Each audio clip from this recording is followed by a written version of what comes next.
Long ago, the empire expanded across the continent, and four forces were its main power. The House of the Golden Lion mastered martial arts and sword skills, regularly supplying the army with the best swordsmen, who protected everyone. The Protestant Union united all the priests and their communities who worshipped the empire's many gods, inspiring everyone. The Bureau of Inspectors, the best detectives and spies from all corners of the empire, watched over everyone. The Magic Tower, which had ruled all the magicians of the continent for over 1,000 years, they surpassed everyone. The main Melvinger family had been the heart of the tower since its founding. 30 years ago, a brutal war with demons broke out, and the Melvinger family went into battle at the forefront of the attack. They won, but at what cost? When the boy turned 8, his father died from the terrible consequences of the war, along with his mother, who was a simple magic teacher. Only 2 remained of the once great family, huddling together like sparrows on a rainy day, their grief unbearable for 2 small children, a brother and sister. The main family had fallen, and there was no one left to keep the vassals in check. The great legacy was plundered faster than leaves fall to the ground in autumn. Seeing this, the 8-year-old boy swore to himself that he would become a great wizard and restore the glory of his ancestors. Unfortunately, their misfortunes did not end there. The boy was considered a disgrace and a nobody in the family, for he could not even conjure up the first magic circle. A rare disease struck his body, depriving him of his magical abilities, and the revival of his family had to be postponed. He devoted all his strength to overcoming the disease, but no matter how hard he tried, it was all in vain. Magic can work wonders, but there was no miracle that could restore his magic. But the boy did not stop praying, and then the heavens heard his call. Amidst the rolling thunder and the glint of armor, he met a dragon. The dragon was a focus of magic, the power of the heavens, his only means of reviving his family. On the other side, he saw the demon's paw holding a rift in the fabric of the world. Light and darkness clashed in a great battle before his eyes, and the demon plunged his spear into the dragon's sturdy skull. The boy saw a shadow as dark as the night itself, and amid the chorus of the elements, he heard a voice that chilled his soul. The demon's eyes flashed with coals.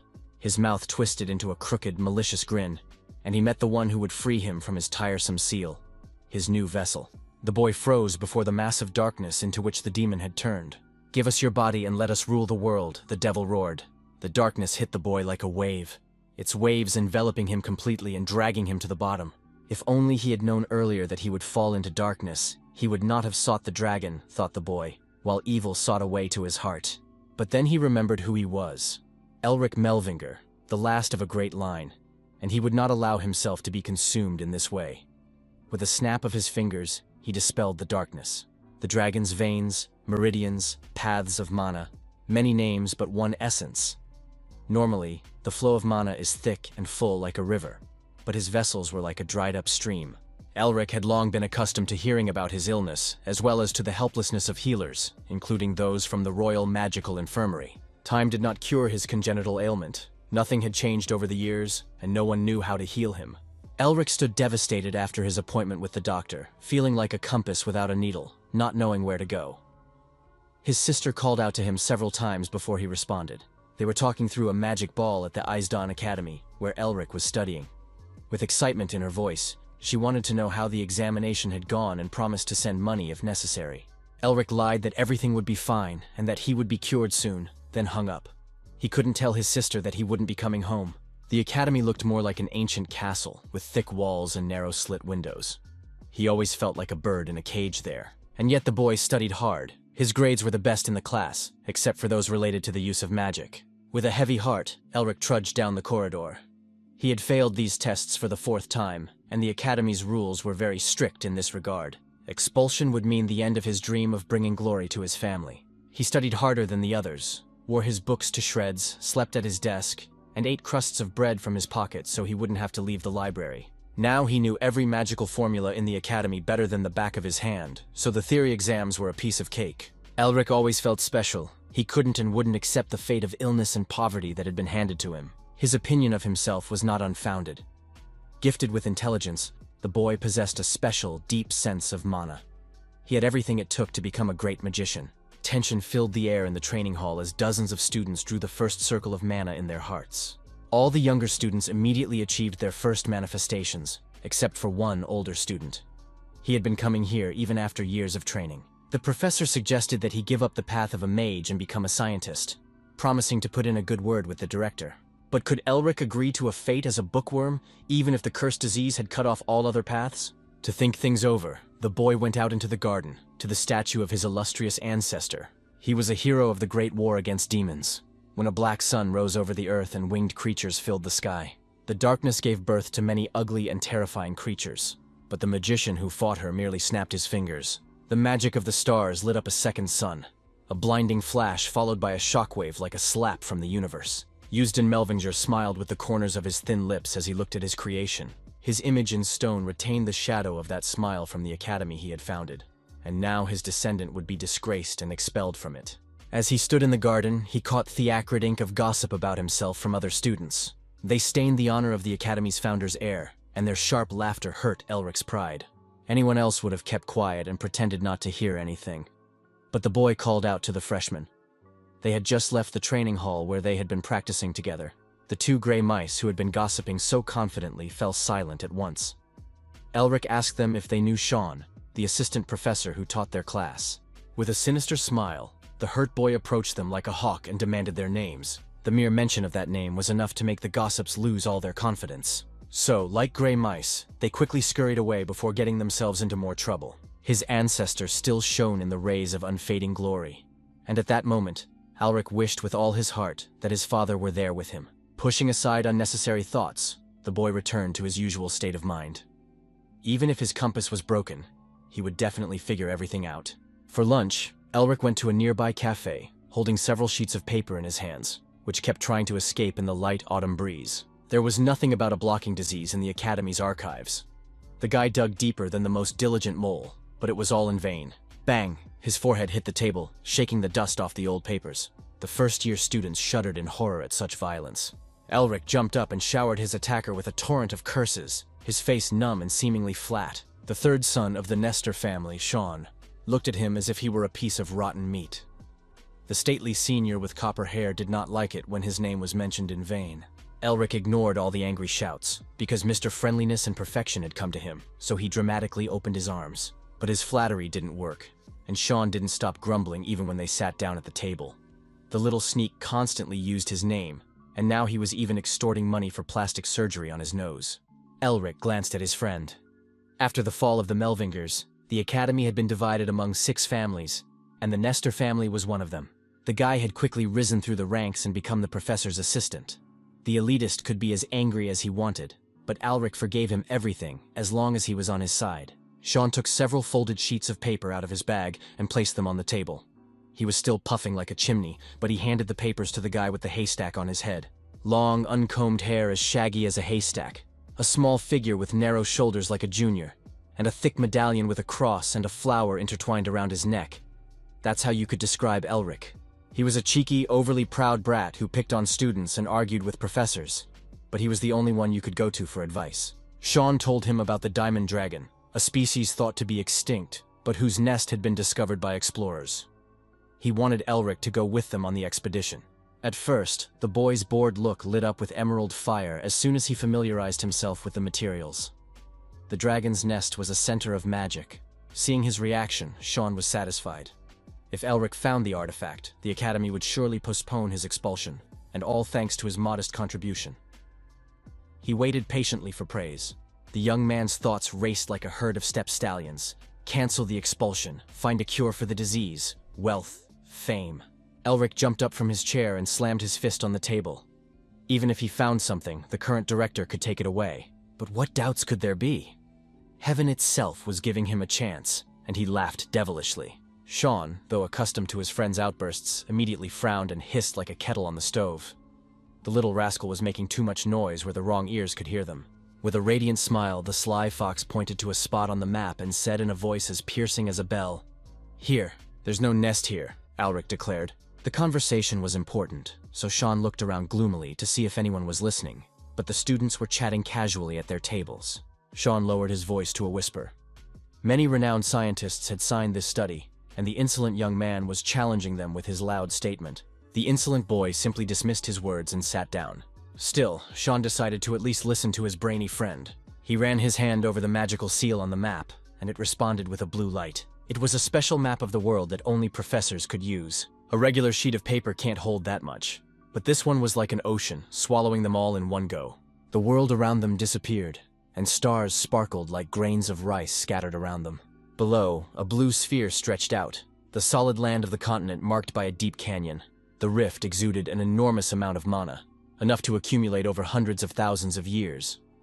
It was no wonder that researchers were drawn to this place. Elric asked the professor's assistant to repeat the 3 rules of mana flow, which every first-year student knew. Sean frowned but named them. From wide to narrow, from top to bottom, he said, as they moved to the bottom of the imaginary crevice. From hot to cold, Sean voiced the last principle. Thanks to these 3 rules, they were sure that the Diamond Dragon's nest was here, but Alric immediately pointed out their mistake.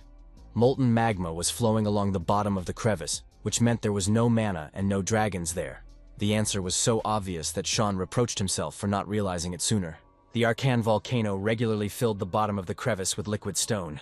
This is how nature relieves the accumulated pressure, said Elric. The illusion ceased, and Sean tried to defend their guesses. Nearby, they found traces of dragon mana. There was definitely a nest, to which the short man calmly replied that he did not deny the existence of the nest. Responding to his friend's unspoken question, Elric smiled. He had no doubt that the nest was there, in the Karagul cave, and he poked his finger at the map again. Without a doubt, this place was full of ancient, mysterious knowledge, and countless treasures too, hidden deep in the cave, mountains of gold. After their conversation, Sean lingered at the door of the professor's office for a long time, unable to decide whether to go in. He carefully chose his words, but his natural honesty and straightforwardness were suffocating him. Even if he pretended to be a simpleton and told everything as it was, he could be expelled for angering his superiors. Unable to make up his mind, Sean wandered away down the corridor. Although classes had long since ended, through the open door of the training hall, he saw the straw-haired man in a training stance. Gritting his teeth, he tried to fill his heart with mana, like a paralytic trying to force his hands to move with the power of his mind. But the mana did not respond to him, just as flesh with broken nerves does not respond. Sean slapped himself on the cheeks. As a friend, he simply had to help someone who was so desperately clinging to life. Professor Barrack, who was aiming for the position of future dean of the academy, twitched his mustache discontentedly, as if chewing over the words spoken to him. The report on the search for the nest, which he himself had approved, was incorrect. Be angry, Sean understood, and instantly broke out in a cold sweat. His tongue failed him and stumbled like a drunken dancer when the assistant tried to justify himself.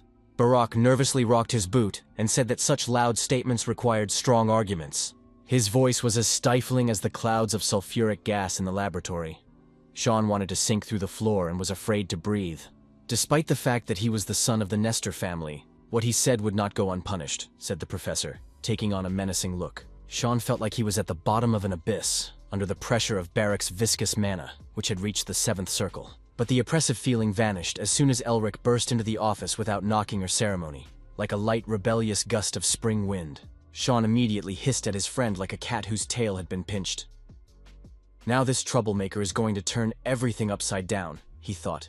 Elric turned everything into a farce, and now he was making a belated bow and apologizing for the intrusion. The professor immediately understood where his assistant's wild ideas came from. Glancing at his pocket watch, Dean Barrack stroked his mustache again, looking satisfied. Elric might have been smarter than the others, but he had no proof. The insufferable boy responded with a sarcastic smirk. Even a 3-year-old child would have understood without further explanation. Sean didn't even dare to breathe. Why was this madman pulling the tiger's whiskers, which would eat them both and not choke? But despite all of Barrack's pompous self-importance, he laughed with a cawing laugh, like an old crow. He was amused by the bravado of the little puppy, who couldn't even gather his courage. It sounded so ridiculous that the future dean couldn't take such insolence seriously. Few are lucky, the bald old man muttered to the self-assured youngster. Especially not such trash, Barrack muttered, and Elric felt his insignificance in this world. Then the professor scratched his temple with his finger, and he had a brilliant idea of how to get rid of the splinter under his fingernail. Still, he couldn't ignore his student. He offered the young man a bet and smiled ominously. Elric would get everything he needed for the expedition, and could even request a budget from the ministry. But if he failed, he would have to give up his family heirloom. Barrack's eyes flashed greedily. He had long dreamed of getting his hands on the heavy medallion of the first director of the Euston Melwinger Academy. After a short preparation, the friends set off in the Academy's carriage, marked with the 6-pointed star of the Magic Tower. All the way there, his worried friend couldn't sit still and barely kept himself under control. grumbling endlessly while Elric simply read his book. The owner of the golden tuft on his head was not at all concerned about the dispute. He simply needed to find the dragon's nest. Sean snatched the book from his hands at the most interesting part, this time refusing to let Elric the Impish get away with it. What if they didn't find the nest? What if Alric's guesses were wrong?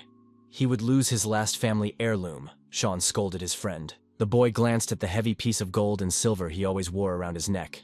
A flower and a cross intertwined in a strong embrace. The cheeky boy just laughed. The greedy professor had always wanted this item. But Sean only puffed harder at him like a chimney with damp coal because of these jokes. And then Alric smiled sincerely and warmly. His friend had supported him to the very end, and he was grateful for that. Sean grabbed his head, because those were the words of a man who had put everything on the line. If they failed, they would both end up on the street. But the golden-haired rascal accepted these conditions himself, and not because he was forced to. The self-confident boy smiled, thinking that if the greedy Barrack wanted the Melvinger family heirloom so badly, he would have to pay for it with his position. And then Sean remembered that this Alric had two faces, the first being a disgrace to the Melvinger family, and the second was the worst of the Melvingers. Sitting before him was a completely vindictive and proud young man with a cold heart, despite his unremarkable appearance. They both smiled, understanding each other perfectly without words. The boys had met at the beginning of the semester when they were freshmen, on a stuffy playground, all panting heavily as they summoned their first circle of mana. 7 years ago, like all freshmen, Sean tried to gather more mana than the others, because what else could young mages brag about to each other? 15-year-old Elric sat apart from everyone else. He was already an outcast back then. He was often bullied. The heir to an ancient magical family couldn't even summon a simple fireball. They called him a street rat and laughed at his weakness. Did the boy feel bad? Elric reached out his hand toward the magical sphere in front of him. Of course he did. With all his strength, he smashed the bastard in the back of the head with a heavy stone for daring to mock him. He hit him so hard that he would never have to hit him again, to win all the battles at once, until blood appeared on the stone. Later, a disciplinary committee was convened. The academy did not tolerate violence within its walls. The proud young man did not admit his guilt. The Viscount's son had insulted the Duke and was punished according to the laws of the Empire, Elric declared boldly. The hall buzzed like a disturbed beehive. The usually important professors waited for repentance. For the first time, someone had dared to openly challenge their authority. His punishment was expulsion. For according to the rules of the academy, titles meant nothing. But from that day on, no one dared to approach him. Sean knew this trait well in the guy with the haystack on his head, always biting back like a rabid dog. He's just crazy, Sean muttered. And Alric asked him to be quiet, because he was close to a heart attack. But then Sean's gaze was drawn to a book his eccentric friend was reading, from the section on forbidden publications about enchantments, and a hoarse cry escaped his lips again. Elric scratched the back of his head carelessly, realizing that if he was caught with this book in his hands, he would be burned at the stake. "You're crazy," Sean muttered and returned the book, tired of being angry. He cautiously asked Elric what he would do after studying the Monster King's artifacts, which strengthened the body. All these years, the boy had been searching for a cure when the Monster King invaded the human lands with an army of beasts, causing a lot of trouble. The beasts used the art of body strengthening, but the people were still able to drive them out and build a high wall on the border. However, after that, the art disappeared, and it was never restored, Sean remembered. Without looking up from his book, Elric casually replied that he had already restored the art, but simply did not know how to apply it to his own body. Sean completely surrendered. Everything in his friend's presence was becoming unbelievable, so he was tired of being surprised. But at that moment, the carriage shook and slowed down sharply. Elric looked out discontentedly to see what had happened and scratched his bruised head. They were met by Revern, a senior researcher under the leadership of the Fat Crow Barrack, and a couple of his friends. Sean thought they had come to mock Elric and interfere with them, and cursed loudly. The researchers shuddered. Rivern quickly explained that it was all Dean's request to help them, calling Barrack Dean even in his absence, just to show off to the professor. "How nice of him," Elric remarked. Behind their friendly smiles, he could easily see their predatory glances. Sean also sensed that the researchers were hiding their mana and whispered to his friend. It was to be expected that the greedy professor would resort to dirty tricks, but there was no need to worry, because Elric had also prepared himself. He pulled his shirt collar back a little to show them. The assistant listed the artifacts that the arrogant blonde had brought with him in a trembling voice. The breath of a hyena, the armor of the Lord of the Azure Sky. After all, the Dean himself had said he would help him. The breath of Gehenna, a vessel that held an unquenchable flame, and the strongest artifact of protection against any damage. Barrack screamed in terror. This equipment could reduce an entire city to ashes, and of all the students, it had gone to the most problematic one. The professor ordered his assistant to disappear, and he did not hesitate, vanishing behind the door. The old bald raven gnashed his teeth in dissatisfaction. The other candidates could find out about this and cause an uproar, but then he carefully read Elric's report, and the dean smiled smugly. The professor licked his lips viciously, like a toad that had caught a fat fly, anticipating how soon he would get his hands on the magical pendant and become the next director. Even if the boy was lucky enough to win their bet, he would only win if he could survive. Elric read the runic inscriptions carefully. The others simply watched the preparations. When the spell was ready, Sean activated the mana search, and a light flashed around him. Waves of light spread out in circles, like a stone thrown into water. Then a pillar of fire shot up from the ground, like a geyser reaching the sky.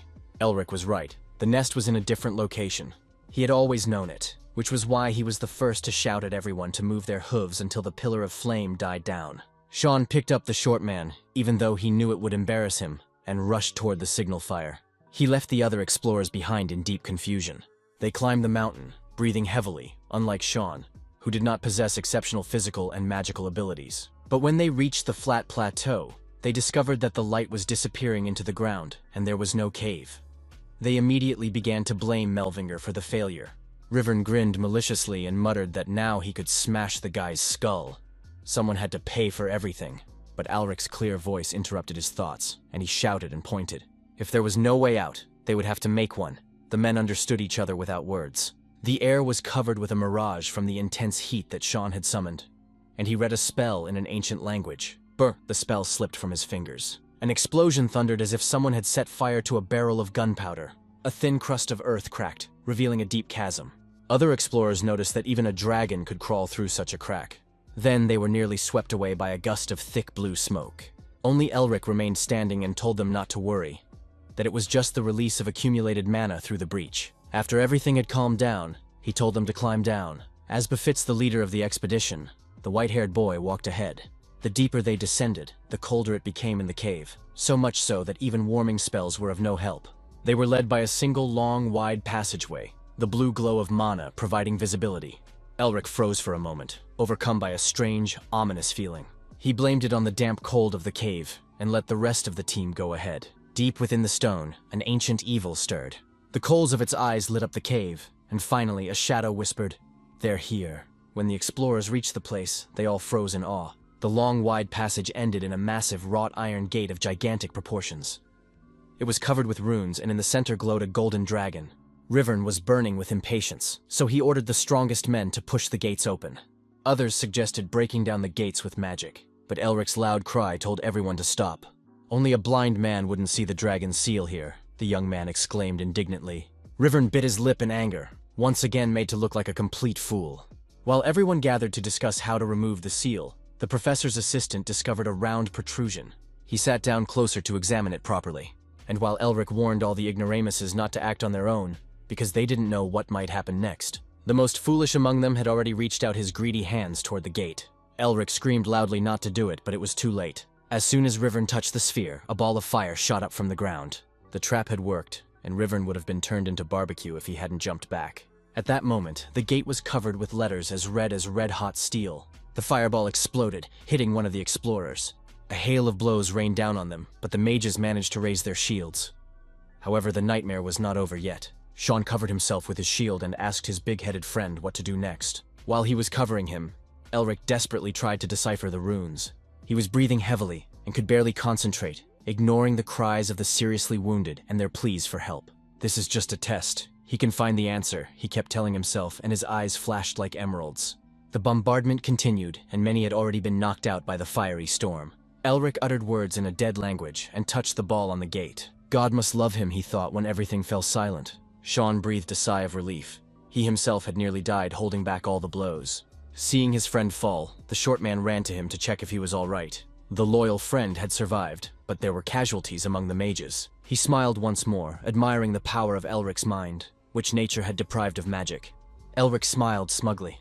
The mind was a true superpower. But before the Seekers could rest, something was approaching them again. A shard of ice as sharp as a razor blade whizzed past, cleanly severing the arm of one of the Seekers. Elric's insides clenched. He didn't understand what was happening. As soon as he looked up, his mind screamed in alarm. Hundreds of icy spikes were already aimed at them. Before they could recover from the previous attack, the Seekers raised their magical shields again. Unlike the flames, the ice had greater penetrating power. Then the team leader grabbed the scrolls again. The copper-headed man was on his last breath, shouting at him to hurry up. But Elric couldn't hear him. He felt as if he were in a snowy wasteland. And he saw a flying dragon, the source of magic, he thought. Elric, enveloped in a green glow, rushed toward the gates, ignoring the rain of icy arrows. Touching the gate, he uttered the words of a dead language. Rivern froze, his mouth agape in amazement. He recognized the artifact of Barak, the armor of the azure sky that had covered the short man. This time it would work, Elric thought, closing his eyes. The trap discharged just before the sharp spike pierced Sean's neck. The traces of residual magic dissipated like morning mist, and silence fell. The fair-haired daredevil survived thanks to his armor, though he lost his shirt. The mages' stern faces showed alarm and uncertainty as they waited for another dirty trick from the dragon's lair. But then the gates opened of their own accord, and warm, milky light flooded the gloomy cave. A treasure trove appeared before them, with flying cabinets containing ancient scrolls and folios, and countless mountains of treasures, more than could be gathered in the entire history of the Empire. The Seekers' eyes darted around, their hands not knowing what to grab. Dragon-scale armor, magical instruments, everything valuable and of high quality. The ancient books in perfect condition were of particular interest. Mages remain mages, thought Elric with a smile. But the main trait of true explorers is boundless curiosity. One of them slapped the short leader on the shoulder, and what he did was surprising, the Seeker admitted. For the first time, Elric received praise from other people, which sent shivers down his spine. Sean also came to congratulate his friend on his success, and asked what had happened earlier. It was just like a test. He always got top marks in theory, Elric boasted. But then a painful thought struck him, that perhaps he was really being tested. Sean slapped him on the shoulder. On such a beautiful day, Elric Melvinger shouldn't be frowning, because no one else could ignore his lineage. He really did it after all these years. The thought flashed through his mind. Sean's hand ruffled his unruly haystack of hair. But even if he was worried, it was worth enjoying this moment. Elric had found freedom. Meanwhile, Rivern spoke into the magical communication orb, but his quiet voice was drowned out by the echoes of the treasure chamber. Someone grabbed the short leader and asked him to look at the laboratory. Sean wanted to follow them, but Riven called him to look at the dragon's remains lying behind the mountain of gold. What boy had not dreamed of seeing a dragon with his own eyes? Sean immediately perked up. Riven grabbed him firmly by the arm and said that the short man would join them later. The dragon skeleton made him forget all his suspicions. Even in death, it looked majestic with its huge mouth wide open. Judging by its size, the Dragon King had been lying there for at least 4,000 years. The scoundrels tore off his armor and threw him to the ground. They had planned this in advance, regardless of whether he found the dragon's nest or not. Elric cursed loudly. The discovery had gone to his head, and he let his guard down. "Nothing personal," said the long-haired scoundrel from the team. They even liked the talented and clever little man. Sean watched the dragon's remains without taking his eyes off them. For just a moment it seemed to him that the ancient beast had moved. Like a cornered rat, Elric looked around anxiously for help, but everyone was too absorbed in examining the treasures. The boy tried to shout, but a blow to the stomach silenced him. No one could be trusted after everything they had been through, thought Elric, looking at the fiery dot in his death sentence. "Get away!" he heard someone shout. A blue wave of mana cut through the air where the conspirator had been standing. Elric's insides tightened into a tight knot, and all that remained of the scoundrel was the hand he was holding. The boy turned to see what had happened. There is no sight more terrifying in the world than an enraged dragon. The walls of the treasury filled with the smell of a storm. Elric froze as if his legs were frozen in ice, and now he asked himself, traps were one thing, but disturbing a dead dragon was another. Panic gripped all the treasure hunters, all except Elric, who cast aside his fear of another trial and watched the dragon closely as it stood motionless. Thoughts raced through his head, crashing against the rocks of reason. Everything had to be considered and weighed. When the plan was ready, Elric ordered everyone to gather in a defensive formation to buy some time. The Seekers raised their shields and closed themselves off with magic screens. The dragon's empty throat spewed real blue fire. There was a terrible crack as powerful magic collided, like hundreds of knives cutting through glass. The dragon's breath would last no more than 20 seconds, and if they could hold out, they would have a chance, Elric thought. Sean clenched his teeth and held his ground. The exit from the treasure chamber was very close, just a few moments more. Then they could close the doors and hide from the dragon. One of the Seekers lost his shield, and the flames instantly burned him to the bone, reducing him to nothing. Their turtle wavered. and in another moment, they would have suffered the same fate as the unfortunate man. But at that moment, the onslaught of the fiery river weakened, and Elric shouted for them to run. Even if the dragon had long since perished, even its magic needed a respite, so the Seekers rushed to the exit. Elric ran with everyone else, his hopes for salvation growing stronger. But then he heard a terrible sound, like something you might hear in a butcher's shop, a crunching and slurping noise. Another unfortunate Seeker collapsed, dead. Their armor rattled like children's rattles, bones grated against metal, and flashes of lightning sparkled in their empty eye sockets. The Spartans, legendary warriors who protect the dragon even from the afterlife. One of these half-decayed corpses nearly decapitated Elric, but a fireball knocked the warrior back. Sean covered him and shouted for him to come to his senses. He managed to defend himself against many enemies and saw the entire battlefield. A crooked, rusty sword whistled past his ear, and Sean, the copper-haired mage, switched his attention to a new enemy. Another task he had to deal with, only he could do it. Elric's mind went blank. Every problem has a solution. He was tired and frightened, the heavy pendant pressing on his chest. But Elric stopped paying attention to such trifles. A piercing pain struck him like a needle in the eye. When the boy stopped squinting, he saw a green lace web stretched out before him. Sean's lips barely moved, as if he wanted to say something. But the words didn't reach his ears. "Duck!" Elric read his lips and froze in place. Out of the corner of his eye, he saw Sparta with a shield and sword rushing toward him. The warrior struck a powerful blow with his blunt weapon, but Elric easily slid aside, like a ghost in the wind. Amazed at his own abilities, he dodged the blow again. What he had first taken for a hallucination now showed him the angle and direction of the attack. Safe places were highlighted with green stars. With such a roadmap, the battle would be a walk in the park, Elric thought. Whether it was an illusion or not, he had no time to think, as the Spartans attacked first. Like a wild cat, Elric slipped away. Everything would be for nothing if he just died here. The Seekers hurriedly fled, taking the wounded with them. Rivern screamed like a cowardly rabbit, begging them to take him with them. Elric ran ahead, using his vision to lead everyone behind him. He showed everyone how to dodge the predictable attacks of the dead warriors, and so all the survivors reached their destination. The first Seekers had already crossed the line. Once they closed the gates, they would survive, thought Elric. But then he heard a cry for help and froze, even though he thought he had long since abandoned his humanity. Damn Rivern was getting in his way even now. To close the doors, he just had to leave him behind. The bespectacled man's eyes begged for mercy, but Spartan had already swung at him. The zombie stuck his head in the doorway, as if there was thick glass in his way. The Seekers were breathing heavily, the cold air of the cave tearing at their lungs. But they had escaped. Sean grumbled again at their short leader for taking such a risk, but the guy just waved him off. It was the nerd's fault for having such weak legs. After several blows to the head against the transparent barrier, the zombie walked away. Above, in the dragon's lair, Elric noticed signs of destruction, which meant that other groups of Seekers had been there before them. The dragon stirred menacingly again. Now that they weren't fighting in the heat of battle, the guy saw a sharp spike in the skull. But just as the Seekers thought that the danger was behind them, the ceiling collapsed on top of them. Unable to pass through the gate, the resourceful zombie warriors carved a path through the cave's vaulted ceiling. The gate slowly closed, and Sean quickly looked around for his friend. He was standing inside the treasure chamber, and Sean quickly realized that the madman was up to something dangerous and shouted to him.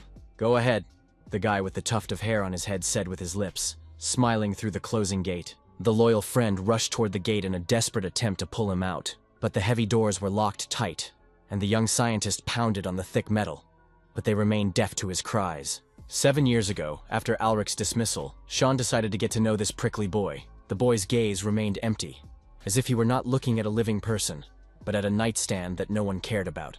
After a minute of silence, Elric squeezed out a curt, "Go away." However, Sean did not give up and tried again the next day, returning to the library where the little bully usually hung out, with the same result. Even a week later, when they bumped into each other in the hallway, the sullen boy ignored him. A month later, the professor took them out into the forest. Magicians had to take care of their health, or they risked dying before the age of 30. It was supposed to be a light jog. Running through the forest in the dark, without using magic, was mandatory, and the grade depended on the place you finished. Born with a strong body, Sean quickly broke away and raced through the forest like a young boar. He was already halfway to the mountain when he wondered whether he should take the short guy with him, who was nowhere to be seen. But this distracted him, and he slipped on the wet fallen leaves. The next moment, he felt himself falling. Sean fell off the trail and tumbled head over heels toward the precipice. It was only by a miracle that he avoided death, grabbing the edge of the cliff and hanging on. His hands quickly went numb from the cold, damp rock, and realizing he wouldn't be able to hold on for long, Sean started calling for help. The scrawny Riven ran by with his friends. He had always disliked the tall, strong guy from a famous family, who was also gifted with magic. They suggested that Sean use his talents to get himself out and left him hanging on the cliff. But that meant certain failure for the run. But then he felt relief as someone grabbed his numb hands and pulled them toward him. Gritting his teeth, the short man pulled the tall guy out of the abyss, barely managing not to fall himself, and now they were both breathing heavily, leaning against a tree. Sean's leg was swollen and blue, as if someone had smeared ink on his skin, so he suggested that Alric go ahead and pass the test. Whether it was because of Sean's previous insistence, or because the short man had the nobility of his great ancestors, he picked up the wounded guy and helped him walk. "You said you wanted to be friends," Alric replied to the surprised exclamation. The boy of noble birth was touched for the first time, but then the short man announced his price. "A few artifacts from your home would be very useful." As is customary between friends, he asked and grinned like a market haggler. They wandered slowly through the forest filled with the scent of rotten leaves, which had given rise to their friendship. What a fool, thought Sean, waking up from the flashes of the past. Even if he is a weak little man, he still protects everyone. Without even knowing if his friend could hear him, Sean shouted for him to hold on until help arrived, that he would soon call the elders or his father. He himself rushed to break through the crowd of zombies. Elric leaned against the wall. It was for the best. He couldn't let his friend put himself in danger. He was exhausted, trapped in the middle of an ancient tomb with hordes of enemies and a huge dragon. Without thinking, the boy rushed forward. The zombies threw bones at him, but using his new skills, Elric easily dodged them. Even the dragon's breath couldn't catch him. And then Elric pulled out his last resort, an ancient cup. The boy's eyes flashed menacingly. He had dreamed of trying this thing from the very beginning. Artifacts can only be used by those with mana, but instead, Elric filled the cup with his own life force. The fire devoured the zombie warriors like a pile of dry brushwood. Two different fires merged in a tight dance, the blue light of a dragon's breath and the yellow hellfire. Elric had returned his armor earlier because he felt protected. All of this was one huge test, so he was no longer afraid. The answer to this exam lay right in front of him. A sharp spike was stuck deep into the dragon's skull. If the answer was wrong, he would simply die there. But even so, the guy had no intention of retreating, because he was Elric Melvinger. Surrounded by a horde of rotting corpses, he grabbed the handle of the weapon. The guy froze in place, everything disappeared. The dragon skeleton, the zombies, the treasure chamber. Shimmering with diamond scales, the fearsome dragon spread its wings like sails and hovered amid the thunderclaps.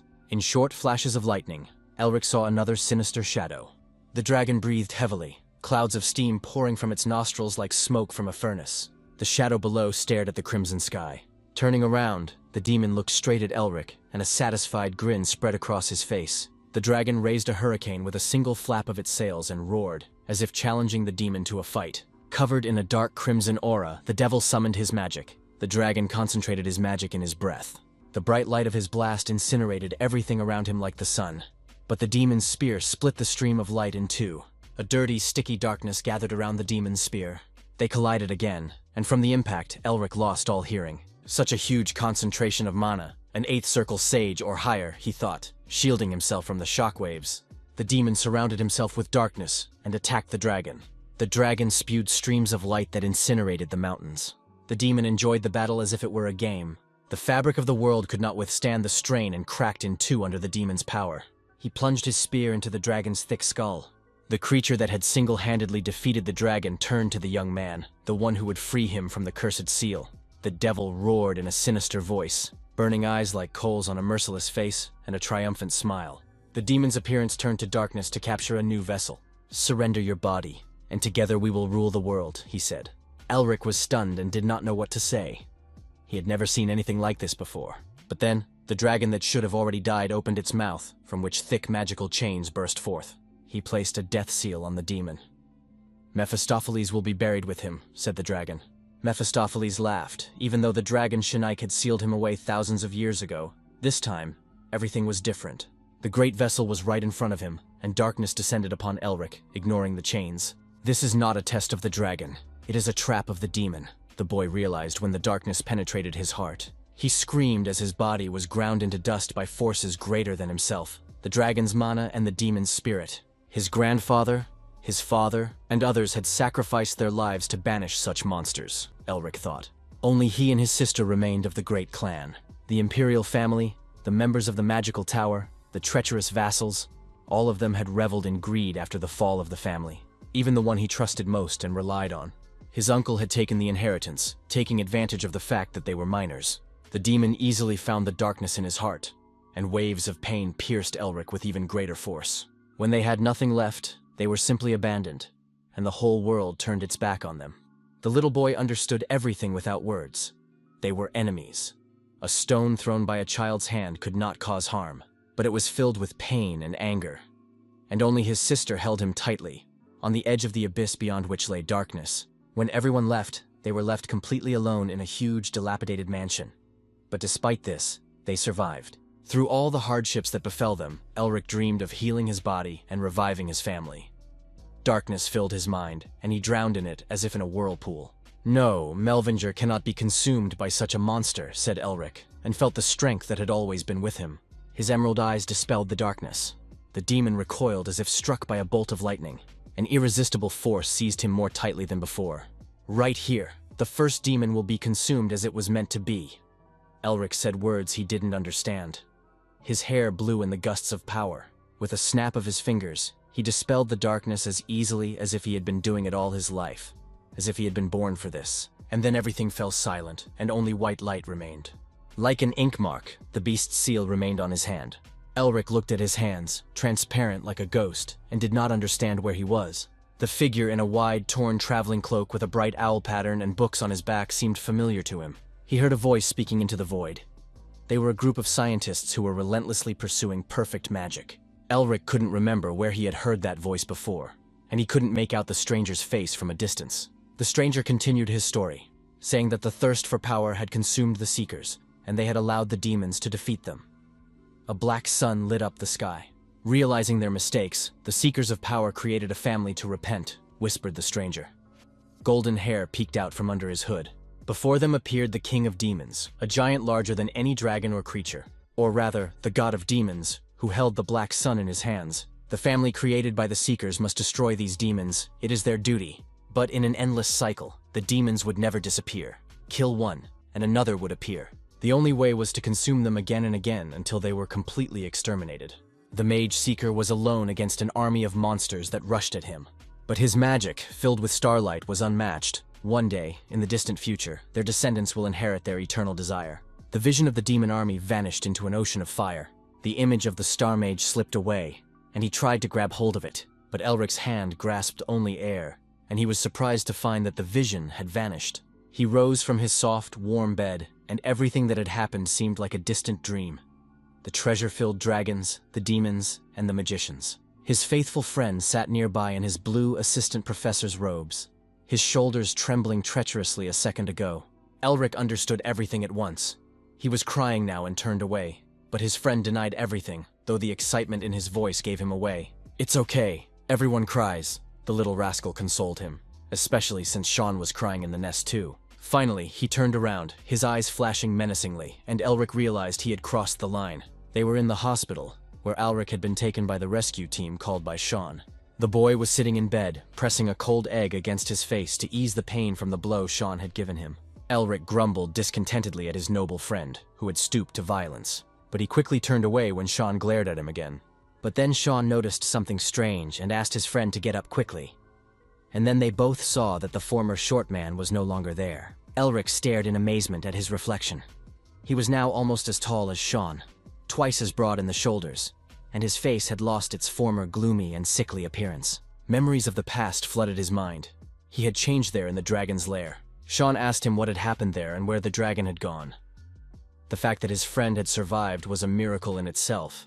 Elric smiled awkwardly. He didn't want to lie, but he couldn't tell the whole truth, which he wasn't sure of. Sean nobly patted him on the shoulder, saying he understood, but his hurt face said otherwise. While he cleaned the egg, he told the ugly duckling that Nerister's seed was now watching over the nest.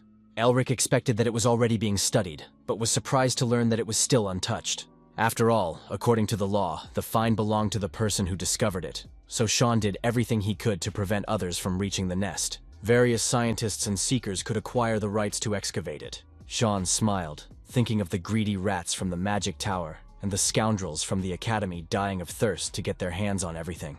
Although Elric's face had changed, he remained the same and smiled sincerely. touched by such concern. Words of gratitude, so rare for this rogue, embarrassed Sean, so he looked away. Of course, Sean's family wanted their share, but they were patient. Alric laughed, and they bumped fists, as was their custom. However, now was not the time to celebrate. Barrack had probably already pulled all the strings to get his hands on the nest. He dared to threaten his life, thought Alric, and a cruel grin appeared on his face. Sean knew that expression well, and even his friend's new face didn't faze him. The madman was up to something again. "Don't even think about it," Sean blurted out before speaking. "Just one small favor," said the golden-haired devil in the flesh, and his friend covered his ears to resist the temptation. But he heard his request anyway, to spread the rumor that the seeker was seriously ill. In leather armor, crimson cloaks dyed with red ochre, and golden floral crests on their clothes, stood the guards of the 7 Naristers. An honor guard stood watch over the gates and the peace of the Imperial Hospital, and there was good reason for it. The old bald professor of the Houston Academy, Barrack, had been besieging these gates for days. He needed time to think about his answer, so he asked a man from the hospital to repeat his words. Elric Melvinger was in a coma from his wounds. Along with this greedy vulture, others in expensive doublets and top hats flocked to the gates. The only thing that mattered to these old men was the right to the dragon's nest. Unhappy that they were not allowed inside, the vultures buzzed indignantly like a beehive. Elric couldn't hear them from such a distance, but he knew perfectly well what they were saying. It wasn't the first time he had witnessed such a scene. Karl Denitz, a servant of the Nestor family, wished him a good rest and closed the door behind him. Now that Elric was finally alone, he decided to speak to the one who had been staring at him silently all this time. Mephisto grumbled discontentedly. How dare this pathetic mortal address the Lord of Demons without any respect? Mephistopheles, the great Lord of Demons, who strikes terror into the whole world. But now he was just a lump of coal-black filth, and Elric decided to call him Meph for short. The 1,000-year-old demon instantly flew into a rage at such contempt. True, now he was just an evil spirit, a cotton ball, and even a stronger one would have pressed down on him harder, thought Elric. Late at night, when the hospital was quiet, he touched his chest like a boy and thought that everything that had happened was not a dream. The dragon had definitely died the moment the demon lord pierced its skull with his spear, but the power of its heart had entered Elric. The concentrated mana of these ancient beings now beat loudly in his chest. But there was something else. In ancient times, the gods ruled the world, and the demon lord, who was a symbol of darkness, had 4 servants. The serpent of the end times, the winged bird of madness, the beast of adultery, and last, the original sin, Mephistopheles, the strongest king of demons. And now this annoying evil ghost had latched onto the young man and demanded respect for his person. Like all aristocrats, he cared about his status above all else. The annoying ghost spouted utter nonsense and thoroughly annoyed Elric. The demon never recovered from his fall, shaking with rage like a leaf in the wind. He had waited 1,000 years for his rebirth, but all his mana had been stolen by a pathetic mortal. The demon king Mephistopheles. The world was destined to fall at his feet. That was the meaning of his existence, to rule over a mountain of bones piled up from his defeated enemies. But the Dragon King Shinnike prevented this and attacked him. The cursed lizard thought himself a god, Mephistopheles sneered. They fought to the death, their battle was legendary. But instead of simply dying, the diamond lizard cursed him.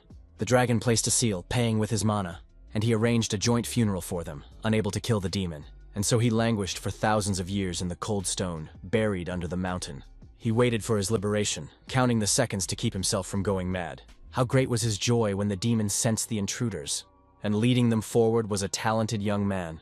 The perfect vessel. This boy easily passed the test that was meant for the demon. Mephistopheles practically took his body and soul, but all his efforts were in vain. Of all those who could find the cave, he was given a seeker with unusual strength. And now all he has left are particles of spiritual energy, a pitiful existence, and unbridled pride. What power had consumed him, Mephistopheles wondered, frowning his long, thin eyebrows. Elric studied his pendant, a flower and a cross woven together, with a black agate in the middle. I hope that in the future our voices will reach our descendants. He remembered the words from his vision. Could it be the voice of his grandfather, he wondered, examining the ancient relic. Right here, as prescribed, the first demon will be devoured, his ancestor had said, and a realization dawned on Elric. Could he have absorbed the demon's power back then? He jumped up in excitement. The object in his hands, an old, worn pendant covered with cracks, undoubtedly absorbed demons. Elric looked at his grim and noble enemy.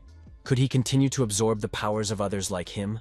Besides the first demon, there were other creatures full of darkness. It was like hitting the jackpot.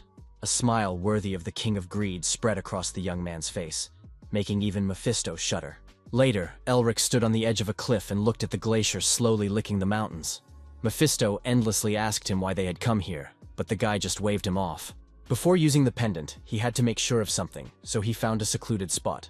Assuming a comfortable position for meditation, Elric turned his gaze inward. Suddenly, he felt life in its hundreds of tiny moments, like a ladybug on a velvet rose. A light and fresh mountain breeze carried the petals. The scent of many herbs and flowers filled the mountain air. He could see and feel all of this without opening his eyes. Elric stretched out his hand and felt what had always been there. But what he could not control, like a paralyzed hand regaining sensation, he directed into his heart. "Burn," said Elric, opening his palm, and the air filled with the low rumble of fire. The demon froze in surprise and dared not move. He recognized it as dragon magic. A pathetic mortal had used the magic of dragons. Even for a man of the Melvinger clan, this was too much.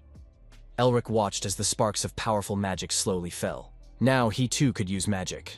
Finally, his heavy affliction, which had caused him to be persecuted and live the life of an outcast, was healed. He watched as the fiery sunset burned out, and soon the sun would kiss the earth. And then all those who despised and betrayed the Melvinger family would regret it. The shutters of the magical chambers continued to click, and the news of the discovery of the dragon's nest spread like wildfire, attracting journalists like moths to a flame. Carl told the journalists nothing new. Elric was in a coma, and they should wait for the official announcement from the Magic Tower, which would come soon. When he returned to the empty ward without the patient, he asked Mr. Sean in a trembling voice, his legs shaking, not to ask him to do such a thing again. The young gentleman praised him for his good work, but Carl kept whining that he would soon kick the bucket because of the problems his friends had created for him. He was worried that if their deception was uncovered by the Magic Tower and the Imperial family, they would not let it go so easily. Sean took a handkerchief out of his pocket. He handed it to Carl so he could wipe the sweat from his brow. Elric promised to take care of everything, so all they could do was trust him and wait. The higher the stakes, the greater the reward, thought the golden-haired madman. But if only that scoundrel knew how he was suffering while waiting, thought Sean. The madman left without saying where he was going, not even to his close friend. He just took off and disappeared. He left a ridiculous note asking them to take care of everything, which was unthinkable for someone undergoing treatment. After looking at the note carefully, Carl reported the problem. But the problem needed no introduction. The door to the ward burst open with a loud bang, and a shower of fiery sparks flew inside. Sean's older sister came to reproach him for the commotion he had caused without telling her, and the guy grimaced as if he had eaten a lemon. Dressed in her family's crimson robes and a cloak with a golden flower, Tasha, known as the Fiery Phoenix, burst into the chamber with an energetic gait. With hair as red as her brother's, cut short, a slight blush on her face, and thin scarlet lips, she was much more beautiful than her brother. Every power, be it the Emperor's family, the Magical Tower, or the Protestant Union, was preparing the young generation to lead the Empire in the future. They were called the Three Supernovas. Tasha squeezed Carl's ear between her fingers as if in a vice, and in all the commotion, the servant forgot to give Sean the letter. The fiery witch Tasha was the youngest girl in history to be awarded the title of Supernova. But Sean wondered what her real reason was for coming here. The witch smiled sweetly. She had heard that his friend was ill and had come to help, for she was a magician, but now she saw that he was not in the ward. If his sister found her way into the empty bedroom, he would be in big trouble. Sean cringed. He was not good at hiding his emotions. He knew that his older sister was too perceptive, but he tried to act casual and said that Elric was resting and unable to receive visitors. The red-haired fox just smiled, not believing him for a second. Tasha always knew when the spoiled little rascal was lying, having grown up with him, so she grabbed him firmly by the arm as if he were a child. The rascal had just dared to order her around and wanted to send her away, so it was no surprise that she got angry, and the room filled with sparks of flame. Their conversation quickly turned into an interrogation, and Tasha wanted to know what had happened to the rights to the nest that had caused so much commotion. Sean had forgotten how obsessed this red-haired witch was with dragons. Despite the tremendous pressure from his older sister, Sean bravely declared that Elric himself would decide the rights. For a few moments, she stared at him as if she wanted to burn him, calculating how quickly he would be reduced to a pile of ashes. But then she let it go. Tasha had learned enough, and she asked him to contact her when Elric woke up. She warned him with a gesture she had used as a deadly threat in childhood, that if he wasn't the first to know when Elric woke up, he would be in serious trouble. Sean immediately broke out in a cold sweat, and prayed that Elric would return as soon as possible. After the witch left, they couldn't recover for a long time. The morning dawn rose over the city with a dazzling blue haze. A stranger was carefully reading the headlines of the morning newspapers at a newsstand, wrapped in his tattered cloak. Everyone was concerned about the fate of the nest. "Sean did a great job," whispered the stranger and smiled. On the front page of one of the newspapers was an old bald raven, which turned out surprisingly well, as if by magic. "Let it show off while it can," thought the guy with the emerald eyes. Rivern was the first to come and shake hands with his master, who had become dean, and congratulate him. But the bald raven told him not to rush. "After all, the elections hadn't started yet," he said, hiding a satisfied, greedy smile with his fist. Rivern bowed even lower and poured out a stream of obsequious flattery, saying that the new director would protect the future of the academy. And yet, Barrack liked the flattery. He smiled again and asked how Elric was doing. Rivern reported that the unfortunate man was fighting for his life. "What a pity," the professor said, without a hint of pity in his voice. Rivern anxiously suggested dealing with the problem before she woke up, resorting to the services of professionals. But the professor barked at him to shut up, and an oppressive silence immediately fell over the office.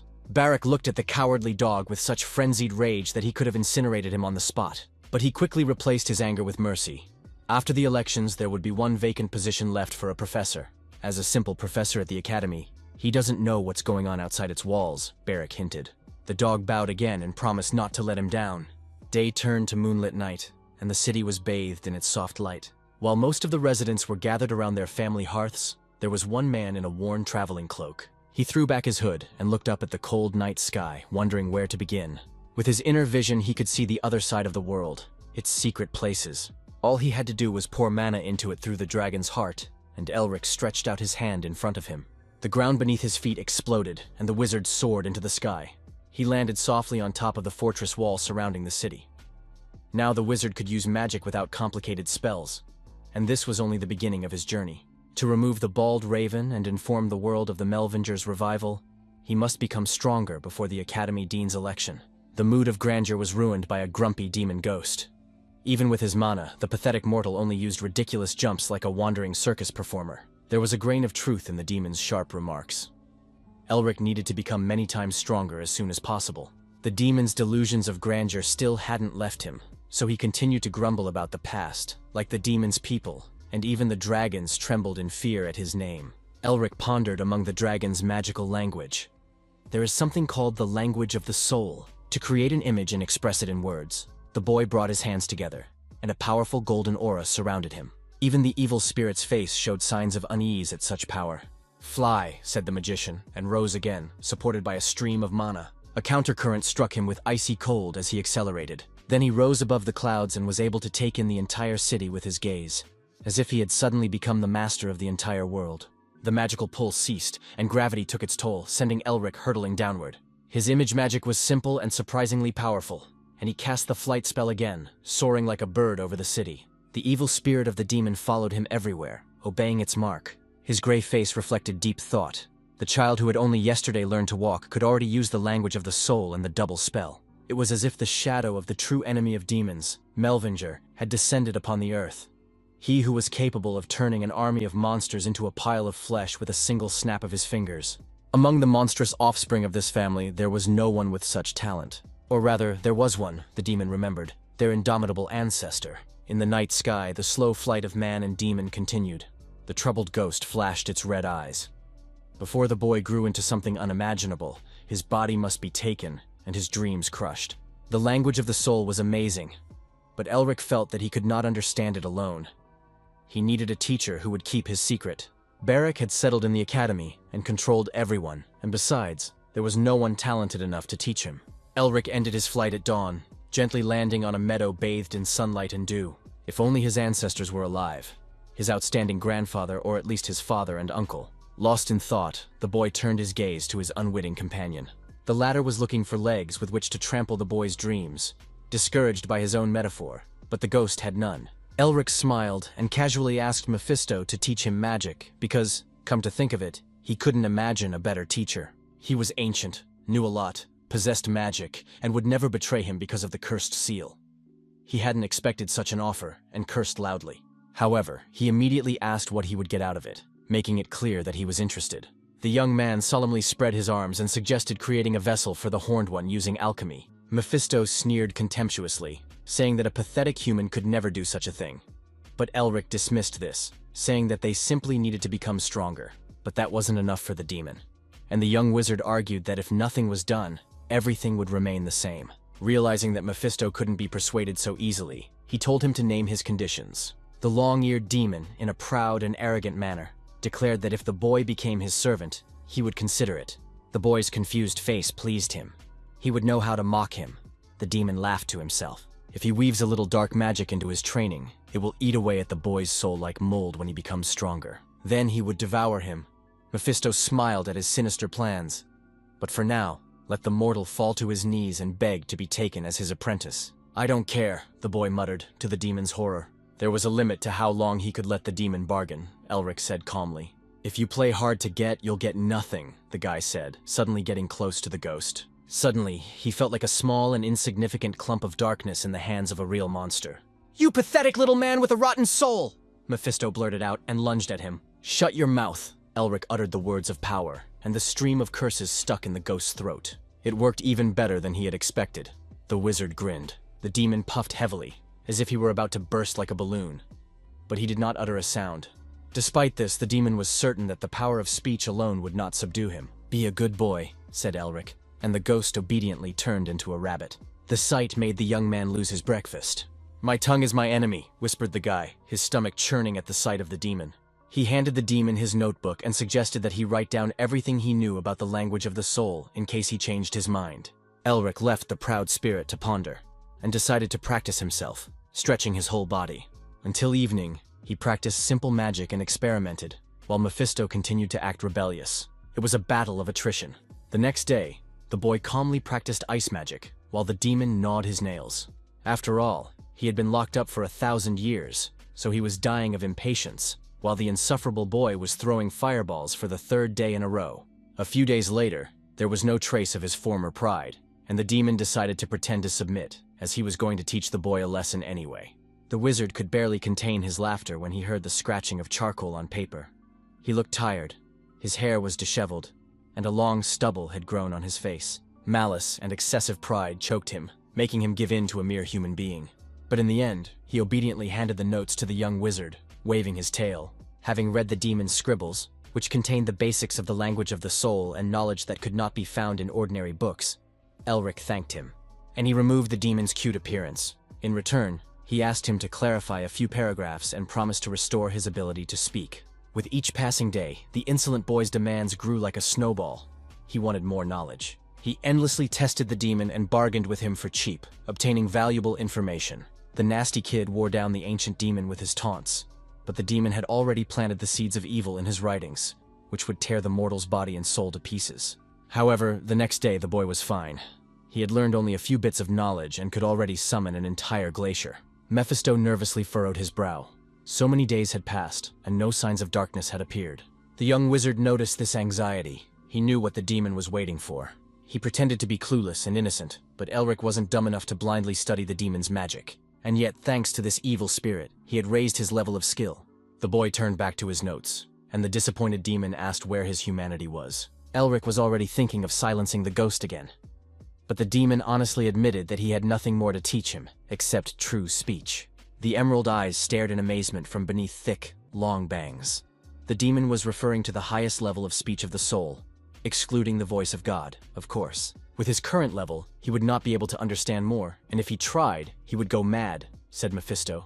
The wizard scratched the back of his head thoughtfully, and then the demon said that magic could be perfected on the battlefield, as the Melvingers had always done.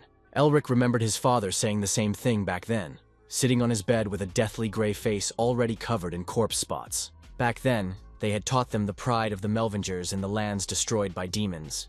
His father said nothing about his illness, but it was obvious that it was the result of his battles with demons. Sitting in his wheelchair, his face exposed to the warm wind, he gazed wistfully into the distance, to where he had fought side by side with his father. Little Elric dreamed of following in his father's footsteps and using the same powerful magic as his grandfather. At these words, his father trembled, for he already understood everything. To distract the boy, his mother reminded him to study hard so that he could become a great wizard. The boy frowned, imagining himself sitting at a desk with boring books for endless hours, the hands of the clock moving as slowly as snails. He would never have the same powerful magic as his father. And besides, his grandfather had been a great scholar before becoming a famous wizard. His mother's words cut like a sword. His father frowned and looked uncertainly at his wife. He was still the head of the family. Despite this, she had strictly forbidden him to bring the children here just to show off. Even so, magic still needed to be improved in battle. His father whispered quietly in his ear, thinking his wife couldn't hear him. But she heard him perfectly well and dragged him into the house, ordering her son to read a book with a long and boring title that immediately made him sleepy.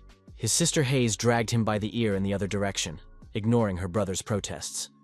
She followed her mother's example and took care of the unbearable boy. "School is important, but children should be children, dear," said the tired man with a look of regret on his face. "If you spoil the boy too much, he'll develop a bad character and turn out just like his father," replied his faithful wife with a heavy sigh. That was a difficult time for Elric, but despite this, it remained his fondest and warmest memory. But everything was washed away by a cold autumn rain that drummed on the roof tiles and drowned out the quiet cries of children that made his heart ache. His father's condition worsened, and his mother also fell ill with unbearable pain.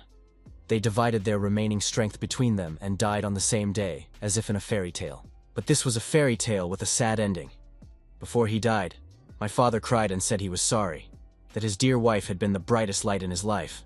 There was not a single day when she was unhappy after meeting him and giving birth to their children, she said, clutching his weak hand tightly.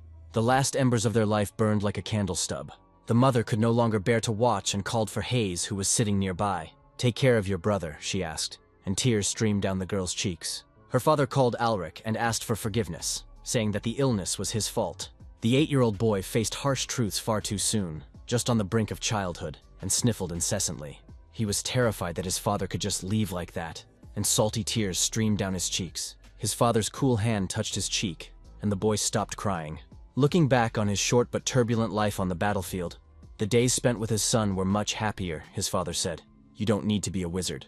Just be happy with the people around you," he said, and his voice faded into eternity. Walking along the forest path, Elric thought that his father was wrong. If you are weak, people will wipe their feet on you and throw you away. That is reality. That's why he would become stronger, and no one would ever be able to ignore him again, thought Elric, clenching his fists. Magic is perfected on the battlefield. He wondered where to go. The ghostly Crimson Forest was too dangerous a place. The mysterious Goblin Cave was always full of people. "There are shelters scattered across the continent that their ancestors left behind," his father had said. Mephisto asked him where they would go now. Before Elric's eyes appeared the icy wasteland of the mountains, the land of the Yetis. With steady steps, the young wizard walked toward his goal. He washed his body in the silvery waters of a stream fed by the melted snow of glaciers far in the mountains, which still carried their cold. The cold bit him like a swarm of piranhas, but despite this, Elric washed himself thoroughly. He used magic to let the streams of water do everything for him, then cut off his overgrown hair and changed his face. Only the gleam of his green eyes betrayed the true identity of their owner. With this, Elric could move forward without fear of being exposed on his journey. Snow dusted the gray stone walls of the fortress and covered the roofs of the houses that huddled close together, as if from the cold. Winter came early to the north. The Guild of Seekers took him in after many days of travel. The innkeeper told his new guest that he was lucky, as few people traveled to the Yeti Highlands these days, but one group of travelers had gathered. He pointed to the half-open doors from which came the crunch of fur boots on freshly fallen snow. Sure enough, a group of people led by a child entered the guild hall, and they were happy to see a new face. Elric glanced at the red, unshaven faces, and counted 4 herbalists and 3 monster hunters, and 5 travelers who concealed their strength and kept to themselves. The little girl approached Elric and introduced herself. Her name was Mingma, which in her native language meant second dawn of the week. As long as he followed her, he would be safe. Mephisto hissed discontentedly. In terms of talkativeness, this child surpassed even him. Elric asked if he could buy a communication crystal. The Seekers stared in surprise at the young man who was looking for such a luxury in the wilderness. Mingma suggested that he write a letter and send it with a pigeon. Elric ran away before he could hear the fascinating story about the pigeon and the letter that had happened to the little girl, fearing that he would be stuck there until nightfall. "Nothing to be done. I'll tell her on the way," the sweet creature sang. Elric's face darkened. His strict sister would definitely be angry if he didn't contact her. After a quick gathering, they set off for the Yeti Highlands before the weather turned bad. Mingma chattered incessantly, gushing like a spring stream. Mephisto recognized the outlines of the mountains. He had been here before. The Yetis were scum who admired them, and Elric shuddered when he learned that their tribe were demons. He couldn't even imagine that these monsters had such connections. "The last king of the Yetis deserved the mercy of the demon lord," Mephisto declared arrogantly. Elric was surprised again to learn that the wild tribe of monsters had once had a ruler. The demon said thoughtfully that the king's grave must be somewhere in these lands. The young mage immediately became interested in its location, but the demon did not know it and doubted that it had not been plundered by now. If the Yetis were demons, then the Melvingers' refuge must have some connection to them. It had been built to preserve the family's heritage, his father had said. Stroking his son's unruly hair, he told him to visit the Yeti lands first thing when he became head of the family. That way, he could confirm his right to the inheritance and pay tribute to his ancestors. Elric looked at the pendant that had once hung around his father's neck, wondering if he could learn more about him in this refuge. But first, he had to find it. For now, they walked along the sun-drenched, sparkling path and listened to Mingma's endless stories. Her chatter drove Mephisto to despair, and he asked the boy to shut her up, but the mage just waved him away. But what really bothered him was why the Yetis she had been talking about non-stop had not yet appeared. Mingma cheerfully suggested that they make camp where the terrain allowed, because the path ahead would become more difficult. The travelers set up camp in an open clearing, dividing into several groups, each around their own campfire. Elric sat alone, watching the others out of the corner of his eye. One of the travelers, wrapped tightly in a woolen cloak, asked the herb gatherers for fire. His hidden strength was no less than that of a knight. In this northern wilderness, you could meet anyone, but this group of travelers was different from the others. Under their woolen cloaks, they hid sturdy armor, but it didn't seem like Elric was their target. Perhaps the group had a secret mission. One figure in a blue hood made of finely crafted sheep's wool stood out. This person was not doing any work.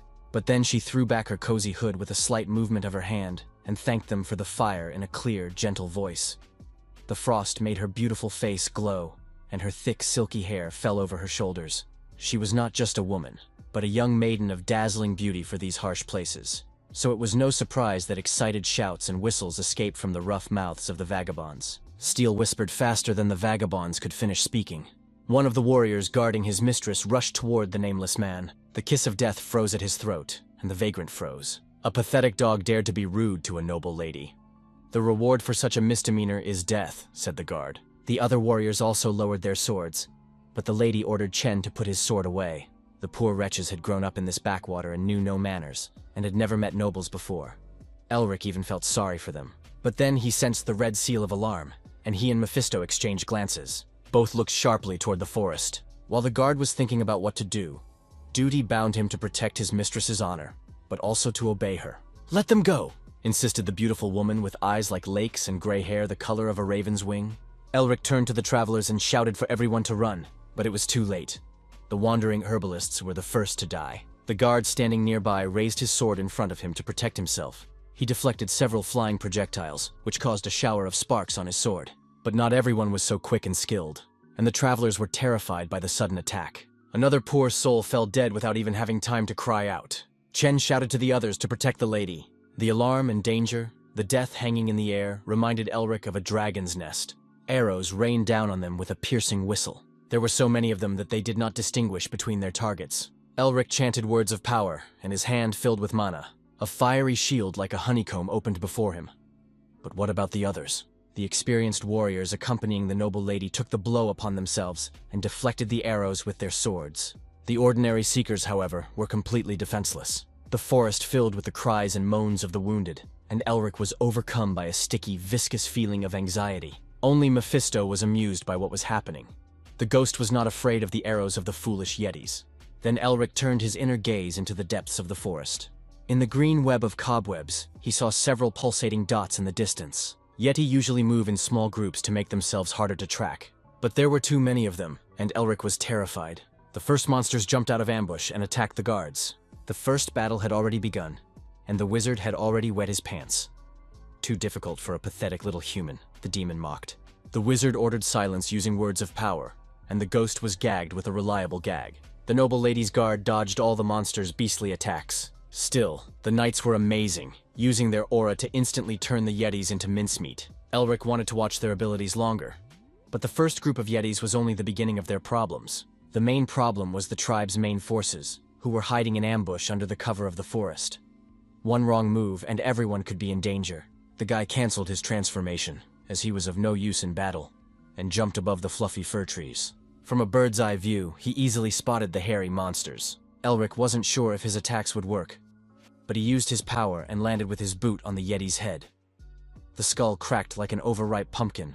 Monsters rushed at him from all sides, But at least he would distract them, the mage thought. An explosion erupted. Words of power burst from his lips, and a burst of flame blew away all the enemies surrounding him.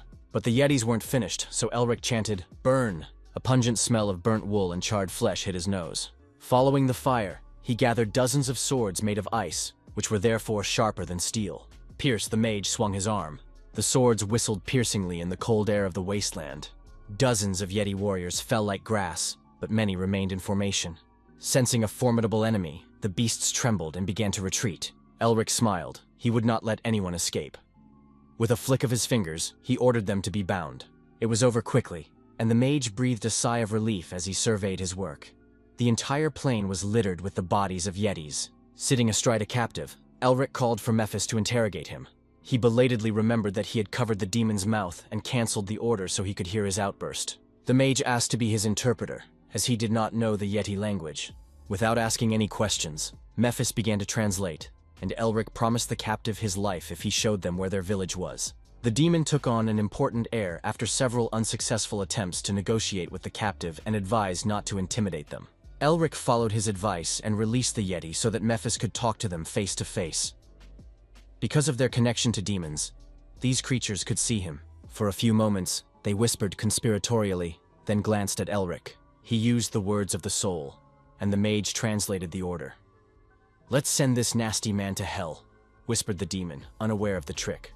Yeti realized that their plot had been uncovered. Although he did not know the language of humans, he immediately rushed at the mage.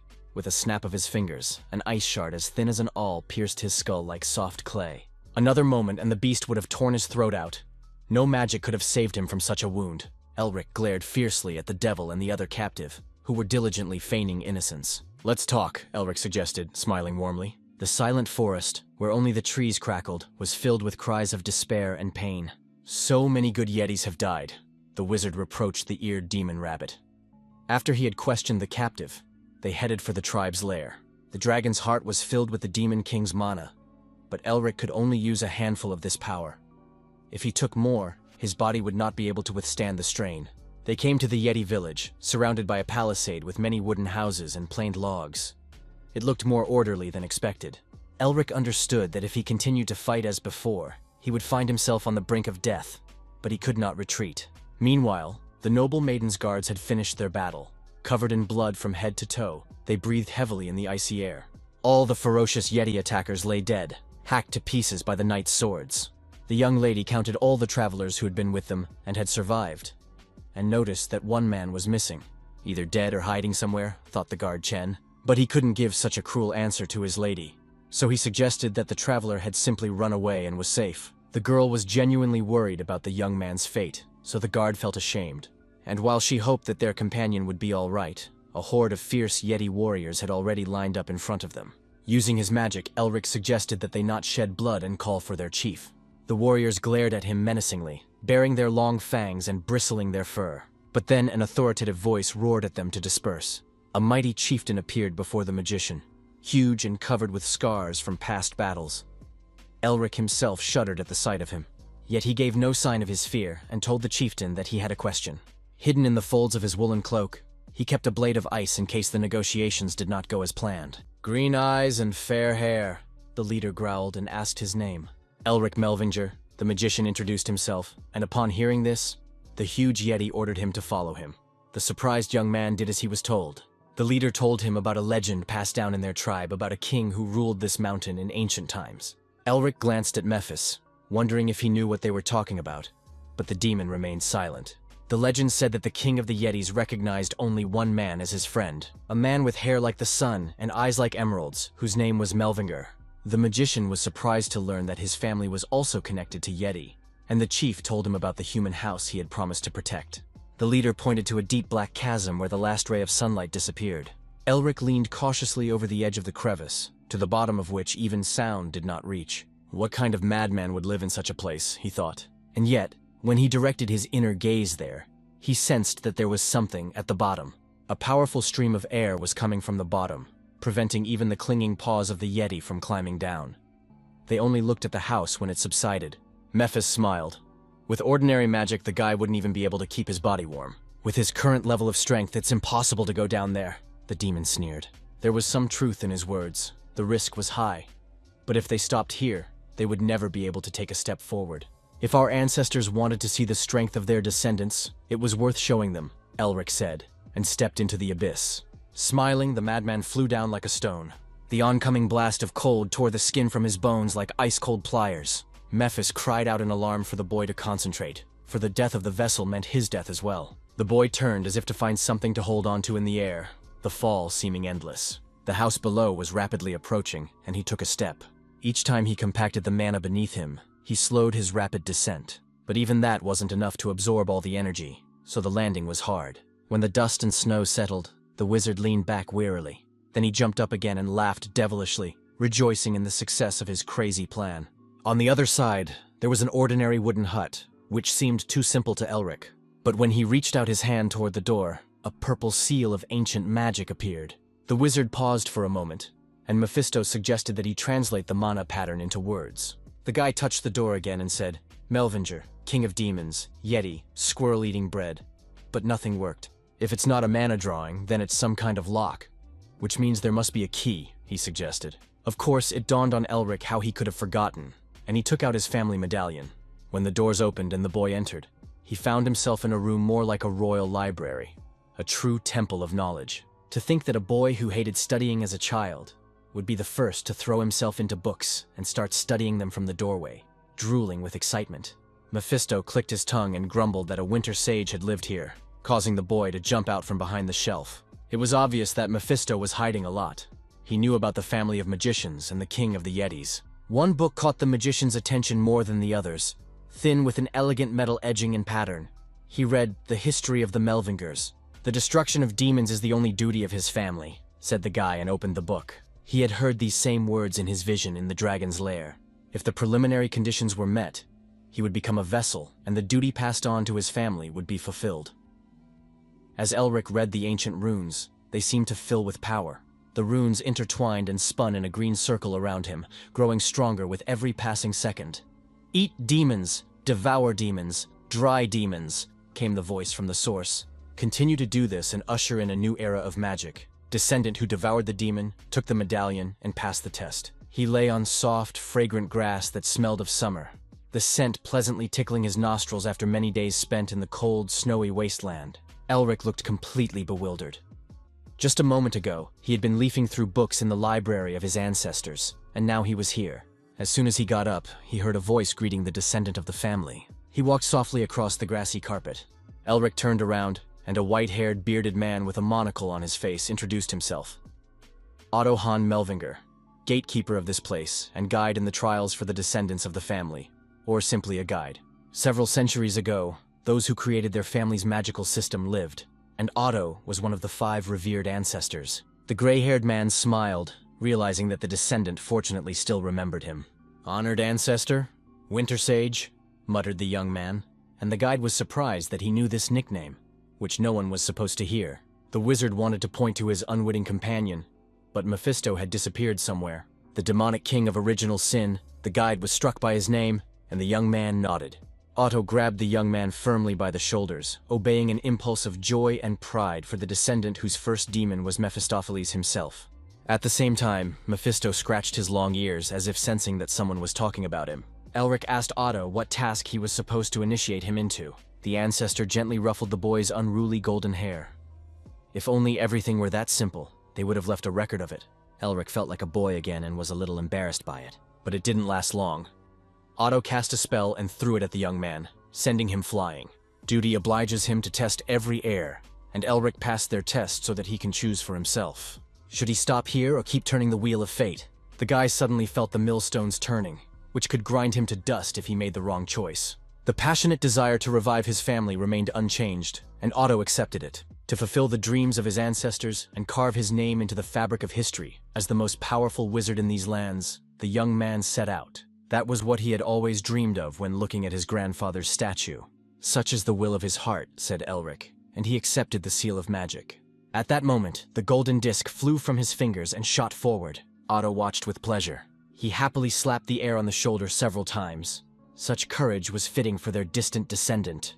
The grassy summer meadow was once again replaced by white silence. He found himself in the mountains, where only the wind whispered its story of the world. The cold immediately clung to him like hundreds of tiny ticks, tearing at his skin.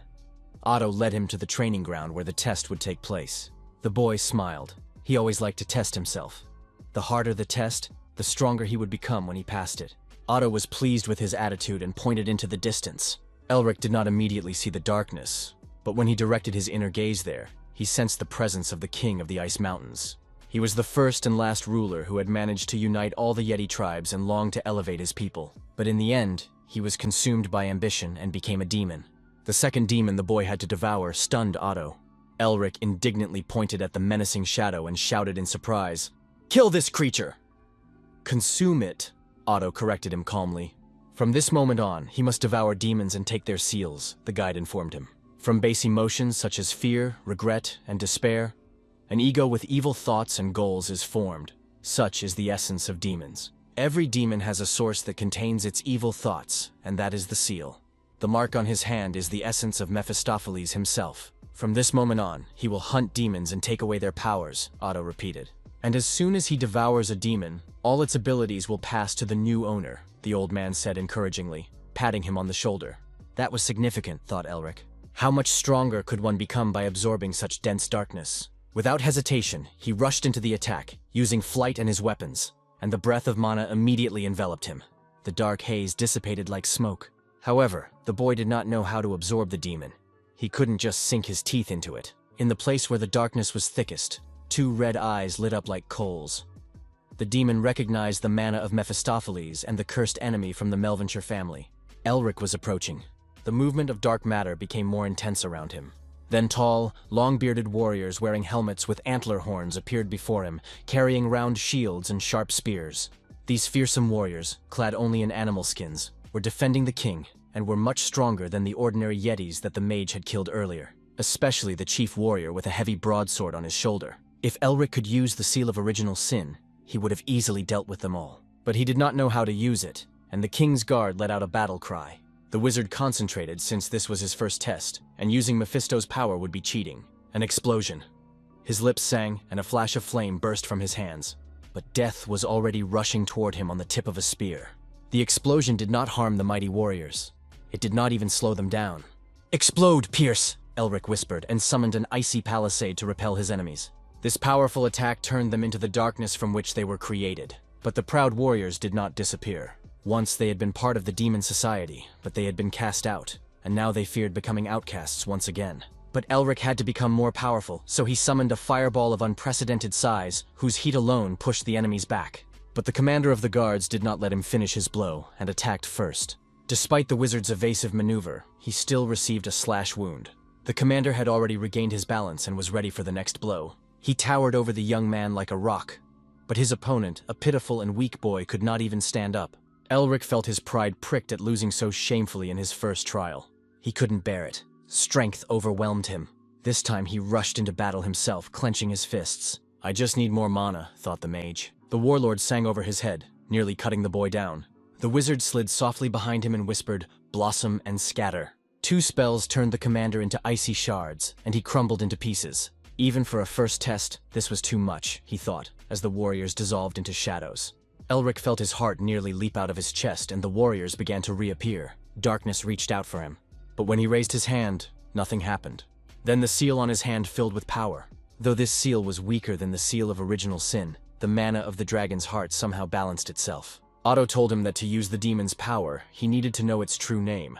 But how could he find out when they weren't very sociable? The guide told him not to worry about it. When the time came, he would find out himself. Elric turned inward and gathered a lump of mana as thick as dough between his hands. The true name of the Yeti was Merciless, like the cold peaks of the mountains where they were born and lived. Elric couldn't explain it himself, but now he possessed their seal. Hundreds of icy blades sliced through the stone warriors. They formed a wall of shields in hopes of saving themselves. And then there was an explosion of mana that engulfed everything. Elric breathed heavily, his head spinning and his body trembling from the high consumption of magical power. When he looked ahead, he saw all the Yeti warriors bound in ice. Even those standing far away were affected by the power of the seal. There was very little left, the wizard laughed. But at that very moment, his legs gave way. A thin trickle of blood spurted from his lips, and he fell into a deep sleep. Elric woke up and coughed as if someone had squeezed his throat. He lay amid scattered books in the place where he had been taken to another dimension, writhing in convulsions. Mephisto greeted him with a sly smile, delighted by the exhausted appearance of the young man who had faced such a difficult trial. He had been waiting for something like this when the boy lost consciousness, and his medallion began to go haywire. And yet the boy was glad to be alive. He had become too absorbed in the power of the seal, and as a result, lost consciousness after exhausting all his strength. But that power exceeded all his expectations. If even an incomplete seal possessed such power, what was the mark of original sin capable of? Elric rubbed his hand. The seal of cruelty. Mephisto immediately understood the Snow Sage's plan. Looking at the demon, the guy asked how to use his demon seal, to which the demon replied sharply that no matter what humiliations he went through, he would never reveal his true name. "Big deal, I just asked," the guy muttered, scratching the back of his head. He had hoped it would be easier, but seals were important to demons after all. If the demon entrusted him with his seal, he would have nothing left, so Elric would have to retreat for now. Besides, even the Yeti's seal was barely within his power, let alone the mark of the Demon King. But there was something he could help with. Mephisto knew the king of the Yetis who had to be defeated. Hearing this, the devil laughed. "Otto Merlinger, you fool, to trust such an entity that even he recognized." Elric immediately perked up and asked if he had any ideas. The demon immediately distanced himself coldly, and the wizard began to coax him, saying that nothing connected them anymore, that the king of the Yetis wasn't even a demon. Mephistopheles exploded with indignation and curses, asking what kind of demon would reveal such a secret and what would become of his honor. But the guy offered 3 days of freedom. When that didn't convince him, the guy gestured 5 days. "So be it, but only because his kindness knows no bounds," agreed Mephisto, when the magician was already about to end the bargaining. Later, the demon warned that with the current seal, the guy could simply forget about his goal. But then he smiled and said that there was a way. After a little preparation, the wizard returned to the icy wasteland, exposing himself to the biting wind. The shadow of King Yeti sat in the same place. He attacked first, and darkness stretched out its tongues to meet him. To defeat his enemy, Elric must improve his skills. The first to meet him were guards with shaggy beards and horned helmets. The young man immediately used the power of the seal and dealt with them in one fell swoop. And finally, he came face to face with the king. No matter how many guards he killed, he did not feel any better, which meant he had to fight the Lord of the Ice Throne. But his devastating power struck fear into the wizard's heart. He froze in place, unsure of how to defeat such a monster, and began to doubt the sanity of his ancestor who had prepared this trial. Nevertheless, the boy with the golden mane did not run away. He was confident of victory. After Elric regained consciousness in the library, he caught the strange gaze of the long-eared creature. He also stared at him in surprise. Elric laughed. After so many battles with the king's guards, he died in battle with him without even moving a finger. Could he have defeated such a monster? The wizard wondered. And Mephis suggested that he surrender. What he definitely didn't expect was that the king would turn out to be a queen, said the guy, and looked at the demon. The demon shyly turned his red eyes away. Then he lunged at the guy before he could come up with anything. But his reddened gray face and trembling voice only reinforced Elric's suspicion that there was definitely something going on here. Of course, it would take time to figure everything out. But looking at the medallion, Elric understood how important it was to absorb its power. He didn't know how, but there was one accessible and direct method of brute force. Before his inner eye flashed a picture of his battle in the dragon's lair. Elric did not weaken his resolve even after many attempts, and this time he rushed into battle, grabbing the lightning bolts with his hands. Absolute Zero froze him faster than he could get close, so fast that he didn't even feel the pain. But then such torture awaited him that a quick death would have been a reward. He was chopped, cut, torn to pieces, but each time he returned with renewed strength. Little by little he got closer, and even managed to see her angry face. Even though Elric had figured out how to use the seal, it was difficult for a novice who had only received it yesterday to contend with an experienced master who possessed the same power. Their fight grew fiercer. Strike and learn, he remembered the ancient principle as they rushed toward each other. Two palms collided with deafening force. But Queen Yeti was stronger, and the wizard was thrown back. Otto watched the fight with concern. An ordinary person would have died hundreds of times over. But this boy, even cut to pieces, smiled like a madman. He possessed not only talent, but also an unyielding will and a desire to improve. With a wave of his hand, he returned the favor to the queen, and her hand immediately separated from her body. Never before had there been such a madman in their family, Otto thought. Elric felt himself improving in their endless battles. Even though he was still far away, even without her arm, the queen counterattacked him. She swung her axe, not giving the wizard a second to breathe. In an instant, the queen released her weapon to change its shape. Elric braced himself for a powerful blow and raised his magic shield. But such a flimsy barrier immediately shattered into pieces. The wizard clenched his teeth. He had reached his limit. To defeat the Queen of the Mountains, theft alone was not enough. He must become like her, the magician decided, and once again lunged toward his opponent. A red veil covered his eyes, as if a thick curtain had fallen over them, and he thought he had died again. But when he opened his eyes, he saw Mephisto's devilish grin. The Queen of the Mountains was kneeling before him, and the demon ordered her to show what she was capable of. The vision changed again, and now Elric saw everything as if through the eyes of the baby Yeti reaching for his mother. But he was held in the hands of a masked shaman. The Lord of all Demons had sent an oracle. The shaman told everyone she would become their queen and ruler of the mountains. The shaman lifted the baby Yeti toward the sky as if raising him above the whole world. A triumphant roar rose above the mountain peaks. The entire ridge bowed before them, and the beasts rejoiced. Thus she was born, destined to rule over the icy peaks. Elric seemed to be immersed in her memories. She was the first to unite all the scattered tribes of the north. But power over the ridge was not enough for her. The queen sought to restore the former glory of the mighty tribe. Once they had been part of a great demonic army. Clutching her axe tightly, she promised to restore them to their rightful place. They descended from the mountains like an avalanche and attacked all their neighbors. After bringing many humans and demons to their knees, her tribe was once again recognized as part of the devil's race. The embers of her thirst burned even brighter, and she dreamed of becoming the ruler of demons. However, Mephistopheles proved to be an insurmountable obstacle, and the queen accepted defeat in disgrace. She did not give up her attempts to hone the power of her seal and discover her true name. She was just one step away from being recognized as the ruler of demons, but another fortress stood in her way. But then a voice from above called her to stop. Mages and knights bearing the emblem of an owl and a book rose to defend the fortress. They radiated an aura of power and grandeur even stronger than that of the demon lord. She would never forget those merciless green eyes like emeralds. Before the queen could order the attack, the nearest warrior exploded. Then another turned into a disgusting red slime. A knight from the fortress walls launched a lightning-fast attack. With a single swing, dozens of her warriors were scattered like a pile of dry leaves. The battlefield was splattered with blood, and the cries of the wounded. And the Yetis, who had never known the pain of defeat before, trembled. They were shaken by the terrifying power of the wizards, which they had never seen before. It was like divine punishment, the blows splitting the ground beneath them. Her army was defeated, but the queen only gripped her axe more tightly. A battle cry echoed across the battlefield, bringing the Yeti warriors back into formation. But then their united cry was cut short, as if dozens of strings had merged into a monotonous tremor that made her heart freeze. It was worse than death. Every warrior of her tribe, every one she had grown up with and fought alongside in dozens of battles, was dead. Otto von Melvinger carved a bloody mark on her heart. On that day, the war was lost. The people burned their settlements and drove the Yetis back into the mountains. The queen let out a cry of despair, her mind clouded. Humans have everything one could dream of, but they prevent her from getting even a crumb of what she desires. She moaned like a child. Ancient grievances and anger never left her heart, but through the darkness of the centuries, Elric could sense her sorrow. It was his duty to pacify them, and he took a step forward. The queen, consumed by darkness, also moved forward. And yet, deep down, he understood and shared her pain, for he himself dreamed of the revival of his family, just as the queen thought of her tribe. After that day, Otto von Melvinger settled in the mountains to watch over the queen, and after dozens of battles, they came to respect each other.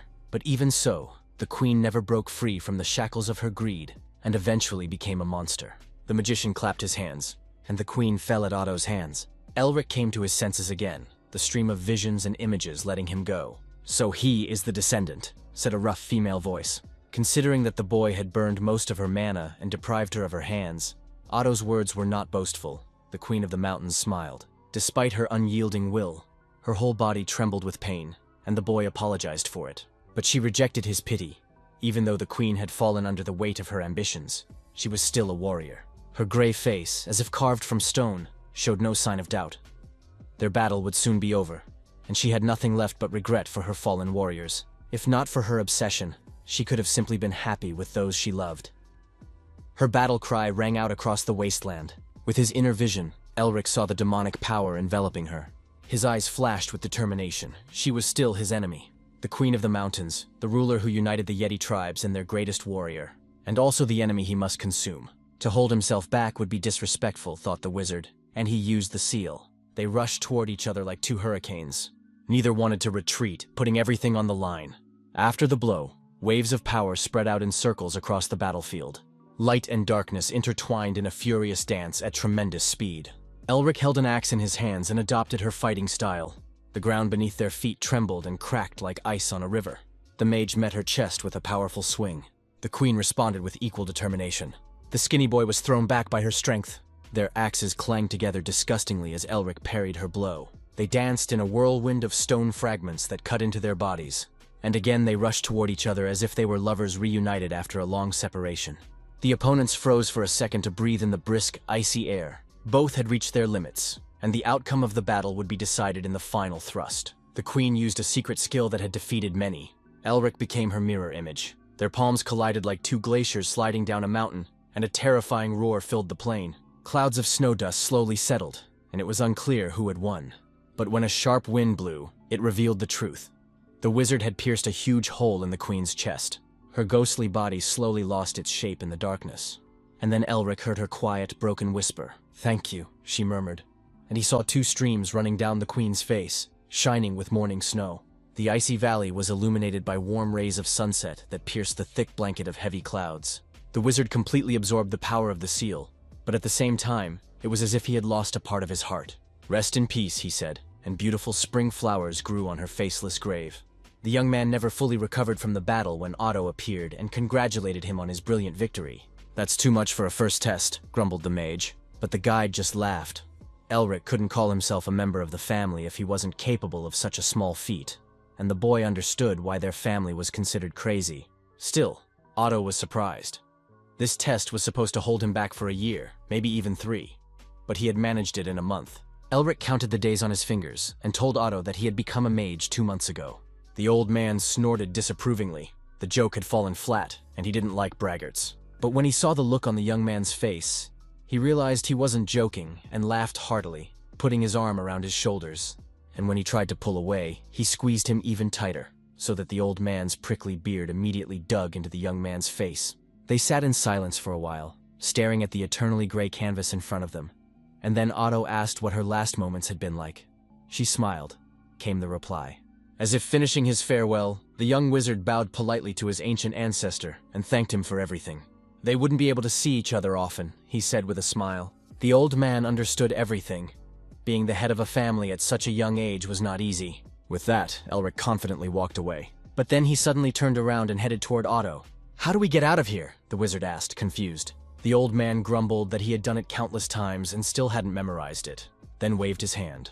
And he was immediately overcome by a familiar feeling of death. The young man woke up on the floor of the library, where his real body had been all along. The damned old man had killed him with a single blow, and hadn't even spared his relative's handsome face. Mephisto laughed at the joke, and the wizard immediately justified himself, saying that the attack had been sudden. In a haughty tone, the devil asked him if he had managed to devour the Queen of the Mountains, and Elric rolled up his right sleeve. Thanks to his help, the demon's smug grin faded, and the wizard remained silent. But in reality, Mephisto understood that he had given him a mere hint, and yet this genius had managed to accomplish the task. Still, Elric was curious why Mephisto hadn't let her join the demon army. The devil was embarrassed that the boy had penetrated his personal secrets through the queen's memories. At that time, he was simply bored, sitting on his throne of bones in the middle of a crimson wasteland. He heard someone in the mountains claim that they could become a demon and decided to take a look. Although her will and skills were good, she was clearly far from the level of a demon queen. Mephisto smugly declared that the queen was lucky to have met such a generous lord, saying that in his place, Azazel or Lilith would have torn her to pieces. But he simply told the Queen of the Mountains to find him when she became stronger. Elric was surprised that they hadn't seen each other since, and the demon hissed indignantly, and the boy understood what was going on. Another had filled the queen's heart. A shadow of sadness crossed the demon's face as he remembered the past. "It's clear," Elric said, banging his fist against his palm. "He's just a brat who picks on the girls he likes. That's why he has no one even after 1,000 years, the guy mocked, watching the demon puff gray smoke in anger. The centuries-old library echoed with youthful laughter and malicious hissing. What an interesting kid, Otto thought as he sent him away. He hoped that the Ice Queen had forgiven all the insults. She held the newborn Yeti in her arms and cried. Her entire tribe had been wiped out by a single man. Her cries of pain caused mountains to collapse, and the heavens rained ice. Darkness engulfed the queen. She begged him for death, which was the only cure for her pain. The magician brought his hands together in a ritual gesture, and now she could entrust her regrets and sorrow to this child. "We will meet again in the next life," said the ancient ghost. "Let it be more beautiful than before." The young magician completed his trial, but he did not leave the library. Next to him was an impressive stack of books he had read. He took out an icy crystal the size of a pigeon's egg, the color of azure. Otto told him to take it and find the god of Camellia. This man with the flower name would become his next teacher. Elric nervously scratched the back of his head. Of course, another trial awaited him. "You could grow old before you get through all that," he thought, looking at the artifact. He must reach the level of the progenitor, Otto told him. In time, he would find all the answers. The first Melvinger had solved many problems and left many others unsolved.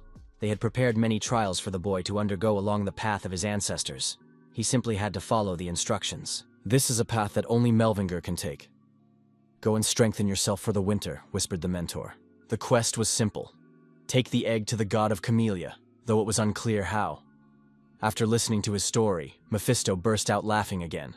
"He wants to recreate winter." The demon shared his guess with the young man. 4 heroes who hunted demons like him. Realizing that the evil spirit knew something, the wizard immediately jumped up and demanded to know everything.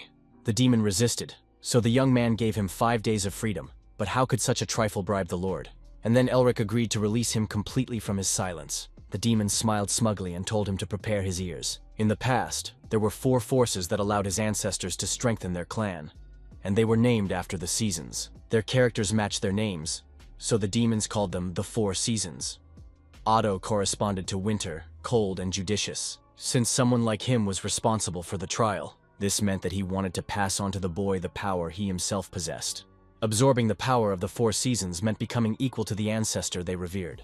Elric hoped that he would be able to subdue seals comparable to cruelty, or even stronger. Then the revival of the family would no longer seem like an impossible task. The bold wizard smiled. "But what is so important about this crystal that even the god of Camellia wants it?" asked Elric. "It is the core of winter itself, growing deep within the snow-covered mountains. And Camellia is a flower that blooms in winter, and he must take it to the northern temple." The boy was surprised to hear about the flower temple he knew from fairy tales. But he could only say for sure after looking at the records in the Imperial Library. But then he suspected that the demon was too talkative, and his evil aura seemed to grow brighter. The demon did not hide his joy, even if the boy noticed that he had returned some of his evil power after the test. He would not do anything anyway. Humans have no choice but to undergo trials and become stronger, thought Mephisto. Elric also felt this every time he increased his strength. The demon inside him was also growing stronger. With his own hands, he was contributing to the resurrection of the Lord of Demons, which would bring chaos to this world. Mephisto enjoyed the boy's anxious expression. Although he himself was uncomfortable with the idea of allowing Melvin to become stronger, his own restoration was more important. But then Mephisto shuddered, because Elric grinned greedily at his thoughts. When all the preparations were complete, he left the winter house and climbed to the top of the crevice in one fell swoop. Although a month ago, this had seemed impossible. First, he stopped by the Yeti village to find a guide and just see the furry folks he'd gotten attached to after getting to know their queen better. But all he found were ruins. The houses were reduced to splinters, the snow was crimson, and long cold bodies lay everywhere. "They had been killed a long and painful death," said Mephisto, surveying the carnage with an experienced eye. Even his demonic essence was impressed by the atrocities that had been committed. Elric felt as if he had been thrown into a pit with spiders, snakes, and other abominations that now writhed and scraped at his soul. He killed the Yeti himself, but only out of necessity. Perhaps it was because he had absorbed the power and feelings of their queen. Elric breathed heavily, trying to calm down, and then his hands began to dig into the hard snow that had already been covered with frost. It was the thick fur hood of Mingma, the most talkative Tuesday in the world, made from polar reindeer. He was the first seeker to meet him in the guild and accept him into the group. A child who was always chatting about trivial matters and never lost heart. And yet it was the work of these beasts, the mage realized, looking at the frozen corpses sticking out of the ground like statues. Too miserable even for him, thought Elric. And for a moment the whole world lost its color for him. They ran again across the icy crust, a thin layer of ice that had frozen on the soft blanket of snow during the day, making it difficult to run. The young lady's feet kept getting caught in the deep snow, and she was completely exhausted, as if her body had been filled with lead. Her loyal guards rushed to her. They had been wandering in these forests for a month, searching for an ancient tomb and pursued by assassins. But despite her deadly exhaustion, the daughter of the Blue Lion did not want to be a burden to anyone. Chen believed his mistress and followed her. but now her sanity had clearly left her under the weight of their hardships. Many innocent people had died at the hands of the assassins sent after her, and clutching the scroll in her hands, she did not want their deaths to be in vain. The young lady unfolded the tattered map in her hands and once again trudged through the snow in search of the ancient tomb. The frost had long since bitten her cheeks. Her thin, velvety skin was chapped, and the wrinkles on her emaciated face had deepened. The Blue Lions of the Will family were a great family and lived in a huge castle. It was there that the young lady had spent her life, endlessly listening to the whispers of the courtiers behind her back, who doubted her strength. And so, to justify her position, she endlessly exhausted herself with training in complete solitude. But it was all in vain. The girl had no special talents. Despite this, she trained late into the night, with only the stars as her silent witnesses, until her father arrived. Herman Weil was tall and stately, full of strength despite his advanced age, majestic like a true ruler. He regretted that his beloved Isabel had to bear the heavy burden of being the heir, but the girl blamed only herself. "My dear, there is no need to follow in his footsteps and become a blue lion," her father said gently. She was not a blue lion, but a respectable daughter of their family. Besides, he was still in good shape, her father boasted, showing her his muscles. His hair, black as a raven's wing, glistened in the moonlight and starlight, and he promised Isabel that he would continue to pursue his dream of becoming the best swordsman on the continent. 2 dewdrops involuntarily appeared in her soft lilac eyes. Then she smiled like a good girl smiles, so as not to upset her parents. But later, alarm hung in the empty corridors of the family palace. Her father had not woken up, and the doctor said it looked like a blood vessel blockage. The flow of mana had lost its channel due to the patient's excessive use of his aura, and soon his muscles would atrophy. To cure her father, his raging mana flow had to be restored, but that was like trying to comb a hurricane. Isabel listened to the doctor's words, which echoed in her ears as if from the bottom of a deep well. Magical artifacts could help, the doctor said. Since then, she has been racing across the continent like an arrow, accompanied by her loyal guards. In desperation, the girl turned to the magical tower for help, but she was turned away at the door. They claimed that their items were useless in such cases. Then she rushed across the continent, looking under every stone, but her search was in vain, and so she found herself at the edge of the land. The weary traveler listened to the gossip and tales of other vagabonds like herself until she heard a legend about the tomb of the only king of the Yetis. Although it was just a local legend, Isabel listened intently. The girl clung to this story like a drowning man to a straw. After conducting research and reading the archives, Isabel discovered that the grave did indeed exist, but rumors of her search reached her treacherous uncle. And there are no worse enemies than relatives, so Isabel had to flee, forgetting everything. Paul Wilde eagerly awaited the moment to take over the family, and now his older brother was ill, and the main heir was wandering around the empire. So he sent assassins after her to make it look like a tragic accident. The girl's lips trembled, not from the bitter cold, but from anger at her uncle. Chen's cry tore her from her thoughts, and the guard ordered her to take cover and drew his sword. Before she could react, other knights stood beside her to protect her. Mocking voices could be heard from the pursuers, and Chen stood in a fighting stance like a snarling dog. The 6th Squad of Blue Wolves recognized the guard's coat of arms and the uniform of Paul White's elite knights. Despite Isabel's efforts to hide, the assassins had already picked up her scent. Chen swung his sword sharply and shouted to the knights that they would pay for the deaths of his comrades Isaac and Zard. The guard urged his mistress to flee, but she refused. Chen was her support, and Isabel couldn't just abandon him. Then the guard squeezed her hand tighter. Chen risked his life to save her. Otherwise, his sacrifice would be in vain. Isabel understood everything, but her feelings got the better of her. They had been together for too long, but it all ended faster than they could blink. Chen lay under the boot of the scoundrel, who was calling her out of hiding. "The lady is already far away," Chen said hoarsely, and the killer plunged the tip of his sword into his back. "How cruel, young miss, to abandon your faithful dog," the scoundrel sneered. "Then it's time to end the suffering," he said, and swung his sword. She shouted, "Stop!" and came out from behind the rock that had served as her cover. Isabel realized that they couldn't escape anyway. She could at least save her people, for they were not the target. With feigned regret, the leader of the scoundrels informed her that he had orders to kill everyone. "Don't run. If you hadn't run so long, so many innocent people wouldn't have died," said the scoundrel, and Isabel gasped. What a pitiful sight, the murderer mocked her. Because of her, so many people had died, and all for nothing, the young lady realized. It would have ended there, but an unfamiliar voice rang out nearby. The knights and guards turned sharply at his unexpected appearance. The faces of the murderers were hidden under their hoods, but he understood everything anyway. Elric donned the guise of an adventurer and smiled sweetly at the entire gathering. He sat in a tree like a stray crow, The scoundrel in the cloak advised the madman to fly away and stay safe, but Elric, on the contrary, threw himself into the thick of the action, jumping from the height of the fortress walls. The knight noticed the magic and recoiled from the unknown enemy. Isabel was no less stunned by this appearance and asked if they were all right. Elric froze in an awkward position after slipping on the ice, and his intervention now seemed even stranger. Mages always land like that, the knights asked themselves, and were confused. Elric trembled with shame and jumped to his feet. He had to save his heroic image. Isabel recognized the traveler. He was the same guy she and Chen had thought was missing a month ago when they were attacked by the Yetis. She couldn't let another person get hurt because of her and told him to leave. No witnesses must survive. The knight cut off her hopes. Obeying the captain's orders, the assassins rushed toward the mage like black shadows. These wretched scum don't deserve mercy, the hero told them. Break through, he whispered the words of power as the enemies jumped at him.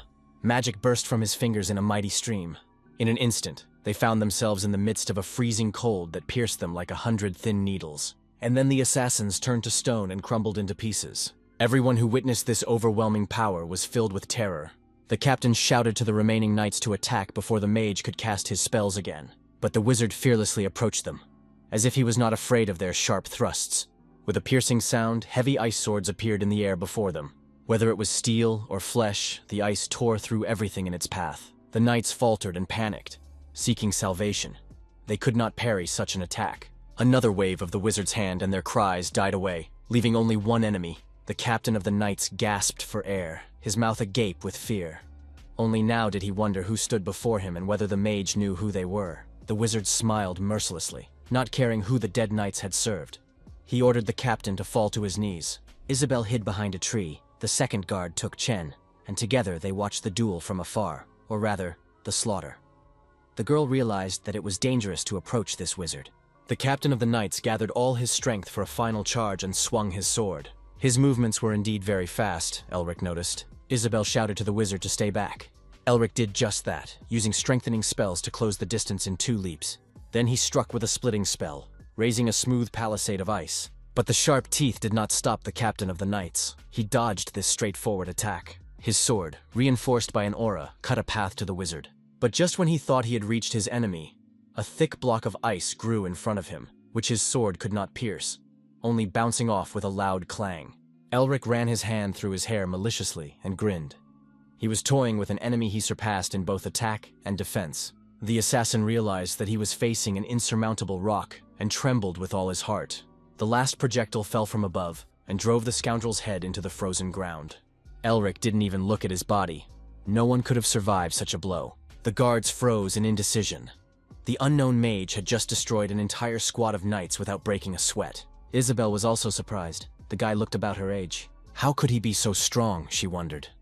He was as powerful as Tasha Nestor, but Isabel had never heard of such a wizard.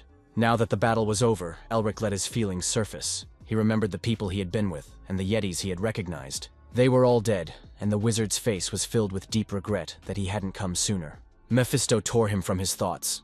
The rescued people were staring so intently at the boy that even he felt uncomfortable. But what could he do? The hero hadn't come up with an epic line for this scene and was slow to respond. Meanwhile, the alarm on the faces of the survivors reached its peak. "Long time no see," the insanely powerful mage smiled timidly. However, despite his wounds, Chen did not remove his hand from his sword. It was too early to relax. Who knew what the dangerous wizard had in mind? Isabel responded first and knelt before her savior, a gesture of the highest power that only a noble could afford. Elric himself was amazed by such a reaction. A simple thank you would have been more than enough for him, but the young lady gestured to her guards to do the same, and they again thanked him for saving them. It wasn't every day that noble people knelt before him, so Elric begged them to stand up immediately. But the vain demon was quite pleased with himself. The girl rose and, without taking her pure lilac eyes off the wizard, asked him for a favor despite his rudeness. Elric hesitated, and then Isabel grabbed his hand and asked him to serve her for a fee. A small sun flashed in her hand and played with the rays in the magician's emerald eyes. The full moon lit the road for the travelers as well as the sun. A carriage drawn by a pair of horses creaked along the road, with the guard Chen as the coachman. The 3 inside kept a tense silence, not knowing what to say. But despite all his efforts, Elric couldn't hide his overwhelming greed, and the demon muttered at him to try harder. But what could he do when the gold coin in his pocket warmed his chest more than the sun? It was not just a coin, but a blue lion cast from the finest gold. its weight pleasantly pulling his hand toward the ground. Thus, Elric realized that he was standing before a lady of the whale family, although he did not delve deeply into the noble lineages. Such origins explained the delicate features of the beauty, which had not faded even after a long journey. The lifeless flower of the Weil family, Isabel was beautiful and noble enough to claim the role of crown princess.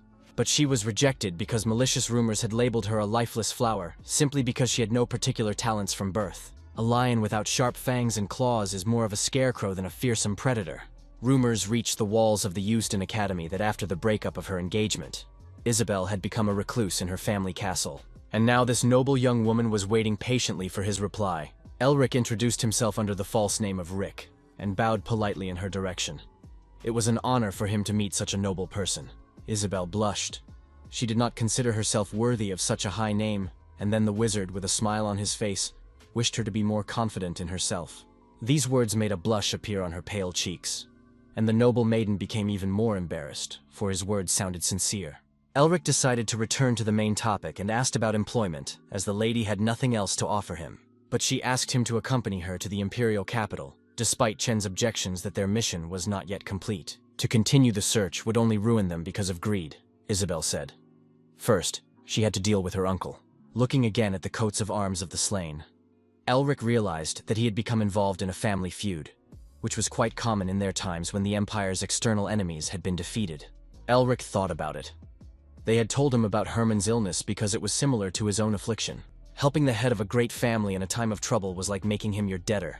A selfish thought flashed through the wizard's mind. If the revived House of Melvingers became an ally of the Blue Lions, it would look wonderful in the eyes of society. Isabel looked anxiously at the young man who was whispering quietly to himself and grinning greedily. Seeing his hesitation, the young lady decided that such a payment was too little, considering the wizard's skills, and offered twice as much upon arrival.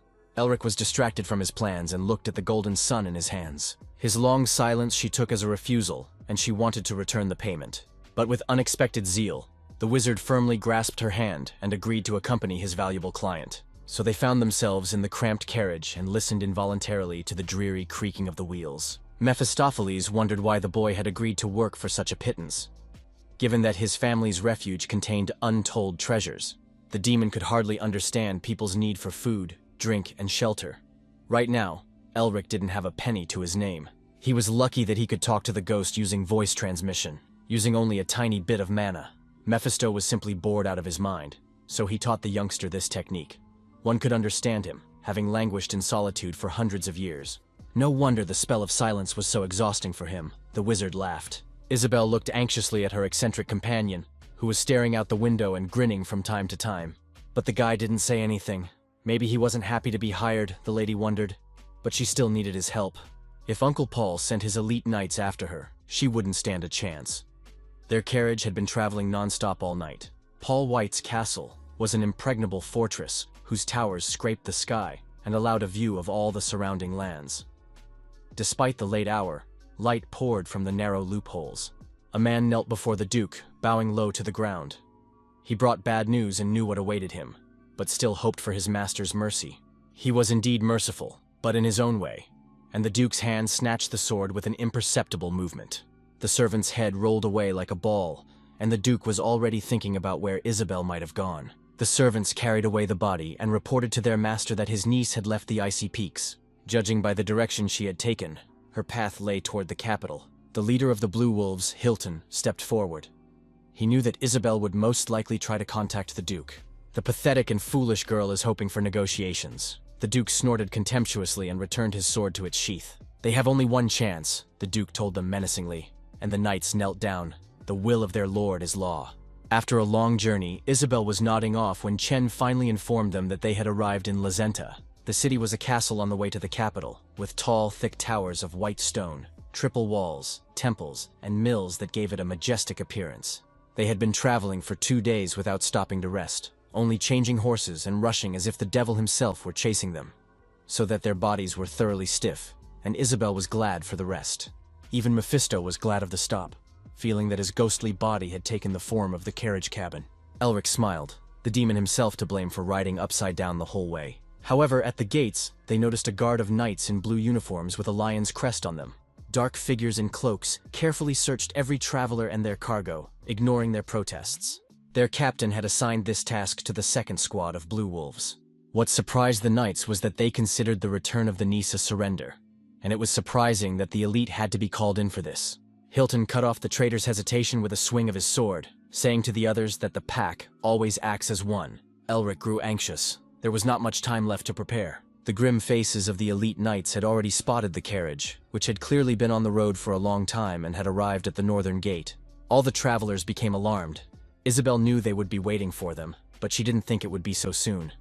Chen suggested turning back, but the young lady refused. It was too late. They had to scout things out first. But the fugitives hoped to slip through without wasting any time. But now their hopes were dashed, for the knights were already pointing at them. Isabel suggested slipping out of the carriage unnoticed, but then the wizard said calmly that there was no need. "Transformation!" He chanted the words of power. The young lady shuddered at the terrifying sight. They were driving through a barrier of knights who were looking straight at them and could rush forward at any moment. Fortunately, Elric's magic worked flawlessly, and the carriage entered the city. There, narrow, elegant streets with rich shops, guilds of seekers, and taverns awaited them. Isabel asked in surprise what kind of magic it was, and Elric explained that he had simply cast a fragile shell of illusion. The noble lady thanked him politely for saving her, and they decided to part ways for a while. Rick wanted to settle his affairs, and the girl needed rest.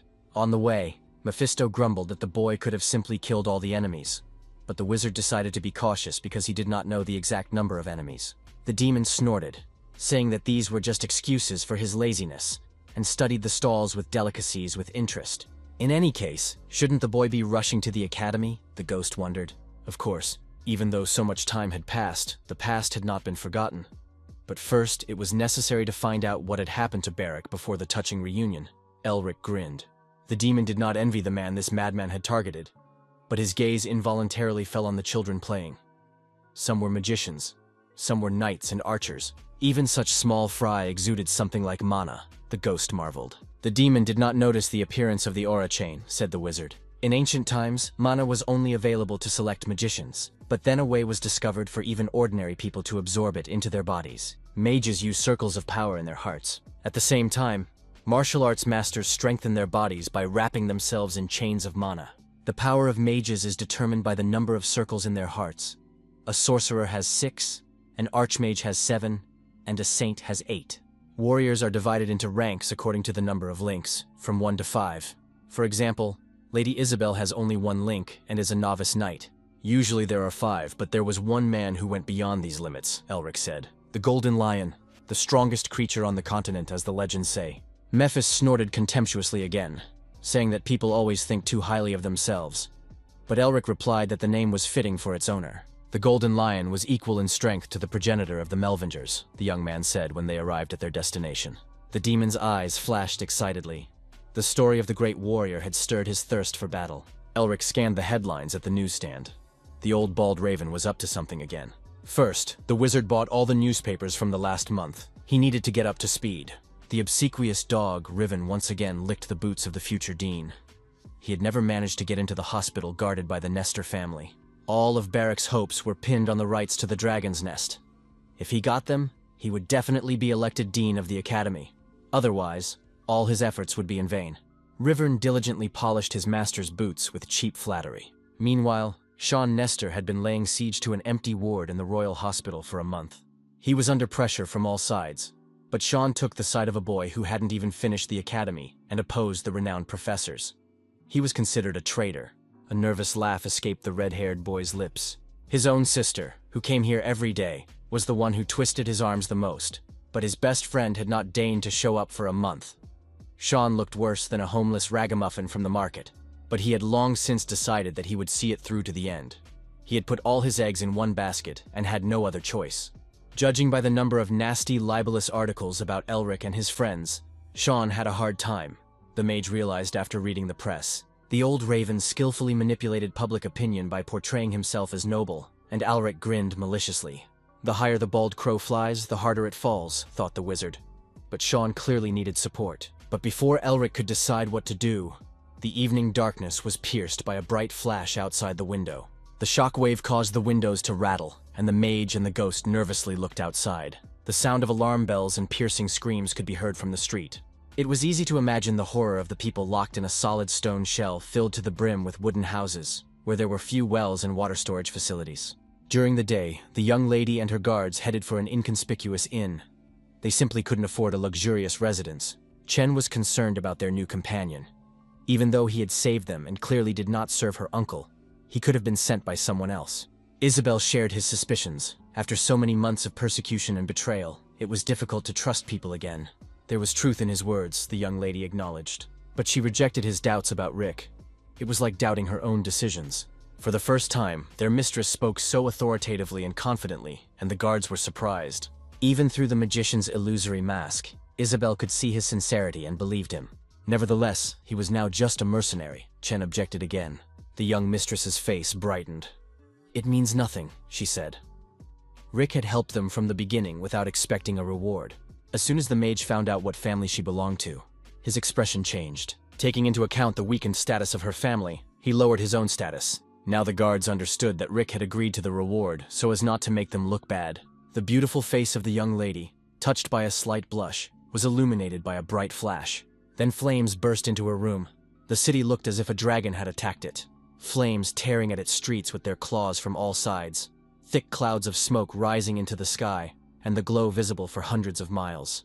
The scroll with the magic of the fourth circle was worth its weight in gold. The captains of the Blue Wolf Squad, Simon and Beskov, looked on with satisfaction as the flames and fear spread throughout the fortress. Simon openly enjoyed the revelry. He had paid a hefty sum for these scrolls. Beskov frowned. He didn't like this plan, but there was no other way to lure the young lady out and eliminate her. Knowing Isabel's character, she would rush to save people, and in the chaos of the fire, anything could happen quickly. He told Simon to be vigilant. There were 3 enemies, and one of them could be a mage. Simon licked his lips greedily and advised his comrade not to exaggerate the problem. Even he could kill everyone in the 6th squad with his eyes closed.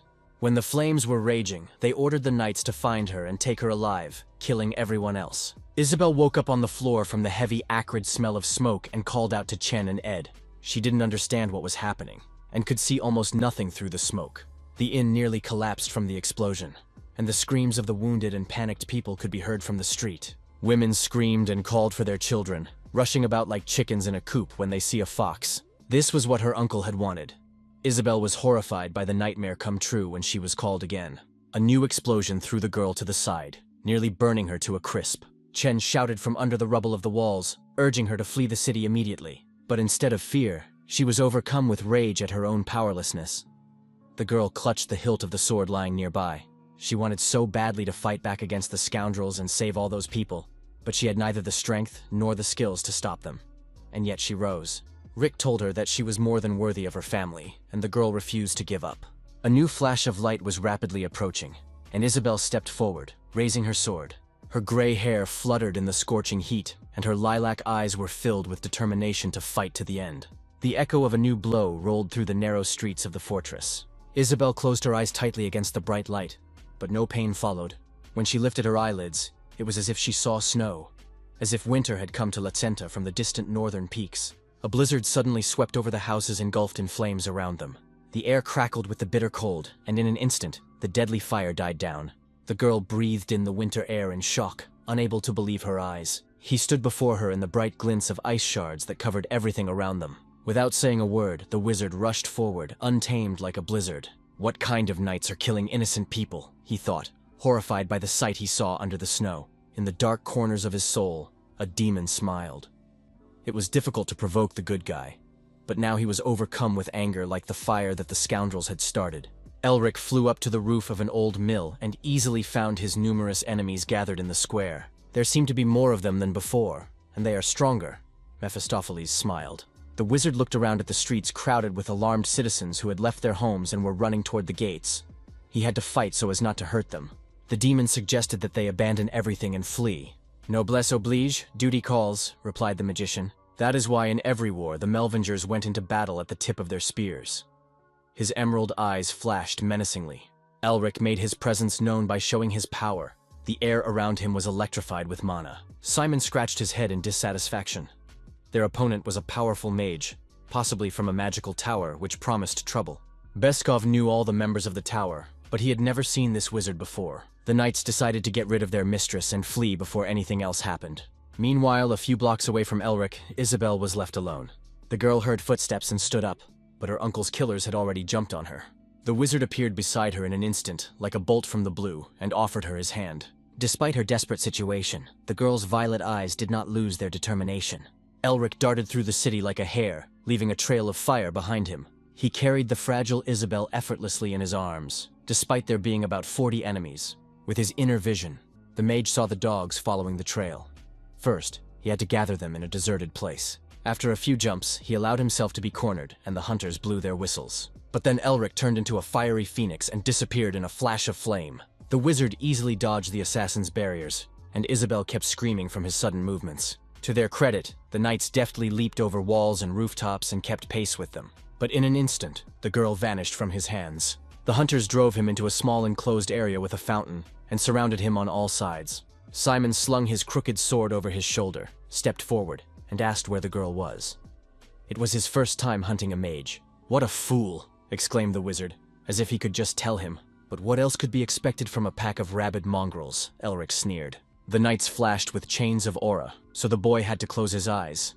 He had spent a lot of mana to extinguish the fire in the city. Fortunately, after absorbing the Yeti's seal, the dragon's heart's mana reserves had grown. But his body might not be able to withstand the increased strain. Back in the Melvinger hideout, he could afford the luxury of dying over and over again. But now, any mistake could be his last. 40 men acting in unison despite having only one enemy. Elric decided that the first thing to do was to finish off their insolent leader and drew his battle axe. But before he could get close to the captain, he was met by 2 sharp lunges from his knights. Due to the long chase, the mage had become slow and could barely keep up with the knights. Mephisto did not miss the chance to taunt him, asking if he had really defeated the Ice Queen. The last thrust drove the sword into the wall next to Elric's face. "What kind of fool thinks life is like the game Otto prepared for his descendant?" laughed the ghost. The boy told him to shut up if he didn't want to help, and at that moment, the captain of the knights attacked him himself, forcing everyone to step aside. Simon mocked the magician, who had run out of his flashy tricks now that he was in close combat with the knights. "Cut!" Elric swung, but the knight parried both blows. "That's all he can do," Simon taunted, laughing. His crooked yataghan cut as sharply as an axe. Elric was already gasping for breath from all the movement and felt himself weakening. The square was blinded by a bright flash as mana collided with the aura again. The wizard slowly backed away in the thick haze of residual smoke, until he was pressed against the wall like a cornered animal. "It's time to finish this." Simon clicked his tongue again, but then the darkness of the night was dispelled by the red flash of a signal flare. Simon carelessly looked back at the light, thinking that his enemy was no longer a threat. "It took them a long time to gather," whispered the wizard, and everyone was thrown back by a wave of power. The magic circle cut through the stone tiles like a snowdrop and filled the entire square. "More witchcraft," Simon muttered anxiously, but he felt the power of this magic in his gut, as if a real dragon from legend had risen before him. The captain shouted to the knights to kill the sorcerer before he could cast his spell. He himself rushed after him. The magical circle overflowing with power burst. It froze. Like a glacier sliding down a mountain, it tore through the square and froze everyone in it. Simon and his men found themselves in the grip of an icy tide, unaware of the trap until the very last moment. The ice slowly crept up to the trembling villain's face. "Don't even dream of a quick death," whispered the mage. 2 whistling swings separated the victim and the hunter, who had just switched roles. Beskov arrived just in time, but his partner was seriously injured. The wizard frowned. He was already exhausted. The second group of knights took up positions and surrounded him on all sides. Beskov understood that the enemy was not so simple. Without steel determination, he would not have lured everyone into a trap in the square. The magician should have felt trapped, but instead he smiled. That's why Beskov hesitated. The enemy might have had other tricks up his sleeve. He offered the stranger a deal: his life in exchange for the girl. The mage smiled again and replied that his enemies had nothing to offer in exchange for their lives, and a wave of icy cold bit their faces. "Knights who renounce the code of honor do not deserve mercy," said Elric. Beskov attacked first and ordered everyone to strengthen their bodies with an aura and keep their formation. "Get down!" The mage cast a spell on his crooked sword, but the purple mass of the curse was thrown back, and the guy quickly dodged. He prepared to blow the enemy away with air magic and chanted breakthrough. But this spell also worked weaker than Elric had expected, and once again he had to dodge. Spells without the ice attribute were clearly failing him. The power of the Seal of Cruelty had weakened them, he realized, but the seal itself was incredibly difficult to use. and Elric began to sweat despite the coldness of his magic. He hurled several razor-sharp crystals at the knights. Here in the middle of the city, the icy energy was weaker than in the mountains, where it lashed fiercely. The knights easily parried his weak attacks, but the mage had already prepared a solution, and several heavy swords of ice rushed toward the knights. They had only swords in their hands, they were in tight formation and could only rely on them. Beskov shouted for everyone to block. As captain, he was stronger than the other knights, and repelled the attack. His curved sword cut through the ice. With each step, the knight drew closer to the mage. The icy shards left small cuts on his skin, from which blood oozed. Gathering all his strength, he broke forward. It was time to end this dance. But when Beskov turned around, he felt like he was at an ice sculpture festival, like the ones held in the north in winter. The freezing effect worked even from the slightest touch. They had miscalculated when they decided to block everything. The deadly cold clung to his skin. "No need to be surprised," said the mage, looking him in the eyes, simply adding a curse to his usual spell. "The first commander was wrong not to send more than just them," whispered Beskov. He wanted to utter his dying threats, but Elric sent his head rolling across the pavement, wishing the killer a happy journey to hell. A grimace of horror froze on the face of the cursed knight forever. They took up positions on the fortress wall and could clearly see a glacier rising in the middle of the city. Simon barely managed to escape with his tail between his legs, and gave his men a scroll with a spell from the sixth circle that would bind them in a fiery bridle. Beskov bought the remaining knights some time, but they couldn't just run away in disgrace. He ordered them to run until their feet were bloody and to spread the flames throughout the city. And if that wasn't enough, to cover their bodies with fire. Since they didn't know where the girl was anyway, let the whole city be reduced to ashes, whispered the madman. The demon and the man assessed the scale of the spells. Mephisto was delighted. He hadn't seen such a warm-up in a long time. "They have something wonderful in mind," whispered the demon to the boy. As soon as he scanned everything with his inner vision, the magician understood everything, and immediately flew into the sky like a bat. "Humans are the only ones who can surpass demons in madness," laughed Mephisto. "But they are so good at pretending to be kind," he grumbled. Elric sensed that there were still 3 enemies left, but he couldn't see any of them. However, the scroll in their hands was far more important. The magic of the sixth circle would incinerate the entire city and its inhabitants. Elric rushed forward like a black shadow, searching like a bloodhound that had picked up a scent. "Too late," whispered the madman, laughing at the magician's efforts, the parchment quickly smoldering in his hands. The wizard really didn't make it in time, but Simon's hands suddenly separated from his body. Elric had noticed this back in the northern mountains, but the girl was truly fearless. All this time she had been hiding under the cloak of secrecy. All her life she had considered herself weak and talentless. But just now she had proven that she was capable of one decisive move. Sometimes you don't need to be super strong to save people. Her violet eyes looked fearlessly into the face of danger. The frozen, armless villain snatched the dagger. "Freeze," whispered the mage, encasing the knight in ice. Elric stretched out his hand. He was already quite tired from the battle. Simon laughed.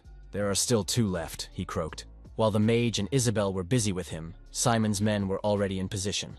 Even though he had defeated them, the Blue Wolves would not disappoint their master, the assassin croaked. He reveled in his final revenge on the wizard and this world, but the young man just smiled sweetly. He had already taken care of everything. Elric knew that Isabel would take care of the enemy, and calmly pursued the other 2. Before they split up, he managed to cast a spell and pierce the fallen knights.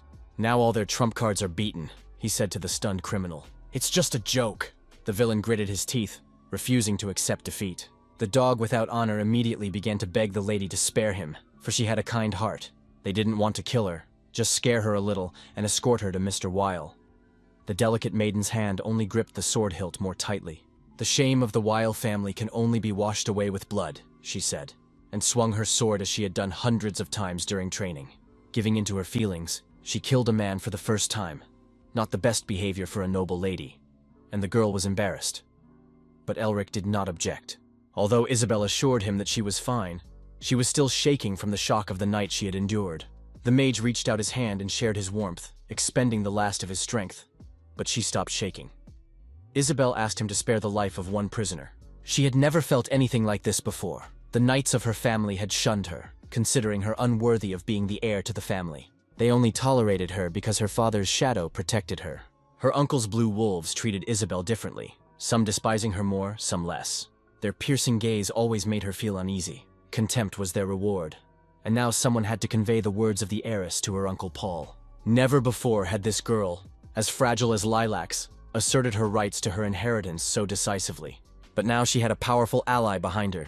Of course, she understood that this borrowed strength, Rick, had broken the ice and released the messenger.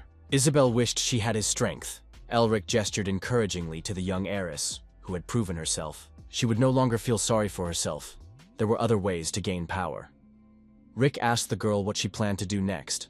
To Karnoy, to her father, to make a new plan. Isabel replied cheerfully. She planned to gather the old vassals who owed her father and summon them to the fortress. Rick praised her wise decision. It would have been easier to join forces with the mage, but the pride of the Blue Lions prevented them from enlisting his support. They were already indebted to him. Isabel didn't want to part ways like that and hesitated. And then the wizard handed her a stack of papers. They were covered in small print, like a scientific thesis, she thought as she glanced at the pages. The wizard couldn't promise her anything. Only that her father's illness was similar to his. But perhaps he could cure him, Rick said, and smiled encouragingly, and a cry of amazement escaped the girl's lips. Later, they found Ed and Chen, and the mage healed their wounds. Before explaining everything to them, he had to apologize for hiding his identity. The wizard revealed his name and tore off the mask of illusion. Elric Melvinger, the current head of an ancient family, the Duke of the Shining Stars, appeared before them. This honorable title had been bestowed upon his grandfather, Euston, the Star Mage, immediately after his victory in the war against the demons. It was a title without lands, but the name alone was worth a great deal. Isabel quickly recovered. She had had enough shocks for one day, but shouldn't he be in the hospital, which the whole empire had been talking about for a month now? Elric smiled. He had his reasons, but he assured the girl that his illness was real, and now she held in her hands the treatment he had developed after curing himself. Isabel didn't know what to say and just blinked her long eyelashes. She didn't know how to thank him, but the kind wizard gently stroked her head, saying that it would happen soon anyway. Isabel allowed herself a moment of weakness and waited for the tears in her eyes to subside a little. Then she smiled a strange smile and asked if she could serve him this time. "How about becoming a hero?" Isabel asked. Dawn was already breaking over the ruined city. All night long, people had been helping the wounded and clearing the rubble. Fortunately, there weren't too many casualties. Now he had made a formidable enemy, the demon muttered quietly, but the mage merely waved it off. It would have happened anyway. He had killed too many of Paul White's people for him to simply let him go. Besides, his magic was too conspicuous, so when he returned to the academy, everything would become obvious. The people of Licentia waved at him cheerfully and smiled despite their fatigue. Thanks to the help of the Blue Lions, the restoration of his home would go faster. The demon grinned at his thoughts. The boy was not only skilled in magic, but also a good strategist. Elric waved back to the residents. Mothers held the children they had saved in their arms and asked the wizard to stay with them a little longer. They were all sincerely grateful to him. Another person from the crowd came to express his gratitude. Elric glanced at the guard and asked why the look of guilt remained on his face. Chen placed his hand on his heart and, with the reverence of a true knight, swore never to forget his kindness. Elric was embarrassed by these words, and the demon endlessly taunted him that everything this boy had done was out of greed. The mage changed the subject and asked the guard what he would do next. As a member of the Whale clan, he promised to help the townspeople who had suffered because of them, and then returned to his mistress in Karnoy. "Excellent," Mephisto grinned again. "They want not only to stir up public sentiment, but also to spread the truth about her uncle." "Duty calls," Elric repeated silently as he bid farewell to the townspeople. "A pathetic excuse," snorted the demon as the mage left the city in the warm rays of the midday sun. "It's time to return to my alma mater," thought Elric, and headed for the academy. At that moment, the obsequious river bowed as low as he could, almost kissing his boots. Barrack cawed angrily and flapped his wings like an old raven because his assistant had not yet secured the rights to the nest. He threatened to remove even the youngest professor, Nerister, from his classes and position. Barrack nervously twitched his mustache. Whether it was bribery or threats, Riven could do anything but get the rights. "Move!" he barked, and the obedient dog disappeared from his office, slamming the door behind him. There were only 3 days left before the dean's election, and if he didn't get permission for Barrack's research, it would all be over. The late visitor in his office waited until the newspapers with headlines hateful to the professor had burned out. He smiled ominously, settling more comfortably in his chair. Finally, the academy had decided to cooperate with them. "And how do they intend to make him dean?" asked the old raven. The guest replied that all the preparations had been completed, and all that was needed was the professor's consent. But Barrack repeated his question. The long-haired man with the snake-like face grinned again. If the professor had doubts, they could sign an agreement with others, since he was not the only candidate for the position of dean.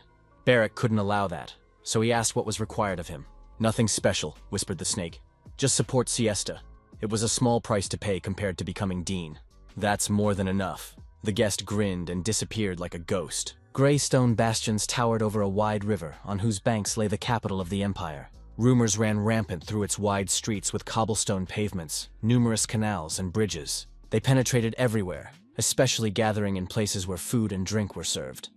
The new hero of Lacenta was stirring people's minds. The young wizard who saved the entire city from a fire became the most talked about news before its main character arrived at this tavern.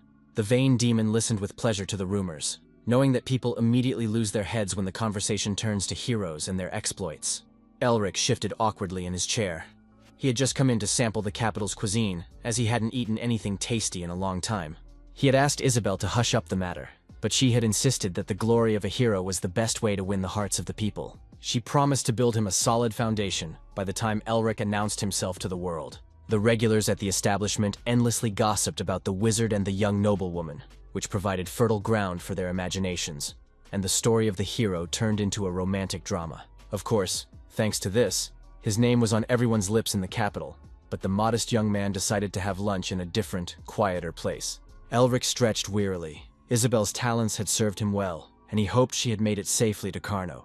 The young man turned around to call his eternal companion to join him, but at that very moment, someone's fist flashed right in front of his eye. The blow was so powerful that it raised a hurricane, and only the wizard's cat-like reflexes saved him from being hit. The residents and guests of the capital all looked in surprise at the source of the noise. Times were turbulent, and some thought that White's people had decided to wreak havoc here. Elric stared in surprise at the daredevil who had attacked him in the middle of the city, but then he caught a familiar smell of mana. "That joke went too far," said the blonde boy with a smirk. "Stand still and take at least one blow," said the guy. After everything he had been through, he thought it was fair. His eyes flashed with righteous anger. The third son of the Nestor family was determined to punish his ungrateful friend who had betrayed him. "I'm glad to see you too, my dear friend," said Elric, spreading his arms wide for a hug, dispelling the tense atmosphere. After that, he could no longer be angry, and they sat down in a cafe to have a drink in honor of their reunion. At Sean's expense, of course, since Elric had never regained his conscience during his travels. Sean agreed, but immediately returned the jab, asking how things were going with the heiress of the Y family. When the waiter approached, they placed their order, and Elric smiled sheepishly. Of course, Sean noticed the unusual smell of mana, but he waited patiently for his friend to tell him everything himself, suggesting they eat first. They clinked their glasses of sparkling wine and exchanged a few more jibes, as friends do. Then they got down to business. Sean had prepared everything exactly as Elric had asked him to in his note before leaving, but he wasn't sure if their plan would work. Now he had two tasks: to take revenge on Barrack, and to make himself known as loudly as possible. Sean lamented that Carl's servant was not having an easy time of it at the moment, and only then did he remember the red-haired witch, and was horrified that the rumors must have already reached her. The dragon fanatic would go through the roof because of the rumors. Sean shuddered. There was commotion in the Narister family's mansion in the capital, despite the late hour. Tasha had just learned that the rights to excavate the nest had been transferred to the academy, and personally to Barakaku from the Faculty of Elementary Magic. Just yesterday, public opinion was not on the professor's side, but everything had changed overnight. Hanabi's maid read the headlines of the morning newspapers, which had reached her before they hit the newsstands. It was strange, Tasha thought. Even under pressure from 6 magical families, her father would not give up the rights to the nest. Tasha asked what Sean was saying, but the maid replied that the young master was silent. This also contradicted his previous actions. Her brother used to talk about their friendship all the time, but now he was silent, thought the fiery witch. Dressing quickly, Tasha decided to change her destination. After all, the rights to the excavation did not belong to the academy or her family, so it was time to see the two little rascals. The Dean of the Magic Academy, a title that doesn't sound very impressive, but this position has extreme symbolic significance. The Dean of the Academy has influence in political and academic circles, and his position is equivalent to that of the head of 6 families or the captain of the Imperial Knights. And today, many people had gathered at the Academy for the election of a new dean. The Academy's huge amphitheater for general lectures was packed with people. The old Raven Barrack opened the solemn meeting with false cordiality, not forgetting to mention himself and the dragon's nest. He then immediately moved on to his election campaign, promising new achievements and speaking with such confidence as if the Academy were already in his hands. Sean snorted in dissatisfaction. The vain professor had begun his speech before all the candidates had gathered. Sean was still worried. Even though his brave friend had thought everything through, Barrack's influence on the other professors was enormous, and the scoundrel had no qualms about resorting to outright bribery. The snake-faced man walked past Barrack and congratulated him on his good speech, flatteringly calling him director. The old geezer immediately declared that such flattery was unnecessary, as he had already decided to cooperate with them, but he did not hide the fact that he was enjoying the moment. A contemptuous look flashed across the old crow's face. As soon as he got the position, he wouldn't need these scoundrels. Soon, he would be on par with the members of the hexagram. Why would he need an organization without patronage? And although he thought so, a sinister shadow also crossed the face of his temporary ally. This was followed by long and boring pre-election speeches by other candidates, but there was little enthusiasm or belief in victory in them. Sean glanced at the dean's chair, on which the Melvinger coat of arms was symbolically displayed. An owl holding a book as a symbol of wisdom and knowledge. But suddenly, like a phoenix rising from the ashes, his sister burst into the assembly hall. The distinguished professors grumbled discontentedly. Only members of the hexagram family were allowed to enter their area. Ignoring their grumbling, Tasha announced that she would be replacing her father as head today. Like no one else, the girl was aware of what was happening and smiled slyly, causing Sean, who was sitting in the section for ordinary teachers, to shudder. Another person approached the podium and asked for everyone's attention, and the fiery maiden signaled that she would remain silent. Sean involuntarily looked away from his sister, not understanding what she was up to. Everyone who had the right to vote for the dean had a crystal with information about the candidates. Rivern announced that they could now choose one of them and vote. Barrack nervously twirled his mustache. Everything would be decided now. He had made many promises for which he would have to take responsibility. Most of today's representatives were part of the deal. He waited impatiently for the results to be announced and fidgeted unnoticed in his chair. Rivern began reading the results, mentioning that the Melvinger family was absent from the vote. Barrack frowned and clenched his hands tightly, and a gleam of greed appeared in his eyes. But before the name could be uttered, a man in a tattered cloak shouted, "Enough!" His voice shattered the tense silence in the hall. People turned to look at the source of the noise. Tasha smiled smugly, glad she had come to see the show. Inside the barracks, it was as if everything had come to a halt when the late guest announced himself as the head of the Melvinger clan, the Duke of the Shining Star. He had come here to exercise his right to vote, and with that, Elric pierced his sworn enemy with a sharp glance. A murmur ran through the audience, as if someone had disturbed a beehive. They whispered that it was the scum of the Melvingers who had been in a coma. Under the flashes of cameras, Elric slowly climbed onto the podium. He walked slowly and deliberately, confident that everyone had time to realize who stood before them. The old bald man gasped, and his piggy eyes narrowed in surprise. The indignant murmur of the teachers grew louder. How could an ordinary intern cause such a commotion at the dean's election? Elric threw off his cloak like an old skin and appeared before everyone in an expensive suit. He rebuked them for ignoring the laws of the Empire, saying that as the head of the family, he had every right to occupy the place of honor. Barrack regained his composure as best he could, and congratulated the young man on his recovery in a hoarse voice, but objected that the vote had already ended. But Elric did not answer him, but looked at Raverna's dog, who was standing behind the lectern. According to the laws of the Academy, if a candidate aroused suspicion, it was possible to vote again. "Anything is possible as long as the majority of voters see it as necessary," said Elric, stepping toward the professor's chairs. Passing by Rivern, he patted him on the shoulder in a friendly manner, which did not escape Barrack's notice. Then, turning to the entire assembly, the young duke announced his suspicion that Professor Barrack had forged documents. He also accused him of attempted murder. Barrack met his words with a stony face, but his nostrils flared involuntarily, and he began to wheeze like a boiling kettle. Regaining his voice, the professor loudly declared that these were serious accusations and required proof. Since he had decided to participate in the election as the head of a great clan, he was obliged to follow the rules, said the professor. Elric listened carefully to see what move the old raven would make next. The professor turned to the others and asked them if they supported the groundless accusations of the head of the Melvingers. The professor's cloudy eyes narrowed into thin slits. The insolent boy would not have come without a trump card up his sleeve, but the outcome would be the same, Barrack thought confidently. A nervous silence hung in the air. To openly support the boy would be to challenge the professor, who could become dean. But if the boy turned out to be right, one could be branded an accomplice to a criminal. Everyone took a wait-and-see position and no one spoke. So Barrack asked the young duke what to do now. "There's no need to rush," Elric replied calmly. They had time to listen to the professor. A purple crystal used for negotiations appeared in the wizard's hands, from which Barrack's voice could be clearly heard. The recording contained his words, in which he essentially confessed to his conspiracy against Elric, with the aim of taking away his rights to the excavation and the family medallion. Elric smiled triumphantly. Contrary to the professor's words, he had been obstructing the great discovery in every way possible, and had always wanted to get his hands on it. A drop of sweat trickled down the old man's swollen face. "Are these accusations really so groundless?" asked the young Melvinger to those gathered. The professor shook with anger and tension, declaring all the young man's words to be lies, to which Elric replied in surprise that a man with his mana blocked could hardly have performed a magic trick to deceive so many people.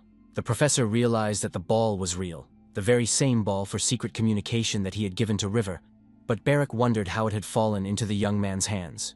The professor glanced at the mangy dog, but the vile traitor did not even look in his direction. Rivern asked everyone in the hall to remain silent while the discussion was going on.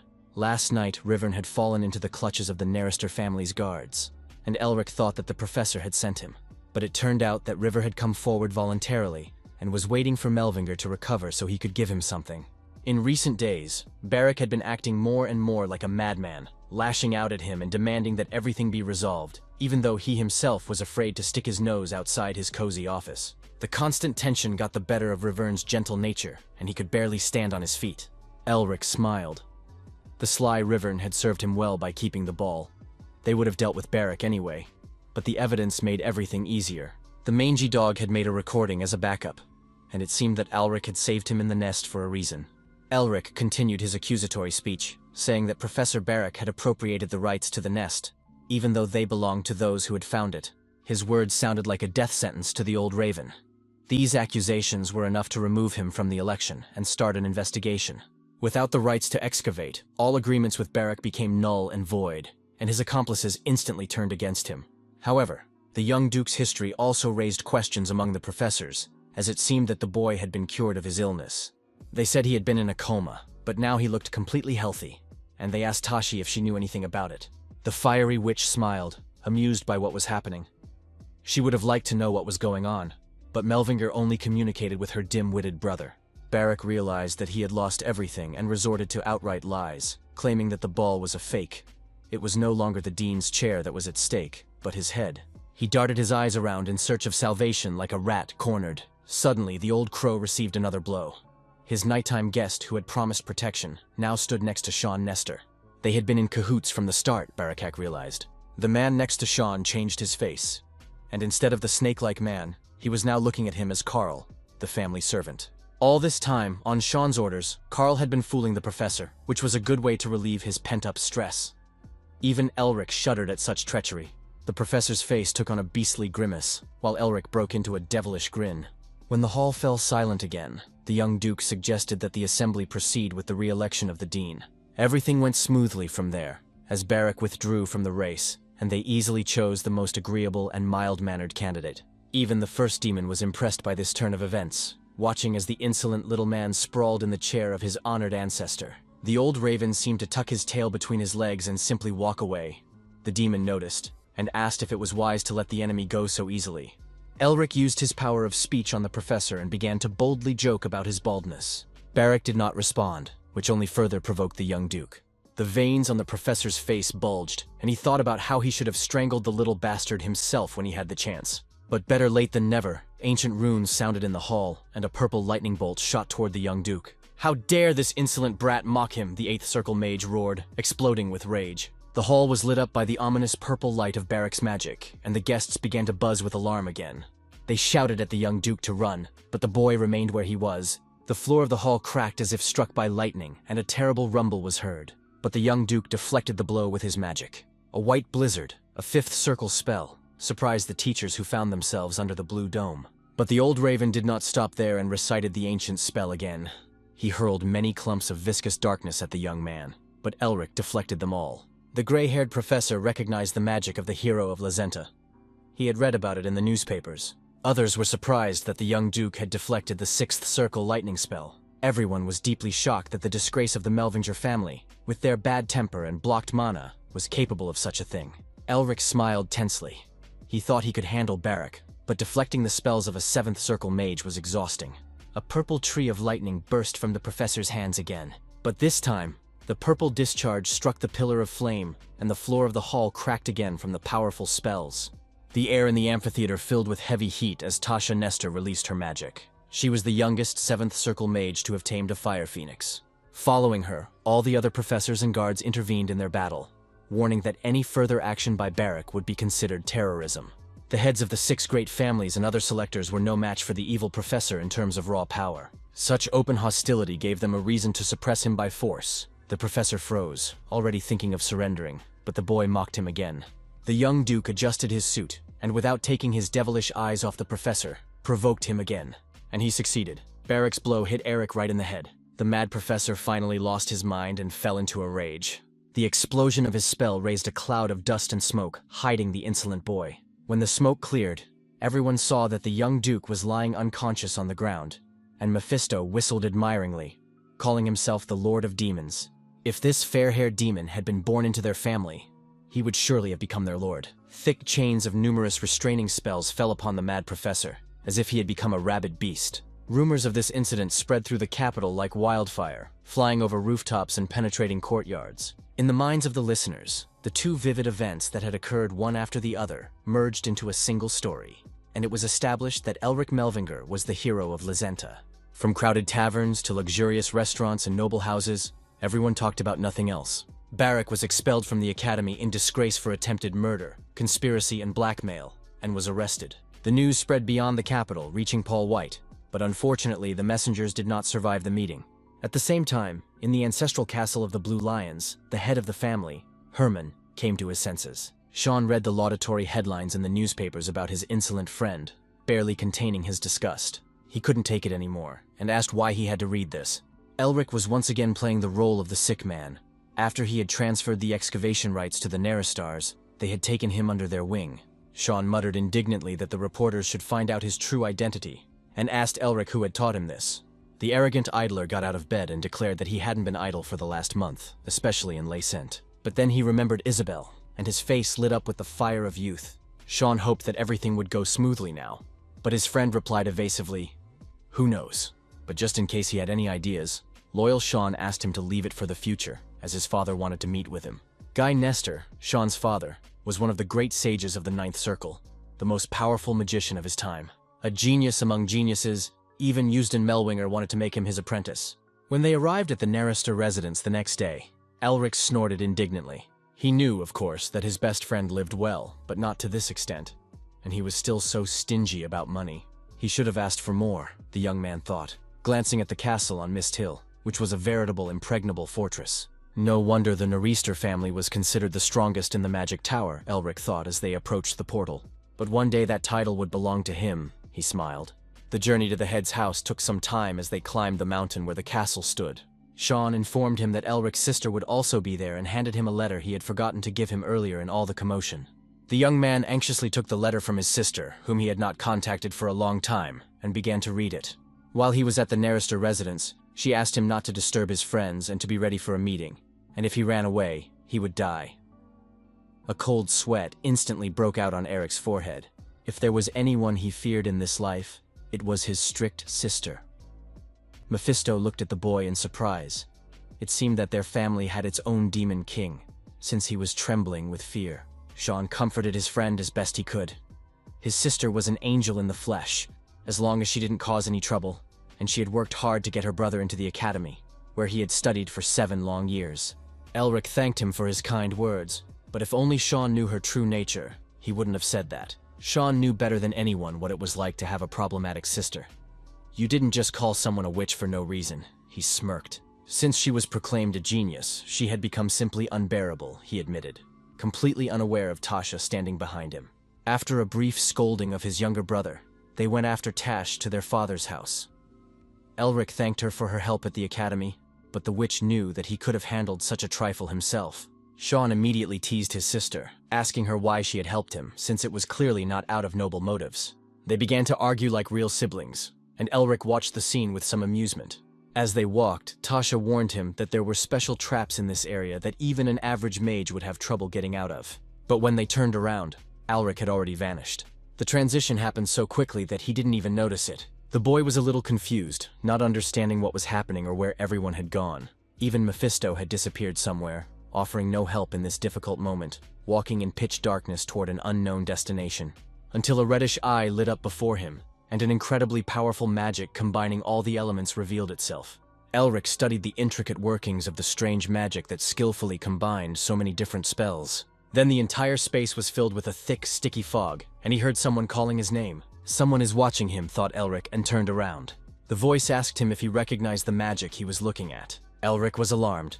The trap he had fallen into belonged to someone no less powerful than an archmage. The voice called out to him again, asking why he wasn't answering. But there was no point in answering. He was a guest of the Nestors, so he could pretend he knew nothing. The fog began to swirl around his feet, and the speaker realized that the boy wanted to escape. His emerald eyes flashed proudly. "Mgla," he said. In the darkness sat an old man with white hair and bandaged hands, in a meditation pose. The old man could no longer see what was happening in his fog, as if the boy was using it to hide. If he hadn't been interrupted, Elric would have deciphered the magic, but now he would be in trouble if he just stood there. "Are you leaving already?" asked a voice, and the ground disappeared from under his feet. Sean stared into the fog in shock and asked Tash if they should call his father. "The true palace of the blue mist has been opened," said a voice behind them. Guy Nestor stared menacingly at his offspring and wanted to know what was going on. Even at home, they addressed him as Sir instead of Father. Elric had disappeared before they entered, they told Lord Nestor. Looking at the seal of the mist, he immediately realized that his great-uncle had a hand in this. The illness must have flared up again. Lord Nestor sighed heavily. Sean squeaked like a frightened chick that they couldn't just leave everything behind. After all, his friend was the head of the Melvinger clan. He was very worried about his desperate friend, but all he heard was a quiet chuckle. Tasha smiled slyly, thinking how her troublesome brother could worry about anyone but himself. She liked this beginning of the era of the Shining Star Duke, and Lord Nestor agreed with her. He also wanted to know how strong the young Melvinger was. The pink mist gave way to a mountainous landscape, and Elric once again had no idea where he was. Elric put up his defenses before the spell reached him. For some reason, both Otto and Mephistopheles were constantly surrounded by troublesome old men. Gritting his teeth, he tried to resist the onslaught of mana with various elements, dominated by the attribute of wind. Hot as June, the wind full of fire turned water into steam, so that a light, cool breeze gathered it together into a veil of fog. The fog was so thick that it exerted strong pressure, and Elric thought that this old man was capable of summoning a typhoon. Although he did not seek to harm him, he was clearly provoking him, and the young man decided to unravel this magic as soon as possible. Back in Lazenta, he had sensed that all his magic without the ice attribute was weak, so he decided to use the method of transforming mana and wind and apply it to his ice. He went further and changed the circulation of mana that connected the soul and the seals, just like in the battle with the knights. Elric tried using other elements together with ice to strengthen them. His hands emitted a pure blue light like the northern ice. The mist around the mage began to move. Mana surged in the dragon's heart, and then came a surge of power that rolled in like a tsunami. His demon seal filled with bright light, and in that same second, Elric fled, reappearing in the same place from which he had vanished. Brother and sister stared at him in bewilderment. It would have taken a six-circle mage a day to escape, and even Tashi had spent several hours on this trap. But Elric managed it in less than an hour. The demon noticed that the power of the Yeti's seal had grown. This high-level magic impressed Mephisto, but the boy not only broke free from it, he also managed to steal it. Guy clapped his hands. "It was worth going to the Dean's election after all," he said and came closer. Not long ago, this brat had been suffering from a debilitating illness, and now a sixth circle mage stood before Lord Nerester. Hearing the surprised exclamations of Sean and Tashi, the young duke frowned. Then he formally greeted Lord Nerester, and they shook hands. Without a hint of regret in his voice, the lord apologized for the inconvenience. The young duke smiled and politely said that it had been an interesting experience. After that, the lord invited him into the house. The ill-fated fog dissipated, and Elric was able to see the luxurious mansion worthy of the emperor himself. Sean hurried his friend along, saying that the whole family was waiting for him, and the young man paused for a moment, unable to remember the last time he had been with his family. Carnoy Castle stood firm against the cold winds, its sharp towers constantly brushing against the vagabonds, who whistled resentfully over the rooftops. After many days confined to his bed by illness, the Blue Lion awoke and rose. Isabel was the first to rush to her father's neck and hug him tightly, just like when she was a child. Even though he had been bedridden, he remembered everything, including that none of the doctors had been able to help him. So, ruffling his beloved daughter's hair, Hermann asked her how she had managed it. The girl confessed, wiping away her tears, that Sir Elric had helped her. And at that name he felt a vague anxiety, like any other father with a grown daughter. Despite his long illness, Hermann got out of bed that same day. How could he continue to linger, especially when he was so eager to see this talented young man, even if it meant crossing the continent? For the first time in a long time, he donned his knight's armor. He was once again radiant with vigor and energy, as if he had been rejuvenated by 20 years. Meanwhile, at his brother Paul's castle, the knights knelt in the hope that their lord's wrath would pass them by. The lord drummed nervously on the armrest of his throne. Isabel had fled, his wolves were dead, and his hated brother had returned from the dead. And the only surviving knight had just exploded before his eyes. "All this is the work of one magician," the lord hissed furiously. Hyzen suggested that a curse had been placed on the unfortunate man's body. He reported to the lord that Hermann had left the castle with a squad of hawks and wanted to meet with the young Lord Melvinger. The wolf of the Will family smiled with the corners of his mouth, and the lion weakened, not rushing to him first, but galloping off to gather his vassals. "The brother and the young Melvinger must not meet," the lord ordered in a cold tone. "He is only alive because he has this mark," Paul reminded the trembling knight. Elric couldn't get used to the luxury of this palace. It looked more like the work of a jeweler's dollhouse. Sean hurried him along and went ahead. The grumpy demon behind him asked if Guy Nerester was human. Elric glanced nervously at Mephisto, and mentally asked if he was a demon. But fortunately, the evil spirit did not mean that. Still, he was puzzled as to how a pathetic little man, not even of the Melvinger family, could have achieved such a level. And all without the help of a creature from a higher race, he exuded a monstrous pressure. Elric breathed a sigh of relief. Humans had not been fooling around all these years while the demon was gathering dust in a cave. The mage began to count on his fingers. The heads of the magical tower, the house of the great lion, the imperial inspectors, the Protestant Union. There were many different forces in their era.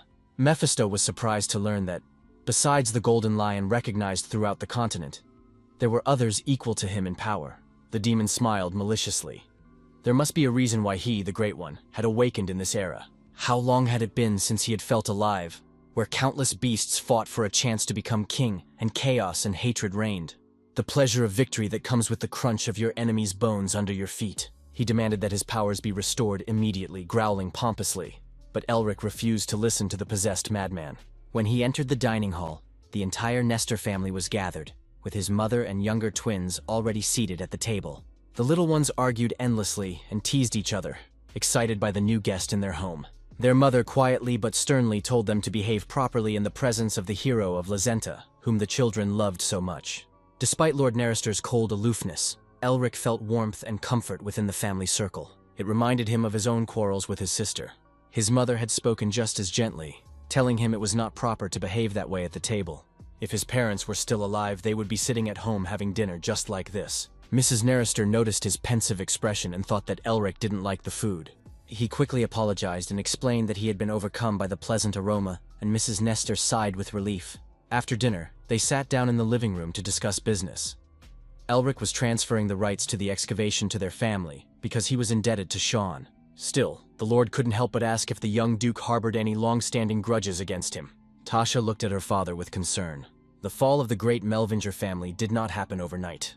All these years after his parents' death, the world seemed to have ostracized him, and he and his sister had tasted betrayal and humiliation to their heart's content. "The past is the past," the young Duke replied evasively, citing his circumstances. The Nestor family had remained neutral during his isolation. They couldn't help him back then. Mephisto raged that Melvinger should grovel before the descendants of those who had groveled before them hundreds of years ago. "Pride won't pay for food," Elric sneered at the demon's thoughts. His lineage weakened after devastating wars. One day, he would surpass all the mages in the world, which was why he had come here to assess their strength and capabilities. They said nothing more to each other, but it seemed that the Lord understood everything and asked them to count on him if they needed anything. This meant that their houses were now bound by an oral alliance of complete and comprehensive support. The Lord asked the young Duke not to feel burdened, as they were friends with his son, and he was grateful for the excavation rights. It was a bold move on the Lord's part, and a risky one, as he was supporting a house whose entire power lay in a single wizard and his name. Such a gesture would not go unnoticed by the other families of the hexagram, and the Lord had much to lose. It was difficult to tell what he was thinking from his stern gaze. No one noticed a shadow creeping up to the living room window. There was the sound of breaking glass and a crash, and they turned around. You'd have to be crazy to do something like that in front of the Lord, Elric thought. But then he recognized the uninvited guest and grimaced in disgust. The man in the cloak, whoever he was, clearly despised door handles, otherwise he would have used them instead of breaking through the window. In a creaky, elderly voice, he said that the boy would be his apprentice. Looking at the acrid black smoke billowing from the floor, Elric remembered how Sean had told him about Lord Nerester, who was so obsessed with talented people that he kept them in his home as guests. The true power of this family lies in the gathering of these people. Servants burst into the room and stood up to defend them. They asked the advisor to leave, as he had shown disrespect by breaking into the Lord's office. White Knight Augustine Nestor, head of the council and teacher of all the members of this family, took off his hood, and his thick gray hair rushed down like the whirlwinds of fog he controlled. The old man raised one eye to the Lord and asked for forgiveness, saying he was in a hurry. But the Lord was in no hurry to change his anger to mercy, and, flashing his eyes from under his thin-rimmed glasses, asked him why he was there. The old man pointed with his bandaged finger at the insolent and shameless boy in front of him, and repeated his desire to take him as his apprentice. The Lord tried to dissuade him, saying that this boy was the young Duke Melvinger, but Elric stepped forward, as befitted the head of a great family, preferring to speak for himself. He politely greeted Master Augustine and bowed. Sean and Tasha started, for they knew this crazy, annoying old man and his quirks well. The old man was surprised that the insolent boy who had stolen his magic had heard of him. Elric replied that his late father had often mentioned the wise man, and that if his family had had such a support, they would not have been broken so easily. Augustine frowned. He had not known Elric's father, but who did not know such a great master, the boy replied. Sean and Tasha were even more amazed at how freely Elric conversed with the stern old man. Since the boy already knew who he was, that made things easier, and Augustine asked him directly if he would be his apprentice. Elric flattered him by rejecting the offer, saying it was too generous. But the mad old man cut off his stream of flattery and excuses, stamping his foot and summoning his magic. "You must respect your elders," the old man shouted. And even Lord Nestor realized that the boy had gone too far. The entire room was flooded with the dazzling trail of Augustine's magic. It was as if he were in the middle of the night sky with a scattering of the brightest stars, and the young duke marveled at the sight. And before he could figure out what was happening, the old man struck him on the back of the head with the palm of his hand. It all happened so fast that Elric, losing consciousness, thought it was teleportation. But then he realized that the damned madman was just very fast. In the light of his strange magic, everyone watched silently as Master Augustine took the old man away. Laughing eerily, the old man took the boy and disappeared through the window as suddenly as he had appeared. No one dared to move in the starlit sky. Tasha indignantly asked Sean why he was standing there silently while his friend was being kidnapped. But his brother only grumbled that because of his crazy friend, he would never live to see old age. Mephisto grinned.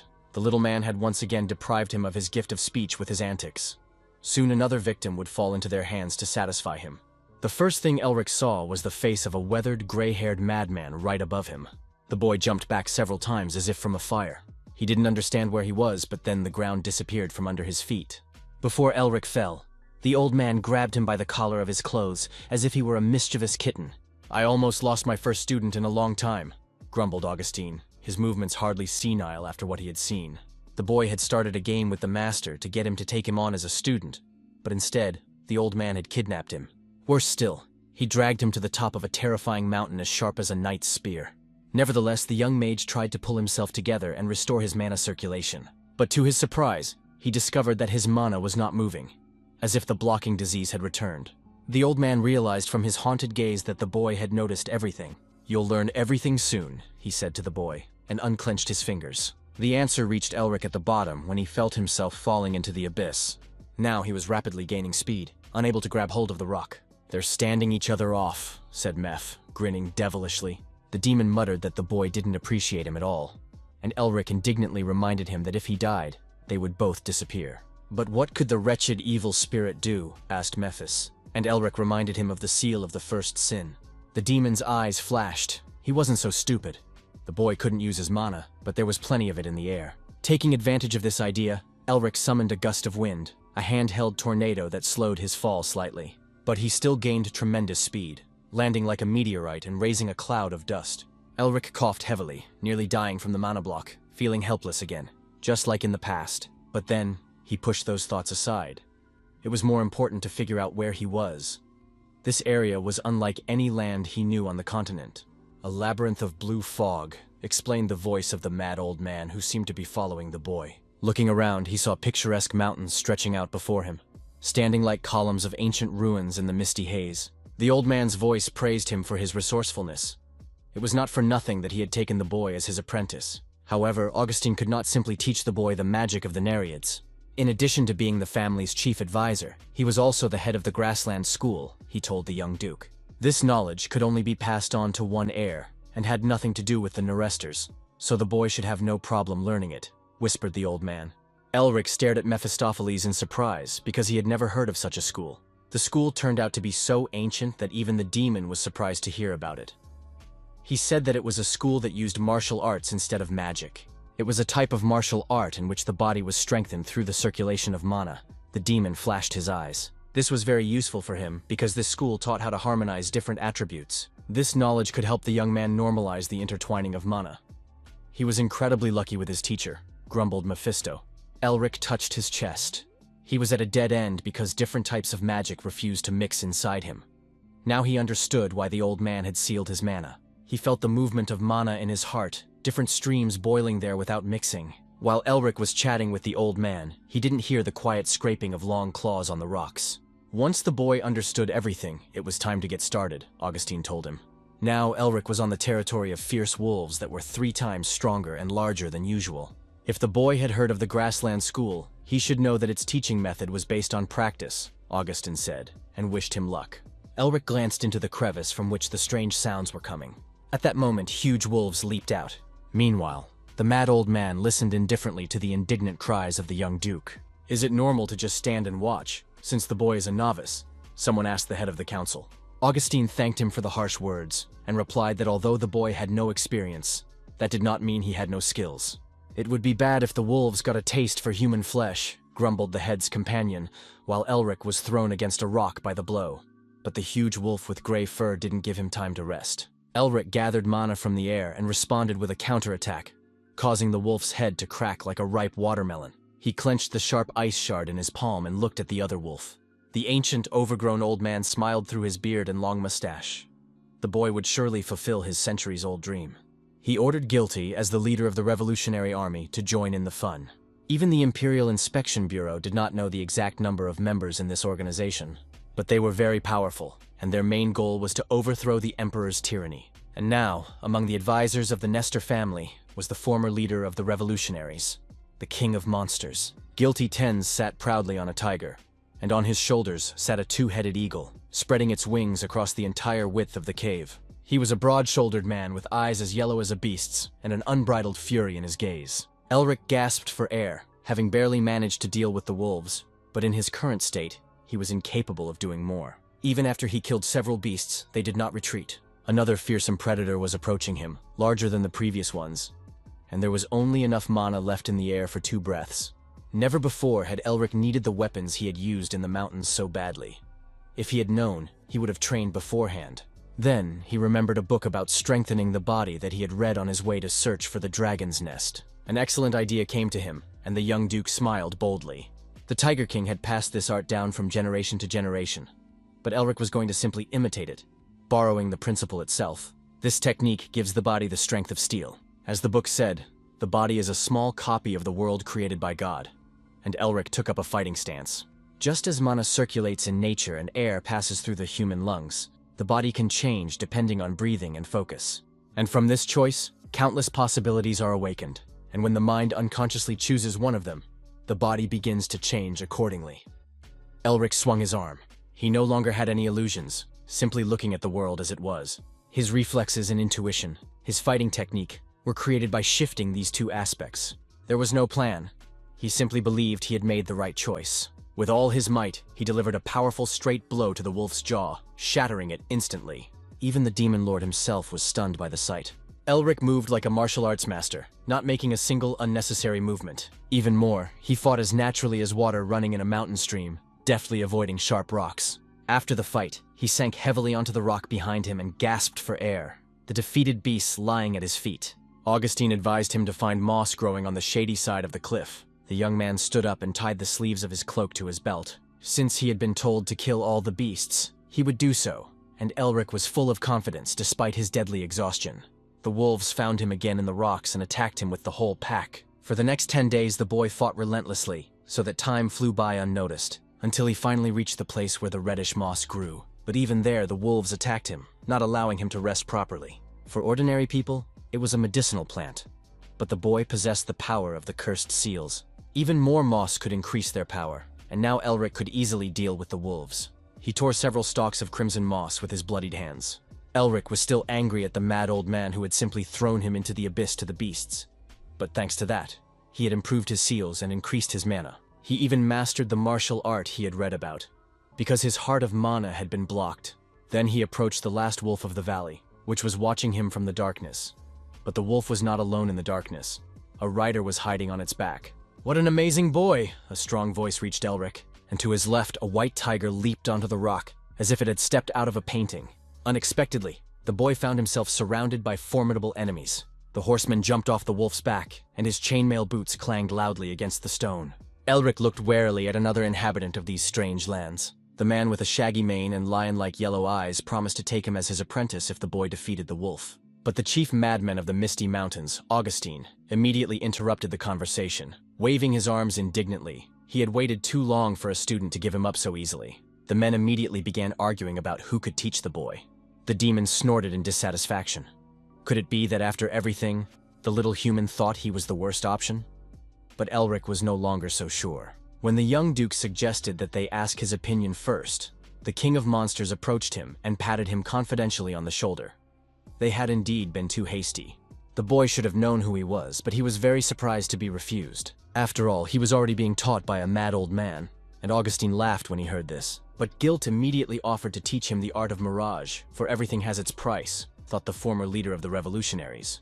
With this art, one can freely control the beast, which is why he was given the nickname King of Monsters, said Guilt, his amber eyes flashing greedily.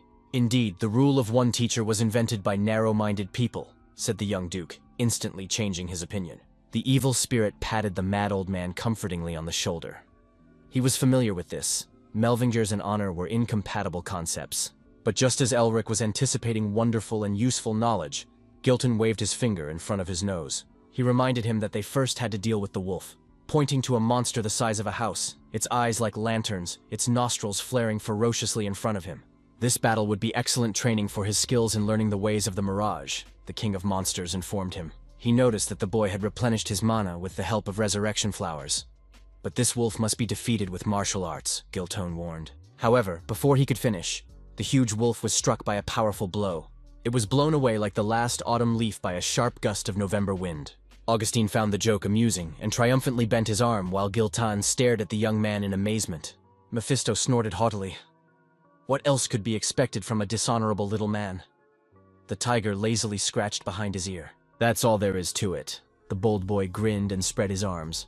Then he turned his emerald eyes to the one who had been enjoying his suffering all this time. He stood in front of the old man, waiting for him to make his next move. Augustine praised him for his good work and placed his bandaged hand on his shoulder, from which a warm light emanated. In one fell swoop, they were transported to the sanctuary of the Chronicle of the Night, the entrance resembling a mine shaft and thickly covered with resurrection flowers. As soon as the boy took a step toward the sanctuary, he became alert.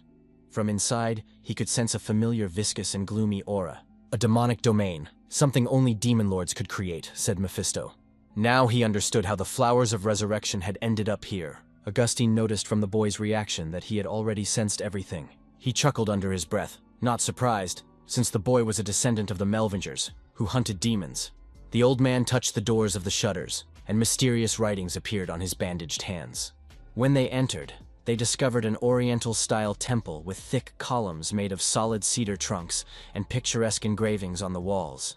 The founder of this temple was an alchemist who had been searching for herbs in the east. One day, the demon lord took his wife and daughter, and the founder, wanting revenge, chased the monster to the ends of the earth. But the demon was still too strong, and the founder had to combine the knowledge of the west and the east, so he was able to absorb the demon's power and become stronger. Elric was surprised that the founder had not been able to take revenge, even though 1,000 years had passed. Justice will soon prevail, Augustine told him, as he continued to lead them deeper into the temple. And then Elric realized that their guide was the founder of this place. The long corridor ended in a sanctuary covered entirely with seals. Mephisto marveled at the old man's power. The demon he had sealed was incredibly strong. Elric only now realized how powerful his current mentor was. Augustine chuckled into his beard, having already boasted enough to his student, and modestly remarked that there had been no other way to fight that battle. Now it was time for everyone to achieve their goal, he said. Elric was speechless before the mighty demon who slumbered here in chains of oblivion. The monster he must defeat. The old man stared at him with his cunning, narrow eyes. That was why he had taken him as his apprentice. The young duke looked suspiciously at the fossilized monster the size of a dragon, and wondered if the old man's brain had become moldy with age. But Augustin was not joking, and clarified that they needed to deal with the seal. Even if the boy was an ordinary human, he was capable of it. The old man smiled. Elric trembled with excitement and didn't know how to respond. Augustine raised his hand and asked him not to worry, saying he understood the boy's excitement. But the words did little to calm Elric, for he could not know for certain what was true and what was false in this story. To convince him, the old man began to unwrap the bandages on his hands, and this alarmed Gilton. Every mage has his own technique known only to him, he said, and inscriptions lit up on his hands again. The same was true of him, for he had the hand of a dark elf. Augustine threw off his monk's robe, and everyone saw his dark, charred hand. If the light elves lived in forests filled with sunlight and eternal spring, then the dark ones hid in the cold darkness of the dungeons and worshipped demons because of their inclinations, and they were soon exterminated. Transplantation was forbidden dark magic, especially if the organ belonged to a demon. Even Lord Nestor did not know this secret. But now that Augustine had revealed his weakness to him, he hoped the young man would trust him. The old man looked at him again with a sly squint. He himself had discovered the boy's weakness when he was unconscious, though he had not wanted to. He knew about the ability to absorb and use demons, and that was what had prompted him to kidnap the young duke. They had something to offer each other, but he left the final decision up to the young man. Because everything that had happened was simply the greed of an old man. The king of monsters and his loyal tiger stared intently at the young duke. Elric thought to himself that greed was one of the deadly sins. But was there anything wrong with wanting to destroy a demon? The boy himself craved more power. After everything that had happened, the mage could no longer refuse his teacher and greeted him politely, as is customary in the East. He spoke with complete sincerity, so that now there should be no shadow of suspicion between them, as between a true teacher and his student. The old man also smiled gently and accepted his new student. The young man realized that he simply had to absorb the demon and asked if the monster had a name. The old man frowned, for the demon was called by different names in different lands. The chroniclers of the night themselves called it the cruel beast Heul. After a few minutes of preparation, Elric began his task. Even Mephisto recognized the demon's power. The young duke approached the printed demon. Elric asked Mephisto how to devour this crocodile, and he snorted indignantly. Only recently had this little man been talking so confidently. The magician could not refuse someone who asked him so insistently for help, but now he wanted to know how demons devoured each other's seals. Mephisto snorted contemptuously again. For demons, this was like eating something that could not be taught to humans. The magical pendant of his ancestors did not react. Last time it had worked on the Yeti Queen because of a task. Then Elric himself cast a spell in the language of the soul. "Devour," he commanded. Heul trembled and growled fiercely, as if he were about to break his bonds and rush at them. A wave of dark, suffocating energy erupted from the demon. The wizard concentrated on what he had been doing for the past few days.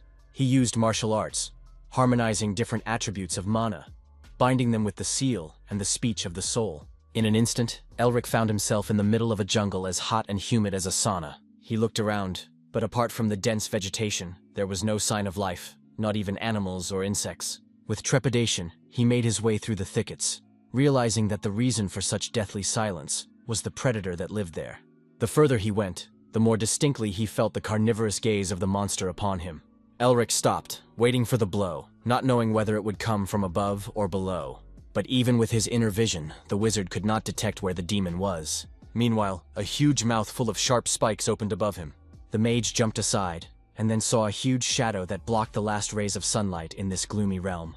A huge crocodile stared at him intently with predatory eyes that blazed with fire while the boy thought about how to fight this monster. But that was impossible because Elric did not know how to absorb the crocodile's seal and was looking for another way. "Usually, Melvingers fight first and ask questions later," said the demon, staring intently at the man. Elric grew nervous. They had figured him out too quickly. The demon quickly figured out that he had Mephisto's seal, the heart of a dragon, and the speech of the soul. The crocodile smacked its jaws loudly. If a normal human fell into its paws, it would already be dinner. The shadow that filled the entire space growled fiercely. His time was up. He ordered Melvinger to continue being insatiable. "Strive for more, satisfy your greed and ambition." Elric froze, and if he followed his advice, they would meet again. The seal on the wizard's hand was colored with a new pattern, and then the vision ended, and he returned to the temple. In addition to the two existing marks on his hand, a new one appeared. Gilt and Augustine were as surprised by the young man's quick return as he was. Even Mephistopheles was surprised that the crocodile had so easily given up his name. But on the other hand, he had no choice. The demon had long since died and was maintaining itself in a sealed state, and absorbing it was his only chance at resurrection. Elric remembered the demon's words that they would meet again if he became stronger. And it seemed that this was what the crocodile wanted, for him to restore the original power of the seal. Old Augustine suggested that the demon had lost its status after being defeated. Mephisto snorted contemptuously again, for no one had asked the madmen to interfere in the conversation. Elric wondered why his teacher had brought up the subject himself. The Seal of Fury, he said clearly to Elric. Hule was originally known as an evil spirit, one of the lowest demons who fear their own death, but they are incredibly resilient. With this seal, he would be able to sense danger, recognize his opponent's weaknesses, and act accordingly. The old man called this the sense of evil. Tears streamed from Augustine's eyes like water from a dry stream. After so many years, the Night Chronicle had received Hule's seal and the sense of evil. All the young man had to do was raise the level of the seal and fight the king. All their efforts over 1,000 years had been for this. The sense of evil feels like a tremor in the body and a tingling in the heart, said the young duke. That was exactly what he felt when his loyal friend burst into the hall and called him.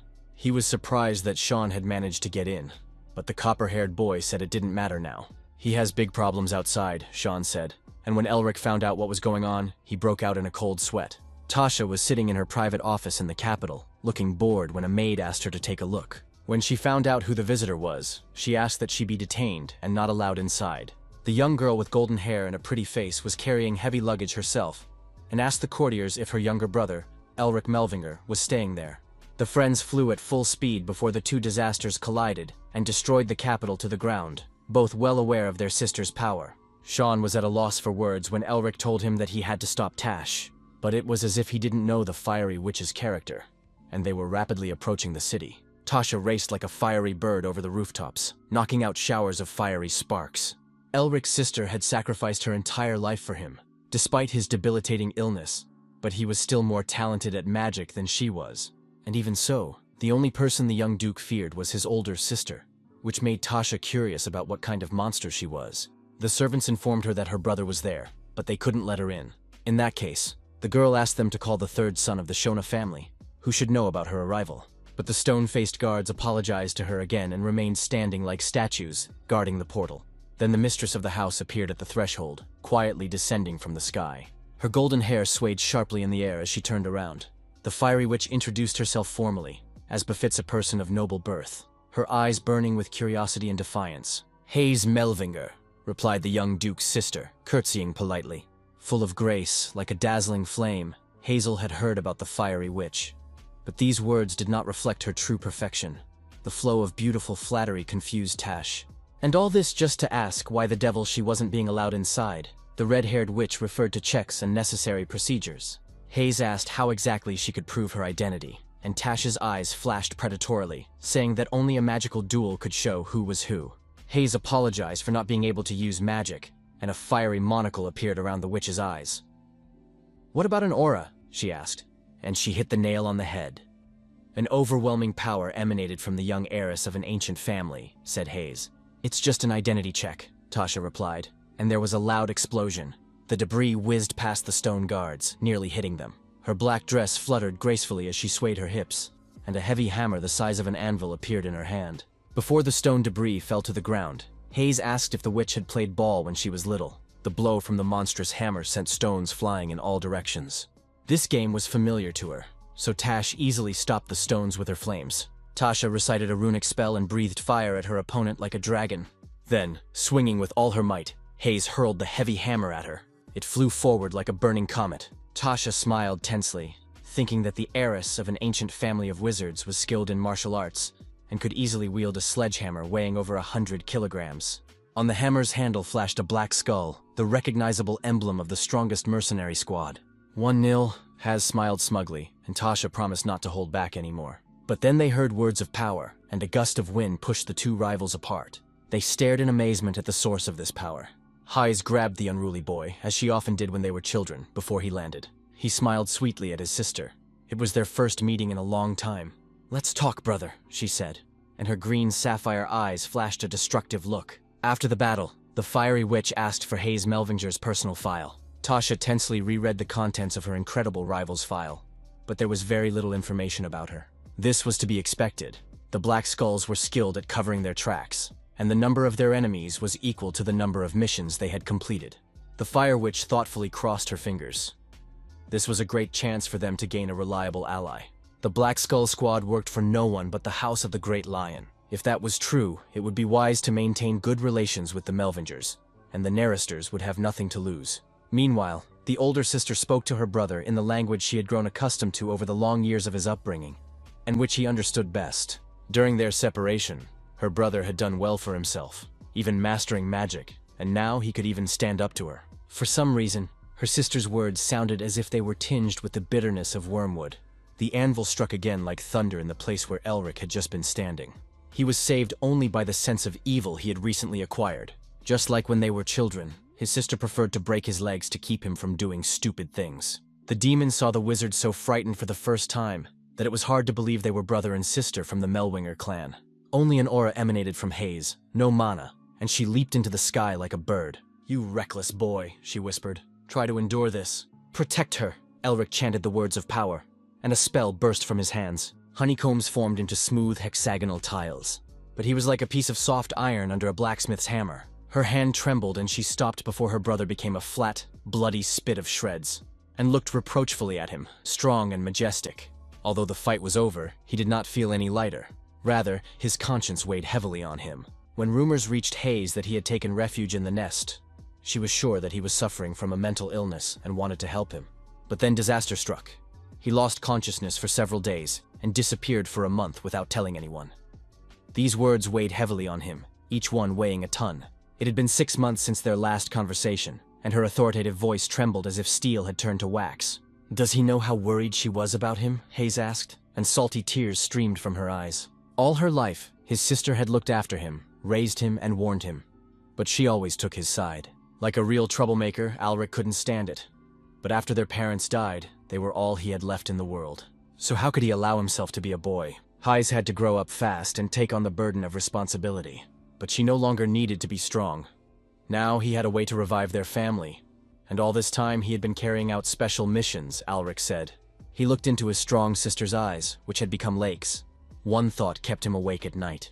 If the demons returned, then the Melvinger clan could not stand aside out of respect for their ancestors. That would be just as disrespectful to their mother and father, who had given their lives in the last war. That was why he was now heading north again, where another important task awaited him. With a confident voice, the younger brother declared that he could handle anything, and at that moment, she realized that the boy had grown up. Elric promised to fight just like his grandfather. All the memories of the past few months flooded back to him. The soullessness of the battlefield, the bitterness of loss, and the cry of death. But so did hope, the warm words and support of friends in times of trouble. He had many enemies, but they would all be defeated. And at the end of the road, only the light of the stars would remain. After saying this, he looked at his sister again and fell silent. "Next time I'll definitely cut off your head," she promised with a smile on her face, as she always did to show she was no longer angry. Elric grumbled indignantly that she could have said something nicer in the heat of the moment, praised him for how he had grown up, and so on. The demon listened to their reconciliation with a gloomy face, all his fun ruined, and he had been so hoping that the boy would be flattened. "People are too sentimental," he snorted. In the dark night sky, the crescent moon shone brightly, like a thin sickle for the harvest. In a field of tall wheat, its ears bending under the weight of the harvest, stood a man in a plague doctor's mask and a dark cloak. In his hands he held a box with a seal of fiery wings and the figure of a demon with a goat's head. "In the name of the resurrection of Lord Azazel," a voice whispered, echoing the howling wind in the field. In the pink clouds of the setting sun, a bird flew, its wings gliding steadily, held aloft by rising air currents. And on the ground sat the young duke in a meditative pose. His eyes were tightly covered with a wide strip of cloth. However, he could see everything around him perfectly well without their help. Extending his hand forward, he allowed a hawk to land without fear of the bird's sharp talons. His training progressed quickly, Giltone told him, having watched everything from the sidelines. The boy had mastered the skills of control perfectly, but before Gilton could get closer, Elric struck him with an open palm, and instead of Gilton, the old man Augustine appeared before him. Just as he had mastered the skill of controlling wild animals, Elric had also mastered the feeling of evil, so his teacher praised him. He told the boy that his training here was complete, and that he now needed real combat experience. Elric breathed a sigh of relief and collapsed wearily onto the ground, right into the dust. He hoped never to see those annoying old men again, but they loomed menacingly over him, saying that the teacher was forever.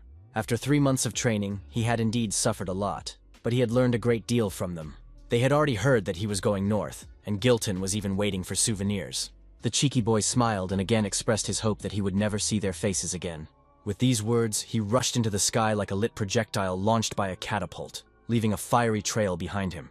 The two venerable warriors indulged in sweet, nostalgic memories of their past campaigns. Back then, they were young and full of strength, but now they were hiding in this refuge like rainworms under a rock. "Wouldn't it be more cheerful if the grieving disciple returned here?" asked Gilton. But the old man did not think so. After 100 years, disciples asked too many questions about his age. Still, students grow old, while Augustine felt young. At the end of her brief meeting with Tasha, she thanked him politely, saying that the fiery witch would be supervising the excavations, and Elric signed the papers. He was surprised to find that she was now addressing him informally. As a member of the hexagram, she took care of his affairs at the academy so that he didn't have to worry about attendance, and the requested carriage was already waiting at the main entrance. He knew, of course, that the Phoenix girl was obsessed with dragons. But he never imagined he would see her like this, as if a leprechaun who had found his pot of gold had appeared before him. The young man shuddered involuntarily, hoping that their friendship with the Nor'easters would hold, as he now had one more person to repay, and he thought about Isabel. The sword with a lion's head pommel returned to its scabbard like an obedient dog returning to its kennel, quietly rattling its chain. German Weil glanced contemptuously at the thick carpet of chopped-up bodies. Paul should have sent someone stronger, and the Duke felt insulted. It was just a cunning wolf weakened after all the battles. A voice like a quiet blizzard, gentle and cold, was heard from behind. She approached her father, stepping softly in her high leather boots. Her uncle would fall as soon as the lions united with Melvinger. Her father's knights laughed and ruffled the girl's hair, who was like a daughter to them, refusing to see her as a grown and powerful lady. The knights wanted to visit Paul for dinner and settle all family squabbles with a swing of their swords, but Hermann refused, reminding them of their main goal, to protect the proud Isabel. Now they had to meet with the Duke of the Shining Star and thank him personally, and only then deal with Paul Wilde. The white, neat houses of the small village were hidden in a cozy valley between green hills from the setting sun. A figure in a black cloak quietly asked the man who had approached him why he was not yet the Blue Lion. They had thought before that getting rid of the old, sick lion would be easy, but who could have thought that the long-extinct Melvinger family would stand in their way? But they would deal with that later. First, they had to make the wolf the head of the family, said the masked man to the first captain, Hilton. As soon as the wolf takes the title of Duke, his body and strength will be used in the name of Lord Azazel, said the man in the mask, and the captain shuddered at his voice, and his eyes flashed like red-hot beads. The sky above them was clouded with black shadows, harbingers of battle, flapping their wings and stirring up a storm, sensing their imminent death and their feast. The carriage was waiting for him at the foot of the castle on Misty Hill, as promised, the horses snorting contentedly in the morning coolness, anticipating their ride. But the road did not bring him those carefree hours of relaxed contemplation, when the landscape slowly changed like water in a lagoon to the measured clatter of hooves. He had thought he would drive the carriage himself, but Carl, Sean's butler and servant, was the coachman. Sean himself sat in the chair next to him and grumbled that he was accompanying him on his father's orders. As if that weren't enough, his sister had also gone with him on the journey, instead of staying home to look after the household. But two old men begged to be allowed to ride in the carriage with him, not afraid of breaking their bones on the road, the wizard complained. The venerable warriors were extremely offended by his attitude and sat opposite him. The demon also snorted discontentedly, muttering through his teeth that the trip would be noisy. Elric laughed nervously. Now there were 7 people in the carriage, if you could call them that. The perfect number for a long journey. This is more like a family trip than an adventure, the young man sighed. The interior of the carriage contained space-expanding magic and resembled a luxurious lord's study. It seemed that the Nor'easters liked to travel in comfort. Sean continued to stare out the window with a sour expression. They were strange company. Hayes quickly got along with Gilton's wild animals, especially the tiger, which was stretching lazily like all lazy cats. Thus began their real journey. Lord Nestor drank tea in his study, a hint of a smile touching his usually stern and reserved face. Thinking of the amusing company that had set off for the north, his mustache quivered again with laughter, and the lord took another sip of hot tea. The butler noticed his lord's mood, which he had not seen since his youth, and asked if something good had happened. How ridiculous, the lord smiled again, looking out the window. Fate had mixed an explosive combination of characters in the cabin of a single carriage, and the lord was curious to see what would come of it. While they were driving, either out of boredom or old habit, the sister began to criticize Alric's manners. Sean laughed when they were compared, calling him noble and setting him as an example to the young duke. The wizard grimaced contemptuously. His friend had never been particularly concerned about manners. Hayes promised the old folks she'd fix things and teach her brother how to be a noble guy. Gilton and Augustine were clearly amused by what was happening. With all the grace of a true lady, Hayes thanked them for their understanding. Elric grumbled indignantly that he was already grown up and didn't need such nonsense.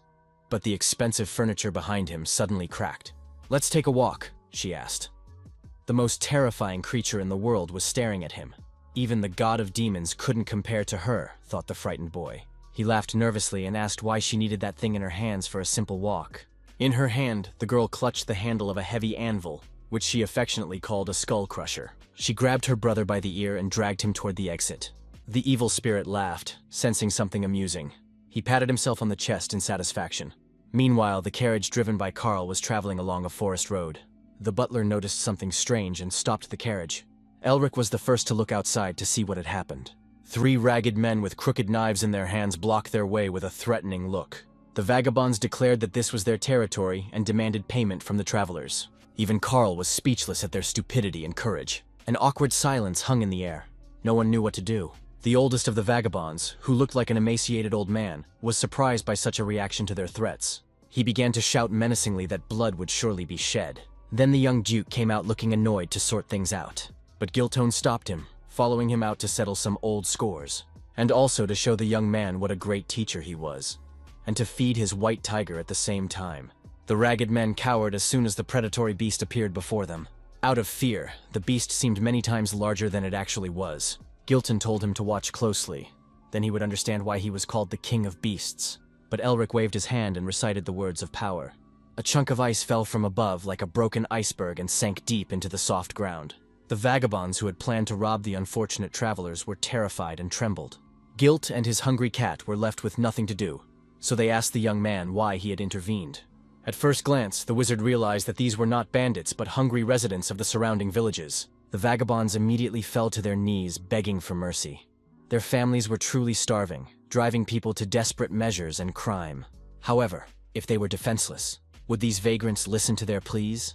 Asked Elric distantly. The criminals did not know what to say and looked down guiltily. The oldest among them, whom the others called the Elder, struck his forehead against the ground again. He broke his face until it bled and begged for mercy for the others, taking all the blame upon himself. But his companions declared that it was their fault too. After all, they had wanted to help their families and loved ones. The young duke had no intention of staging a public execution and hanging the criminals on posts by the roadside, as was customary in those days, and decided to simply test their words. When they entered the village, they saw its inhabitants, weakened and sitting in the street, warming themselves in the sun, although the village itself was not deserted. Misfortune had befallen their village not long ago, but the last few years had been dry, and with starvation looming in the winter, they had decided to become bandits. As they walked through the village, Mephisto pricked up his ears and caught a familiar energy. The village elder lamented endlessly about what had happened as he led them. Augustine suggested that the young duke spare them, as this region lived its own life, and imperial officials rarely ventured here. There was some truth in his words. Hunger was a terrible thing, and drove people to make sacrifices. His noble position obliged him to help the lower classes. And Elric agreed that they couldn't just dismiss their reasons. Hearing this, the village elder perked up. He began to bow again to the young and noble wizard. He promised never to rob people again, clasping the nobleman's hands tightly, which made Elric feel uncomfortable, as he was not used to such treatment. After that, he asked Mephis what he was fussing about. The evil spirit sensed demonic energy, albeit weak. Listening to his senses, the wizard felt the same thing.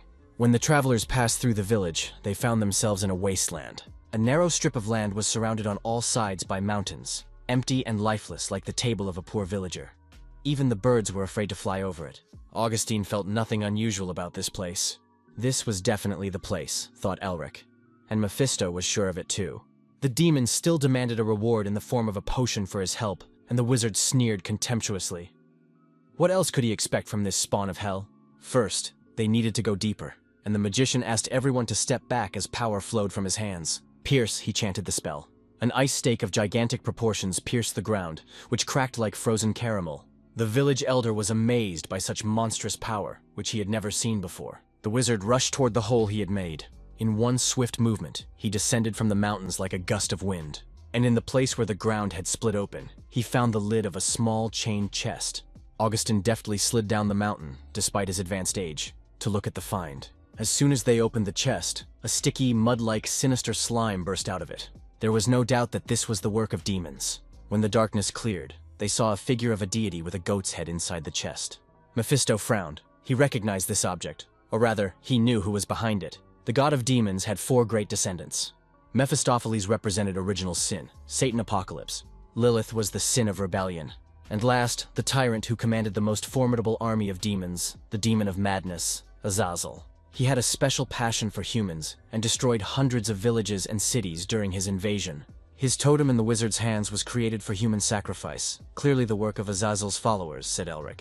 The demon was surprised that the boy knew about his brother, but he dismissed it, saying that he had simply read about it in a book. What was more important was that someone was trying to perform a ritual after which all the villagers would be sacrificed. Then everything fell into place. That was the reason for the state of the village in which they found themselves. Elric grimaced again in disgust. There was nothing more repulsive than demons hiding among humans. While he was thinking what to do with the chest and the figurine, Augustine intervened and suggested giving them to the authorities. Mephistopheles immediately grimaced like a dried eggplant. He wanted the boy to absorb this power and give it to him. To his horror, despite his promise, the wizard agreed with the cursed old man. But what could he do, asked Elric. If he absorbed the power, the authorities would never find out. He then offered a deal, the power in exchange for the secret of his seal. Of course, such a brazen trick would not work on a demon. Having shattered all the devil's hopes, Augustine gave the casket to Sean. Then Mephistopheles begged, saying he would agree to anything except the seal. But then the demon Hul, whose seal he had recently received on his hand, intervened. Before Elric could do anything, the evil spirit broke free from his hand and rushed toward the casket. He devoured it faster than a child eats sweets stolen from the table before the adults can take them away. The old teacher and faithful friend froze in surprise and demanded an explanation. The magician thoughtfully ran his hand through his unruly hair. He had been made a fool, and the evidence he had found had disappeared. Mephistopheles flew into a rage, for what he had stolen from under his nose was now rightfully his. Elric suggested that the whole village had become like this because of one totem. The cultists gathered in a dark cave near the statue of Azazel. Despite being underground, the cave was stifling from the smoke of wax candles. One of the figures in a dark cloak bowed to the ground, while the others stood silently. When he raised his head, it was as if lightning had struck him and he shuddered. Some heretics dared to disrupt their ritual, he said to the others. A worried murmur ran through the ranks of the cultists. Like all sectarians, they feared that their plans had been uncovered, and that they would all be sent to the capital's square to be burned. But the chief cultist asked the deity to be merciful to them, and promised to punish the heretics. Then they began to chant in unison that they would resurrect their master, their cries echoing loudly, making the cultists feel as if there were more of them than there actually were. The sect leader once again praised himself for choosing such a good place to deceive superstitious fools, and said he would meet with Kaya for the resurrection ceremony, his eyes flashing ominously. Meanwhile, the hero of Lazenta and his entourage stood by the dam, which was filling with water again. Once upon a time, there had been many fish in it, and now it was possible to release fry into it again. Elric was surprised that no one had noticed the demon's tricks. The water would allow the peasants to irrigate their fields again and harvest their crops. So despite the hunger and exhaustion on their faces, smiles began to appear. Unfortunately, not all of the weakest old people and children survived this ordeal. Augustine patted the young man comfortingly on the shoulder. They handed over all the evidence they had found to the authorities, who would now investigate and punish the provincial governor for his negligence. He would have liked to shake things up himself and sort everything out, but now it was the Empire's business. The young wizard thought again. Now, under the supervision of the Bureau, the cultists would definitely not be able to act openly, and he had to find the flower garden and improve Winter as Otto had instructed him, and only then could he completely untangle this web of evil. The village elder tearfully thanked them again for saving them from disaster. The drought would soon end, and the peasants would be able to survive on this land. But before the young duke left, the elder called out to him. He wanted to know the name of the noble wizard who had saved them all. Now the young man could proudly call himself by the name he had received from his parents. Elric Melvinger, he said, and smiled. Surprisingly, even in this remote place, people had heard various stories about him. The stars of the Empire shine again, smiled the village elder, and hope that he had long lost returned to his mind. After a short adventure, they returned to the carriage and drove through the forest. A light silence hung between the travelers, the kind that comes when all business and arguments have been settled. Stories have been told, and everyone is lost in their own thoughts. Carl called the young man again and asked him to look out for a moment. He did as he was told. This time, their path was blocked by people in masks and expensive suits with red emblems, members of the Imperial Inspection Bureau. These people behaved arrogantly and confidently, as those who are endowed with special powers by the authorities and placed above others tend to do. Their emblems bore a sword that punished criminals, and they were looking for Elric. Their pomposity immediately enraged the young wizard, even though his family had fallen into decline and he still held the honorary title of Duke. The entire bureau was the Emperor's secret service, and they had a bad reputation. For their own ends, they resorted to murder, kidnapping, and bribery. Their power was equal to that of the Magical Tower and the family of the Great Lion. So it was no surprise that their dogs appeared here so quickly after the report about the demons. But even if the Emperor was behind them, they were behaving too arrogantly. Elric sighed indignantly. He smiled and simply nodded without answering their question. The dogs immediately reared up. No one dared to behave like that in front of them.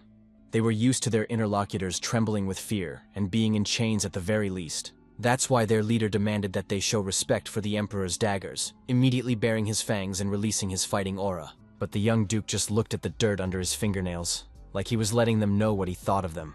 Let them be the Emperor's dogs, but there was no one among them with the rank of Duke, and they should have shown respect. His overwhelming aura made the dogs tuck their tails and bow their heads. In an instant, the pack lost all its confidence and fighting spirit. The black mist surrounding the wizard took the form of the demon Hyrule with his vicious mouth. In terror, the dogs bowed low and respectfully, as was their duty. On the same level as Magnus, the head of the searchers thought anxiously. Then he glanced at the masked man standing behind him and caught his gaze. As if receiving instructions from him, the leader of the dogs removed his mask and politely apologized for his rudeness. Mephisto smiled smugly. The boy knew how to present himself, all because they had taken him for a fool, Elric replied.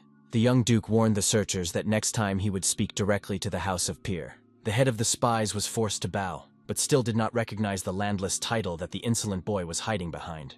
But his face darkened even more when he heard a dry, elderly voice. Augustine Nestor said that they were lucky today. In the boy's place, he would have long since impaled their heads on pikes. The seeker couldn't help but recognize the old man, White Knight. His mere presence made him shudder with fear. To make matters worse, the arrogant boy was a student of the strongest monster in the tower. The chief bit his lip and promised himself he would whip all the intelligence agents when he returned to headquarters.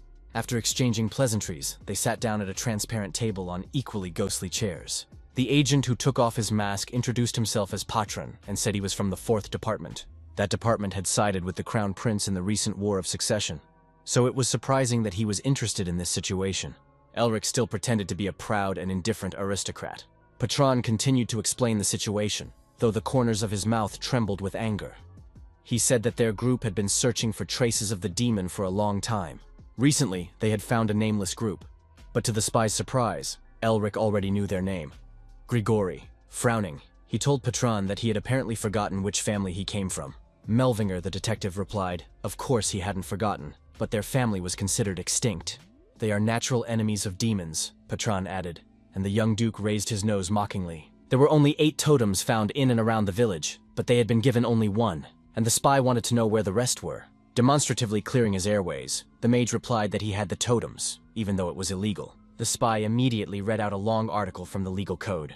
Elric immediately responded with equal precision, saying that civilians were allowed to keep such items for research purposes. The Duke declared that he had already obtained permission, and again mocked the head of the department for his incompetence. Patron decided to let it go, and first find out how the young man had learned about the location of the totems. They belong to the Melvinger family, the young man replied again. Such an answer could hardly satisfy the nitpicking inspector, who was used to meddling in other people's affairs. But Elric interrupted his indignation, saying that these were the secrets of his great clan. Again and again the insolent boy stepped on his toes, making the inspector angry as a dog. At that point, the young Duke decided to end their meeting. He had said everything he wanted to say. The snoopers had no choice but to accept it and leave empty-handed. Sean, who had approached, appreciated the performance, and the Emperor's fierce dogs left with their tails between their legs. His sister also came to praise him, saying that if it weren't for her brother's negotiating skills, she would have responded to each of them with her hammer. But these dogs, once they've picked up a scent, will never let go, Gilton objected. Of course, the worst of the Melvingers had no intention of leaving things as they were. Even Augustine, who had seen a lot, was surprised by the young man's approach. If someone was hostile toward him for no reason, He couldn't let them go, said the young duke, his eyes flashing. Late at night, when the full moon rose high in the sky, they went deeper into the forest. Patron knelt down and asked for forgiveness for his mistake. The man before him told him to raise his head. It was not his shame, he said, and the magnificent ring on his finger flashed blue. The disguise fell away, and Patron saw the true appearance of his master and the crown prince. They had counted on there being no witnesses in this remote and dark thicket, only wild beasts, but a single small bat was watching very closely. Elric saw everything perfectly through the bat's eyes, and heard everything through its ears. The crown prince was young, but older than Elric, and his movements and gestures betrayed his thorough training. His handsome face did not remain serene like the surface of a clear lake, even when he was angry. However, he knew how to admit his mistakes. It was his selfish whim to see Melvinger, and envy had blinded the prince, causing him to underestimate his rival. That was why Patron looked incompetent and brought shame upon himself. The servant asked him not to speak that way, but the prince continued, as it had been his personal matter until then. But their priority remained the same, to destroy all traces of the demons, and Patron bowed low, accepting his will. They already knew that Viscount Garant was one of Grigori's vassals. Patron had already checked everything. There was no doubt that they were demons, and in order to secure the best heir, they had to destroy the demons. Mistakes were unacceptable, the prince said authoritatively, and Patron bowed lower. With that, their secret meeting came to an end. As the prince's servant, Patron knew that he had not forgotten his fiancée, Lady Isabel, whom he had renounced. She was weak, and such a union would not be accepted by the aristocracy. The prince wanted to see for himself the man who had saved Isabel, and about whom there were so many rumors. This meeting was supposed to ease the prince's torment, but they were unable to pin him down and ended up disgracing themselves. Even though she was his former fiancée, she was the chosen one of the crown prince, who would become the son of the empire. And that meant that anyone who stood in his way or cast a shadow with their presence had to be eliminated. This was what the loyal dog Patron was thinking about now. He didn't even notice the little gray bat clinging to a branch with its claws, watching the upside-down world as usual. After the head of the quarter division addressed his men with a proclamation, they found themselves in the territory of demons that needed to be eradicated. The lands of Viscount Garant were engulfed in flames, and his castle itself was drowning in acrid coal-black smoke. At the top of the hill stood 3 figures dressed in the uniforms of the 4th Division of the Bureau. They began their operation and rushed into the heart of the fire. By following the prince's dogs, Elric learned much more than he had expected. The identity of the prince who had appeared here did not concern him as much as the information about the demon's lair. While the Viscount's family and the Bloodhounds were spilling each other's blood, Elric would simply walk in and rob the burning house. They would gather all the spoils and disappear. That was the young wizard's plan. The old men would cover their retreat. With these thoughts in mind, Elric took out his mask. It was time to feed the demon. Mephistopheles smiled, and their small squad stepped onto the castle grounds. The city was in chaos. The fire raged like a drunkard on a Friday night, and the walls crackled from the heat. The trio rushed toward the Viscount's house, past people fleeing the fire in terror. Elric had seen such a scene before, when the flames had nearly destroyed the entire city of Lazenta. The people inside the fortress walls were like mice in a trap, and Sean understood his friend with a single glance. They changed direction toward the fortress walls. "Let's make a small passage," Elric shouted to them. The air rang with the cold as icy arrows appeared. Their stream crashed into the castle walls like a storm wave, and the fragile stone crumbled. When the walls fell, all the defenders heard the crash and started to move. Elric prepared a second volley and told Sean to watch closely. This time, a rain of arrows fell from above onto the castle's defenders, but the sharp needles did not kill the people behind the walls. They turned into demons with sharp claws and wings, for they no longer needed to hide. Such was the truth, the true nature of the cultists. "2 old men will watch the rear, so he can go wild," the maid shouted to Sean as the demons rushed toward them. Sean rushed toward these eternal enemies of humanity. 2 sharp gusts of wind as sharp as sabers flew from his hands.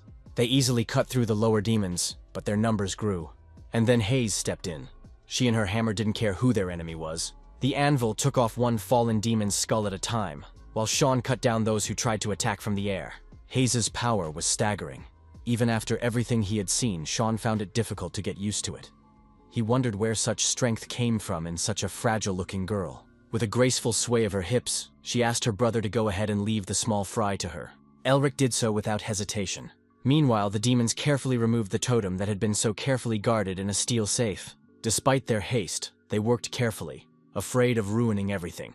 All their hopes were that the Bureau's searchers would not find this place so quickly. In the meantime, the fallen cultists would have time to carry the totems out through a secret passage. But then they heard a suspicious groan, like the sound of a mountain rock when water freezes in its crevices. The arch could not withstand the pressure and collapsed directly onto the demon's head. And standing on the pile of debris was a man in a bureau suit who simply made his way straight to his goal, bypassing the castle's confusing corridors. The demons were terrified that they had been found so quickly. But here, a whole buffet smiled quite happily under Elric's mask. Meanwhile, a fire was destroying the city, and a terrifying fiery tornado rose, sucking in the hot air with a howl. The Viscount flew into a rage when he was told that the searchers had already found the basement, and his servant asked him to leave immediately before it was too late. Garrett felt a sticky fear envelop him. They had struck him too quickly. Perhaps there was a spy among them. A traitor, he thought, not noticing the flash of flame outside the window. An explosion rocked his tower, destroying the entire office. Only the fact that the Viscount was a demon saved him from the bureau agents who burst in. All this time, he had been running and hiding from them, so the searchers happily grabbed their swords. Patran not only sent him a spy, but also ransacked the dungeon. The Viscount muttered viciously through clenched teeth. But the head of the 4th Department knew nothing about this. Then the Viscount was filled with dark rage and decided to make his enemy talk by force. But Patron only gripped his sword tighter and pronounced a death sentence on the demon worshipper. The two rivals leaped toward each other at the same time. The explosion from their blows nearly tore the roof off the entire tower and brought it crashing down. The echo of this explosion reached Hayes and Sean, who had already finished dealing with the minor thugs. At first, they thought he had done something himself. They could still hear his voice. Using a blinding spell, Alric ran out of the castle walls. He shouted to them that the time had come. Sean thought his friend must be joking, but Hayes understood her brother's plan and swung her anvil above her head as if it weighed nothing. Then she hurled it at the castle's supporting columns. The hammer pierced them through, and the massive building shook under its own weight. The demons scattered in terror like mice. Now their work was done, and the team rushed toward Augustine and Giltone. They were waiting at the breach in the wall, also dressed in 4th Division uniforms, with a carriage at the ready. Augustine grumbled discontentedly that he had become his student's errand boy. But guilt quickly reminded him that he himself had wanted to mock the 4th Division.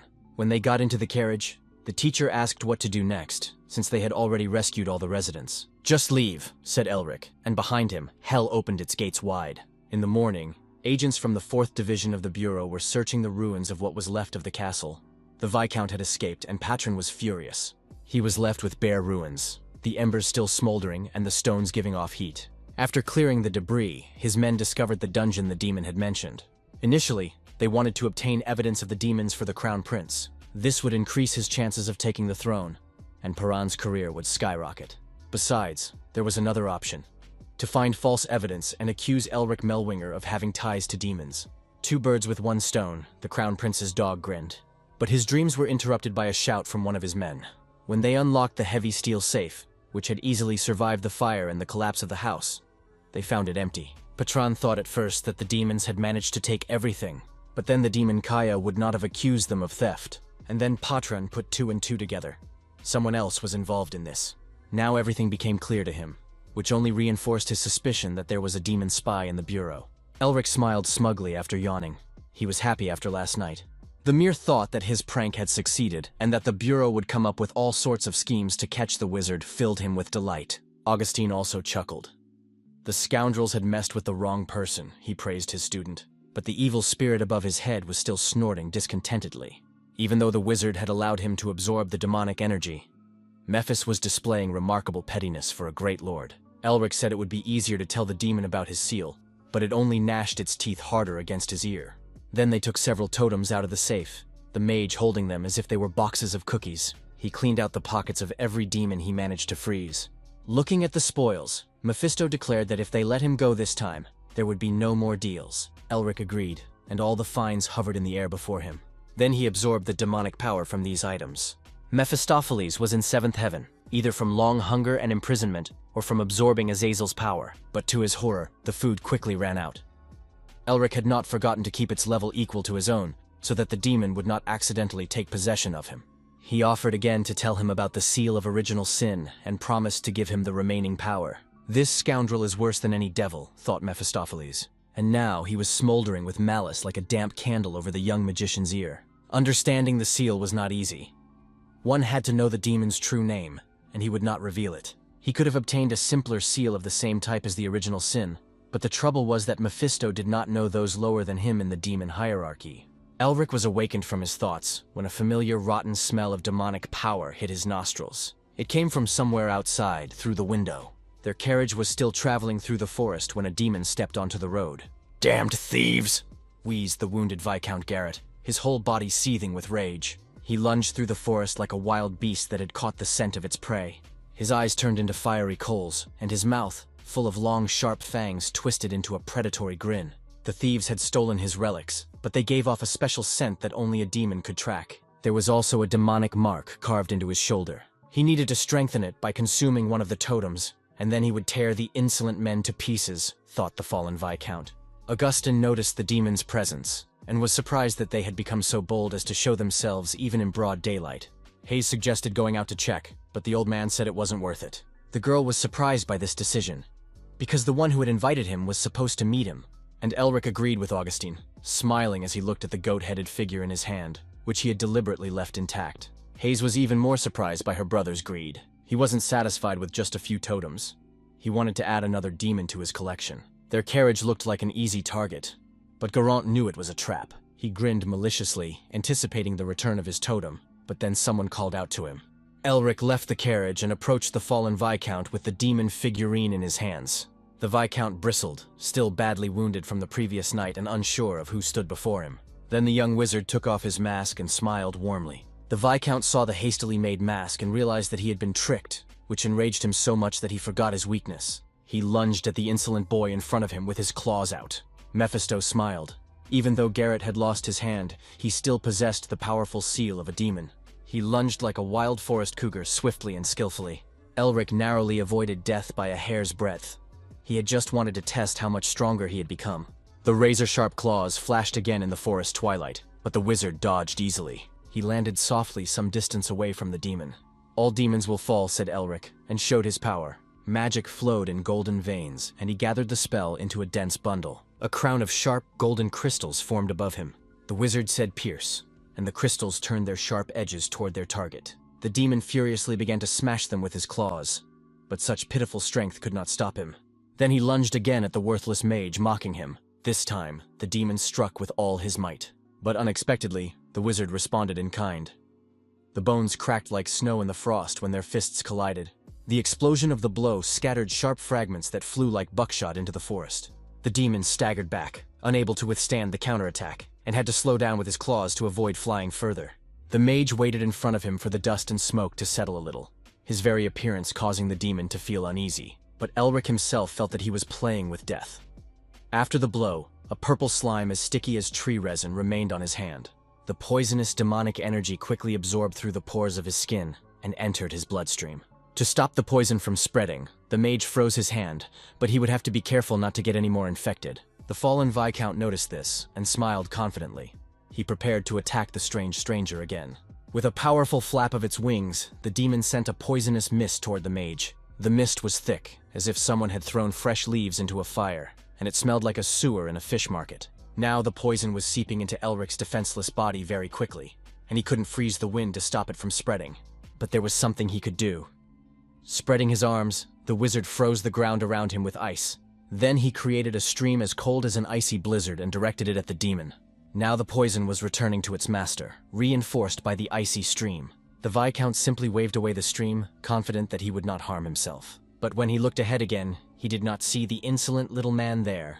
At that very moment, he felt an ominous presence behind him, one that could not have come from an ordinary person. Before the Viscount could move, magical chains bound his arms and legs as if they were alive. Elric immediately struck him with an open palm directly in the chest while the demon was immobilized. It was the blow of the Queen of the Ice Mountains, piercing and powerful like a battle ram. The demon fell to his knees, a pitiful man possessing the powers of Hul and the Queen of the Ice Mountains, familiar in the world of demons. The wizard's hand fell like a steel plate on his skull. "Leave this futility. All demons will fall," said the magician, his emerald eyes flashing coldly, and he began to absorb the power of the demonic seal. Squeezed dry like a lemon, the demon fell to the ground, a lifeless shell. Elric looked at his remains with a cold gaze. Mephisto pondered the boy's words. "All demons will fall," he said right in front of him. A crooked smile appeared on his gray face. The boy clearly made it clear that despite their forced closeness, they remained enemies. This meant they were thinking the same thing, and one day they would meet in battle. The evil spirit gloated. For a while, the young wizard simply stared at the body at his feet, his heart still pounding in his chest after the battle. Then the delayed pain caught up with him, and Elric fell to his knees, clutching his chest. Hayes and the old teacher saw this and rushed to him. Too much poison had entered the boy's body. Augustin used healing magic, and warmth spread across Elric's back. The flames of healing gently enveloped his body, and he felt better, so he was able to stand up. This demon was strong, Elric told them, coughing up black mucus. They've always been like that. And this one was weakened, Augustine replied. The demon lay with a glazed look in his eyes. If he hadn't been wounded in the last battle, Elric would have lost, said the teacher. The cocky boy immediately declared that he would have won anyway, and the 1,000-year-old man had nothing to say about such self-confidence.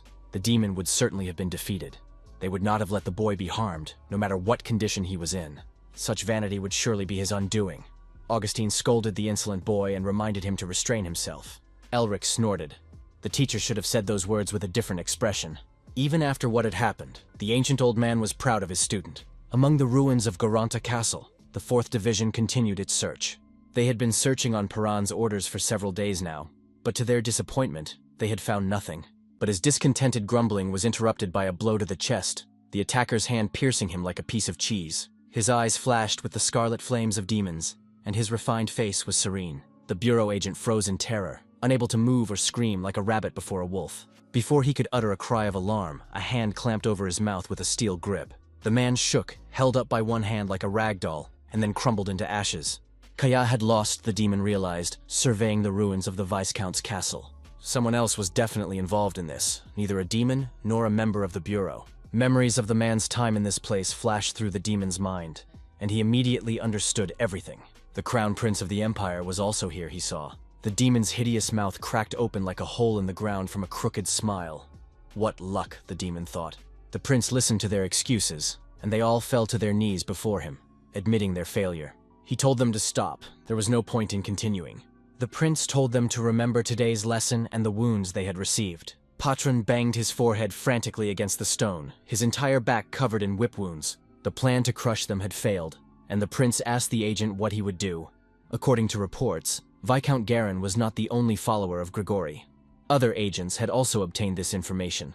Their plan had not been completely ruined, although the entire operation at the Viscount's castle had been a mistake for the 4th Division. The Crown Prince ordered him to sort everything out and go to the meeting place, but his words were cut short when their small detachment was attacked. Patron jumped to his feet and ordered everyone to form a line and prepare for defense. Lower demons, appearing out of nowhere, attacked them from all sides. Now the agent's main priority was to protect the prince. They ran toward him, but a black shadow whipped past them, moving much faster. Patron barely managed to parry the blow and covered his master's back with his sword. "Not bad for a human," said the demon with a face as beautiful as a woman's. He easily jumped back and up when Patron swung his sword. The demon pointed his finger at the prince, recognizing him from the stolen memories. The prince kept his composure even in such a position, like a true aristocrat, not showing any sign of fear before his enemy. All the lower demons flashed their eyes at him. They rushed into the attack, their short wings allowing them to jump from above. Patron ordered his men to take his highness away while he took care of the demons. A red battle aura swirled around him, and he was determined to execute the fallen one who had attempted to take the prince's life. The demon bared its many hungry, predatory mouths, which surrounded him like a swarm of piranhas. This man looked delicious. They leaped toward each other, and the darkness around the demon became a huge maw. Meanwhile, many demons fought with the agents on the ruins of the city. Each of the monsters wanted to get the prince's head, for a generous reward was promised for it. The agents selflessly rushed into the attack. They were well trained, but it didn't help them. The demons were stronger and more numerous, and the number of the Crown Prince's defenders was dwindling before their eyes. And when the demons were almost upon him, a rain of blows fell upon them, and all the demons were reduced to dust. The beast's aura, blue as the clear sky, filled the battlefield. "Lucky ones," said Piranu, the demon holding his severed arm and licking it, noticing that reinforcements had arrived. A squadron of Blue Lion Knights led by their leader, Hermann Whale, arrived to help. German ordered everyone to attack, and his best knights began to chop the demons to pieces like cabbage. But the Crown Prince wasn't looking at them. His gaze was fixed on the cold blue rose. Isabel, proud and defiant, walked confidently across the battlefield. When the battle subsided and the demons retreated, the troops of the two detachments lined up to greet each other. Unfortunately, the leader of the attackers managed to escape despite his injuries. Patron still reported to the prince. The prince thanked him for his service, but he had nearly died and could not show weakness. German greeted the heir politely, saying it was his duty as a duke to protect him. But he asked them to let him go, since the prince was being guarded by agents. Despite the danger of another attack, the prince released the knight, but he wanted to know where he was going. German replied easily that he was looking for Elric Melvinger. He had no idea what a storm of emotions the young prince was hiding behind his indifferent face. The sting of jealousy pierced the heir's side again when he saw the light blush on the face of his former beloved. Unable to restrain himself any longer, he let the duke and his daughter go. Once again, the damned Melvinger was closing in on him. Meanwhile, the carriage continued northward without stopping until it reached places covered in snow most of the year. The frosty air stung Elric's face, but he was glad to be back where winter reigned. They rode on until a great wall rose up before them, even larger than the mage had imagined. The flower temple was located somewhere beyond this impenetrable barrier. 4 guards stood before the heavy gates. Carl told them that they wished to cross the border, but the guard did not move or run to the gate. He told them it was impossible. Elric jumped out of the carriage and asked what had happened behind the wall if the passage was closed. The guard told him that the monsters had fallen into a mad rage and had become too dangerous. Now the entire border guard was on alert. Despite the height and massiveness of the fortress walls, Elric himself could already sense the energy there. This only strengthened his desire to get inside. The young man smiled. He asked Carl to get him a pass. Carl did as he was told and took a scroll sealed with a seal out of his pocket. The guard opened the document suspiciously and began to study it. But then he almost dropped his jaw in the snow, as 2 great men of the family were traveling together. So his tone immediately softened, and the guard wagged his tail helpfully. In case of danger, the guard asked them to go to the highest tower, because it would be easier for them to find their bodies, said the guard. And Elric shuddered at the change in his voice. A huge worm with a cross-shaped mouth burst out of the ground. Elric watched as its long, snake-like body writhed in rings. Then the monster straightened like a heated spring and attacked the magician. The young duke did not try to dodge the blow and gathered his strength, and jumped aside only at the very last moment, when the worm's body was pierced by an ice block falling from above. But the worms were not finished. Many more of these creatures lurked in the sand beneath the wall. One of them suddenly jumped out behind Elric, opening its mouth wide. Elric easily jumped up like a bird's feather. After his last battle with the demon, he realized that he could not fight at full strength. Even if he obtained a large number of seals, his mana would be a limiting factor. Before the worm's jaws could close, Elric stabbed its body with icy stakes. Bleeding its foul-smelling innards, the worm fell to the ground. When he landed, he thought about creating a new type of magic that would belong only to him. After that, he would become so powerful that no one would dare even look at him.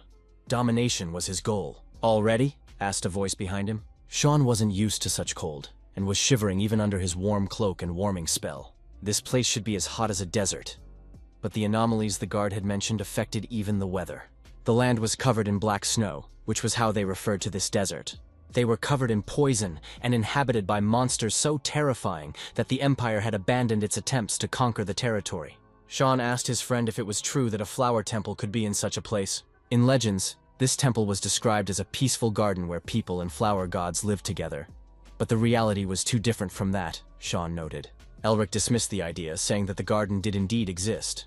He had seen records of it in his family's manuscripts and in the Imperial Library. To find the place where it was located, they first had to find the beastmen who guarded it. Old Augustin objected that humans had long been at war with the tribe. But the young duke was confident, so the teacher could only grumble under his breath. He would have been more at ease if he knew what the young man was up to, but since he was silent, he would have to wait. But for now, he himself did not know how to find the secret tribe in these unknown lands. Hayes asked if they had any maps or signposts, but Elric, like a true adventurer, hadn't even brought a compass. Mephisto noticed the ice crystal shining and called the boy over.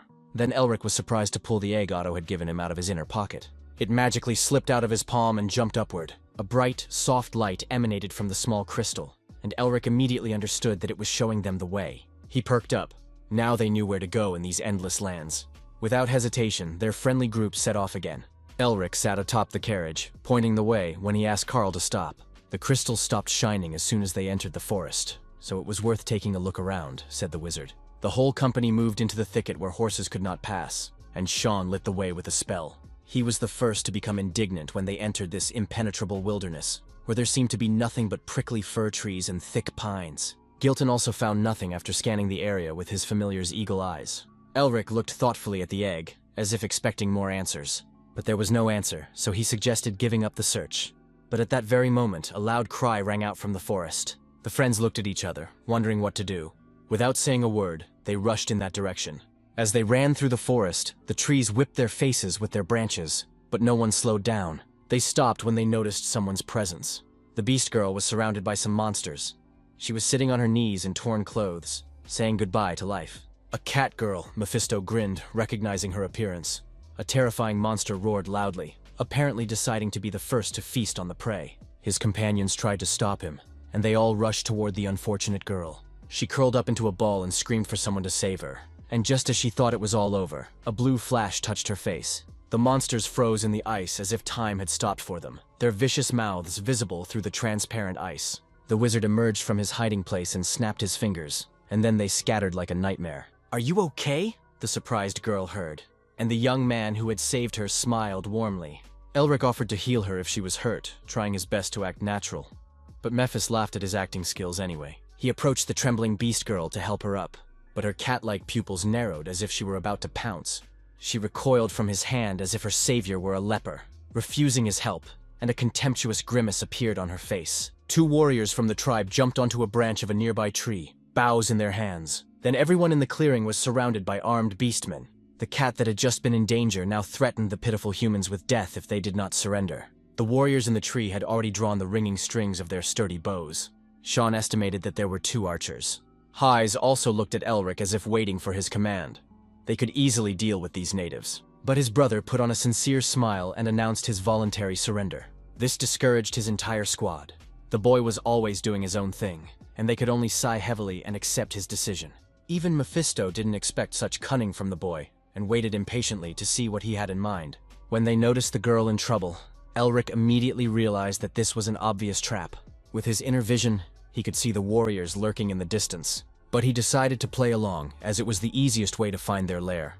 Anthropho, the city hidden in the distant wilderness, was the heart of their kingdom, and the only large city. But it was built with taste and in the style of human cities, as if imitating them. The carriage carrying the prisoners slowly entered the city. The beastmen warriors marched in tight formation around their transport so that the horses would not break into a run.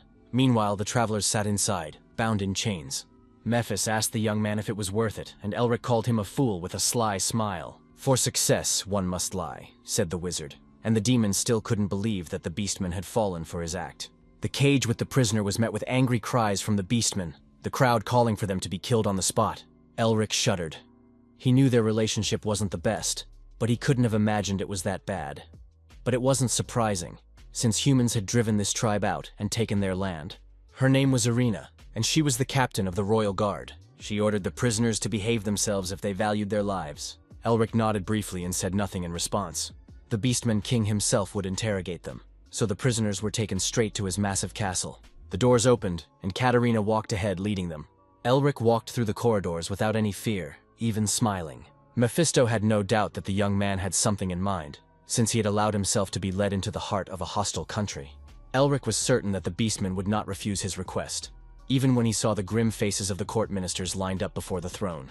He had something to offer them: the combat techniques of the Beastman's former king, the art of body development, the foundation of this people's military might in the past. The Tiger clan had ruled for generations, but they were no more.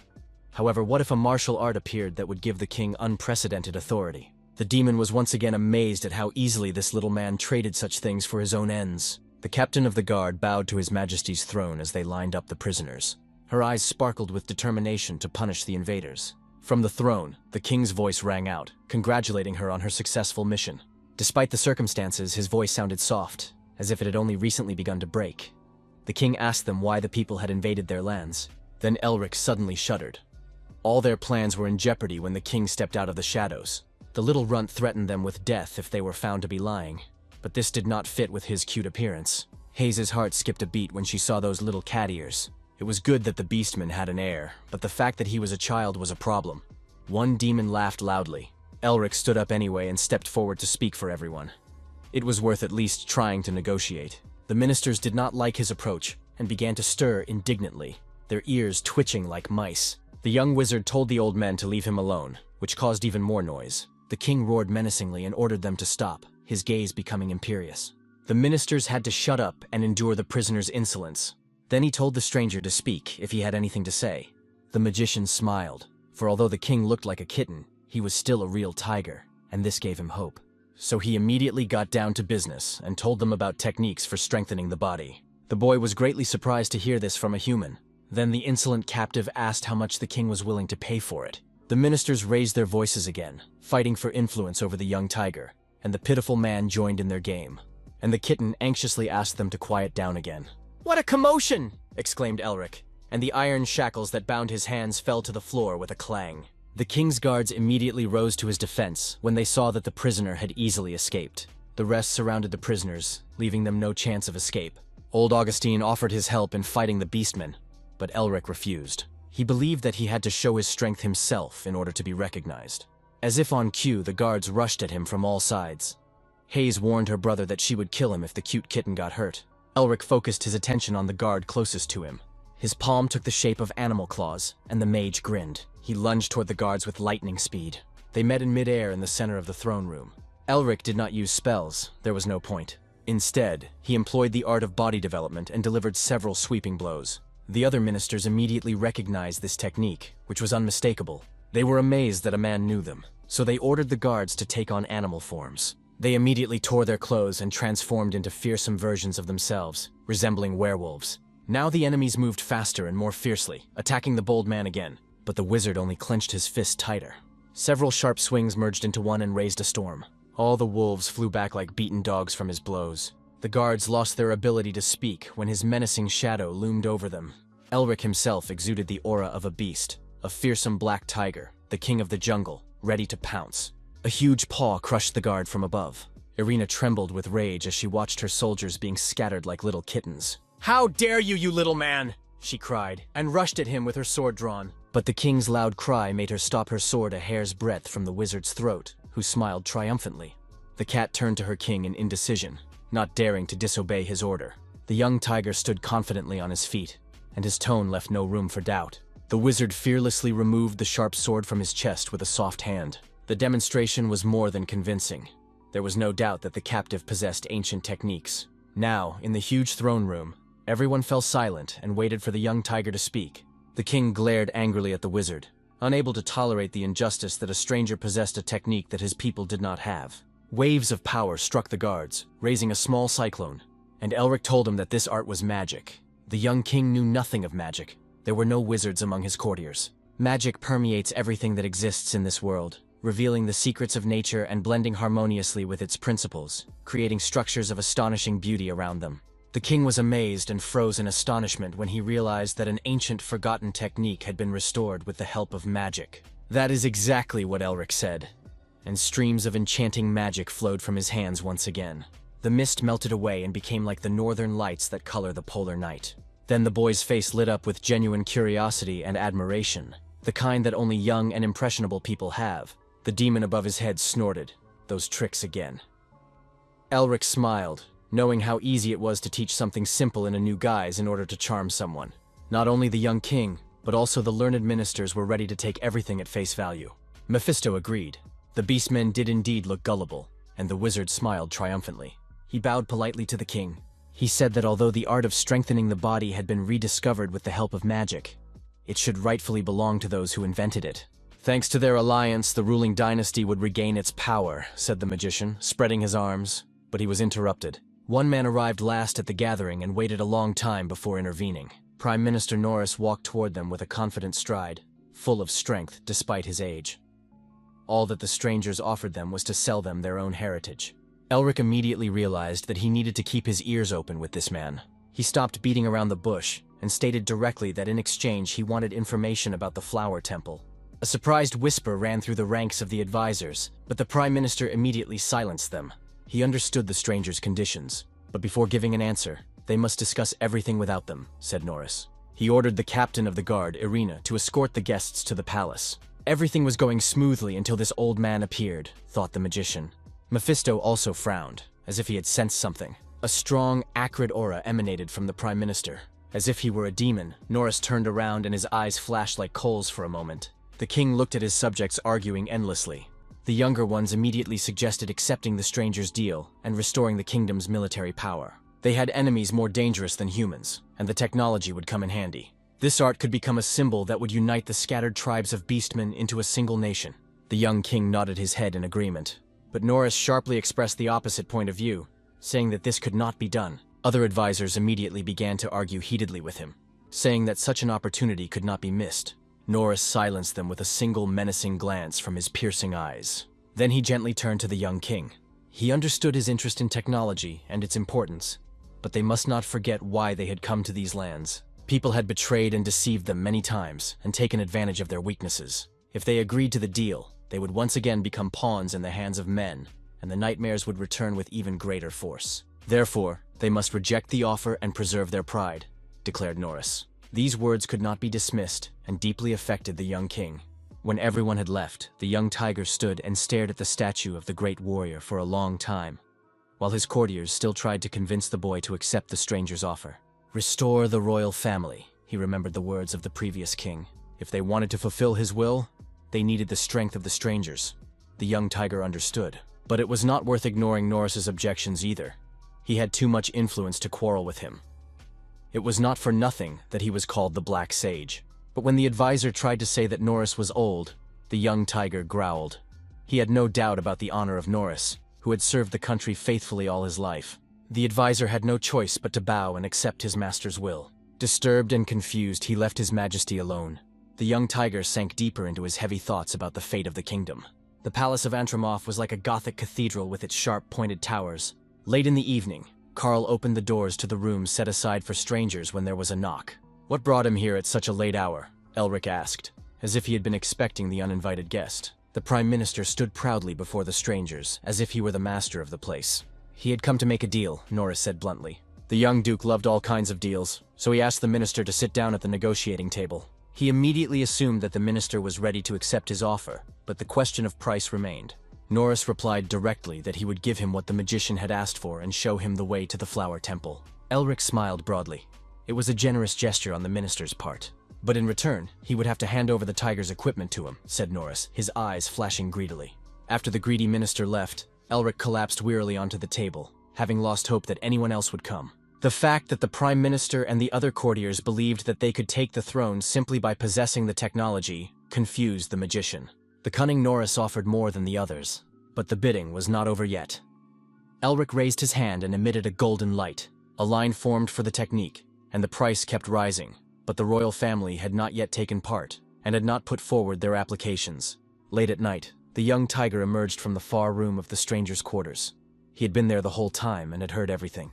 His cat-like eyes sparkled with cold determination. Mephisto snorted contemptuously at the king's place. He would have bitten off the heads of such subjects long ago. His power had completely weakened. The boy couldn't believe that absolutely all of his courtiers were ready to betray him at the first opportunity. Even Norris, whom he trusted most. Elric stood up and approached the tiger.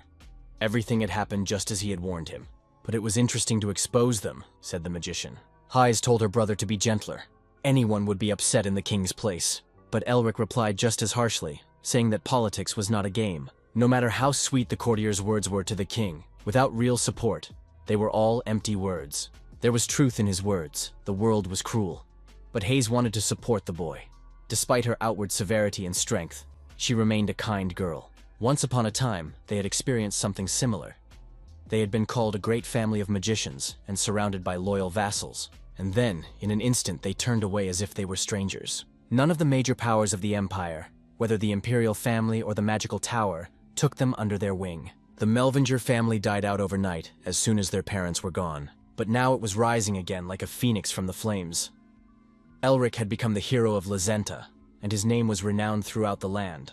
Those who had once despised him, or been indifferent to him now, shouted his name in the streets. Because the world is ruled by strength, he told the young king.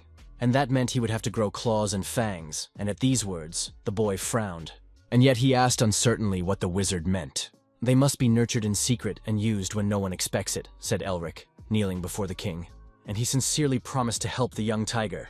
The boy was fond of beautiful words, and this speech immediately captured his imagination. Mephisto was amazed. A little more, and the boy would have sold him his soul. That is how it should be, Elric replied and smiled. The demon grinned.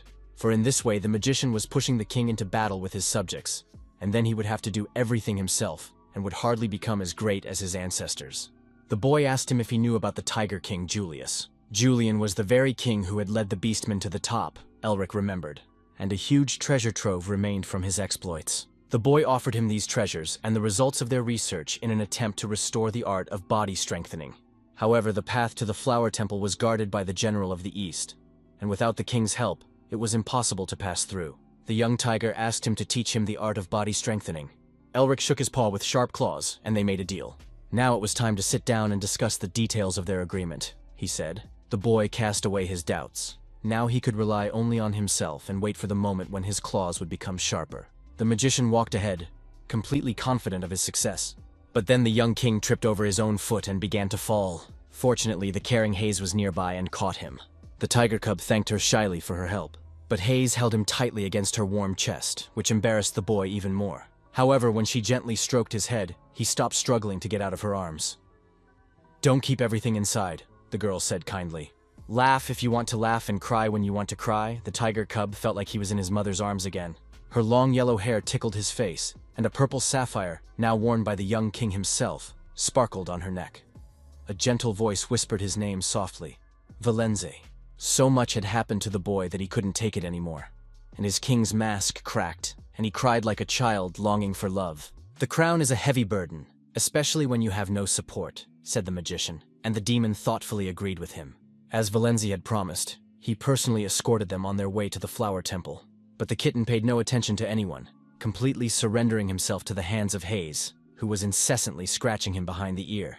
Elric insisted that they needed to hurry up and gather the guard and leave the palace before Norris or the others made their move. But Valence replied that they couldn't take the guard. Irina, their captain, was Norris's adopted daughter, and he had specifically assigned her to the king for surveillance. But that meant the prime minister might already know where the king was. The young tiger assured Elric that he had left the palace quietly, so no one had noticed.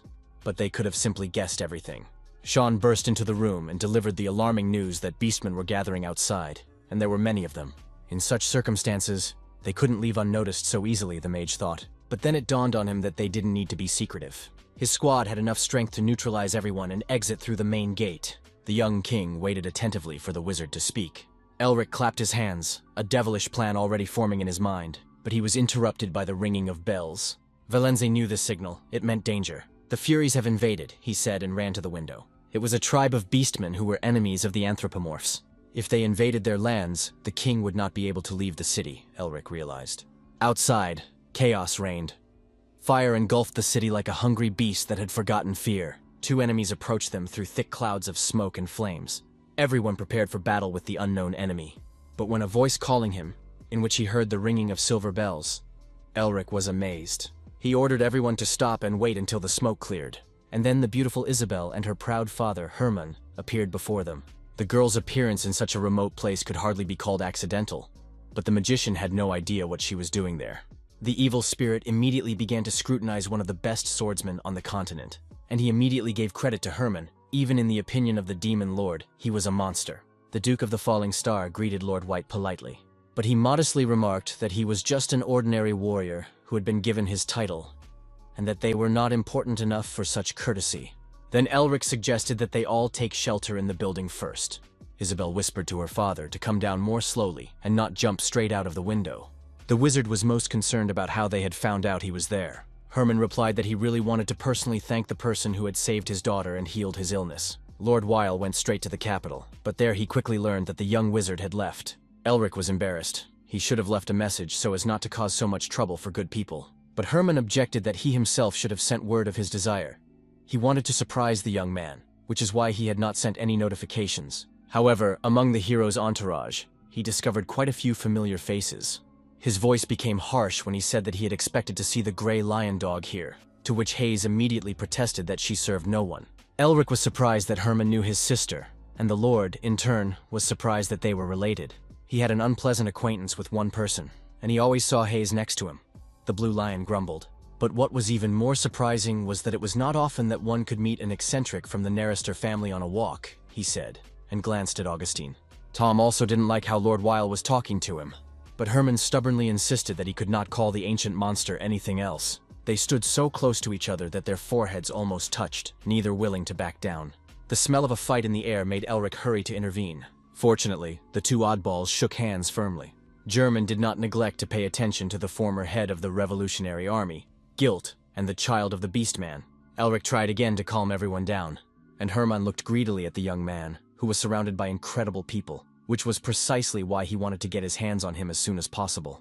There was no doubt that those who could attract such incredible personalities would achieve great heights. Looking at his daughter, Hermann thought that leaving the hated crown prince behind was a good idea. Then the young duke asked him how they had gotten there. Isabel explained that they had followed the wizard and his companions to the wall, and then crossed it. The knight they had sent ahead reported that Elric had been captured, so they had come to his aid. The knights had caused a commotion to give them a chance to leave quietly, and now was the time. When they looked outside, it was hardly what you would call ordinary chaos. Half the city lay in ruins. At least it's not an invasion of the Furies. Elric tried to comfort the young king. He again suggested that they leave the castle together. Valenze had good reason to believe that he would be branded a traitor if he fled in such difficult times. Then the wizard grabbed him by the shoulders and confidently asked him not to worry, for he had a solution. The guard, led by the cat Irina, gathered in front of the palace, alerted by the alarm. She believed that their main task was to protect the king, not the capital, so she did not lead them to the walls. The king has fallen into the clutches of vile people, she said, and as soon as their monarch was safe, they would eliminate all the evil within the kingdom. Elric's squad made their way out of the castle, walking openly. The guards immediately surrounded them on Irina's orders. The cat angrily demanded that the king be handed over and asked where they were hiding him. Sean scratched his cheek uncertainly and laughed awkwardly.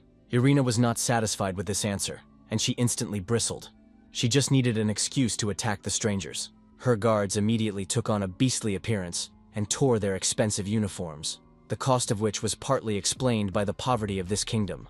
Sean recoiled when a blade as sharp as a sting touched his throat. Irina hissed at him again to stop their games and hand over the boy. But then a voice from the top of the tower ordered them to stop. The wizard held the king by the arm as if he were a pet and shouted loudly that he was taking the king hostage. A threatening and indignant murmur immediately rose from below. Even the boy Valenze began to doubt that this plan would work, but Elric was confident that the guards would act cautiously. His main opponent in the kingdom's political arena, Anthromorph, frowned. To make the wizard more convincing, the shadow of the demon Huel surrounded him with a toothy maw, threatening to devour him. Therefore, he ordered them not to play with him and to obey. The Prime Minister called Irina, who was shaking with rage and anger. He whispered something quietly in her ear, causing the cat to calm down. Following Norris's orders, everyone stepped aside and let the people pass. Sean walked through their ranks, glancing fearfully at the beastmen.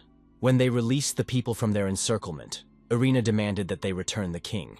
But the mage flew up into the sky like a balloon, smiled, and said that he would return the king when he was outside the city and at a safe distance. He left the discouraged and angry guards behind and was gone. All they could do was gnash their teeth in shame and humiliation. The flames ravaged the settlement of beastmen, who had become innocent victims of palace intrigues. Elric raced through the sky above the thick veil of smoke. He saw the boy looking painfully at his native city and offered to return, but Valens refused, for he had promised to show him the way to the Flower Temple. However, the magician was not concerned with that. He asked about something else. Did he want to return to the kingdom after everything that had happened? The very thought of it made the young tiger's throat tighten, to return to a palace full of traitors and profiteers. But the people were a different matter. They had suffered many hardships but had always supported him. If he left the country, chaos would ensue, especially if the Furies invaded their lands, thought the young tiger. And his face grew dark. "This is no time for idle chatter," the demon said suddenly. The mage asked if he could see anything. It was hard not to notice the black sandstorm, as dark as coal dust, a pillar of sand moving quickly toward them.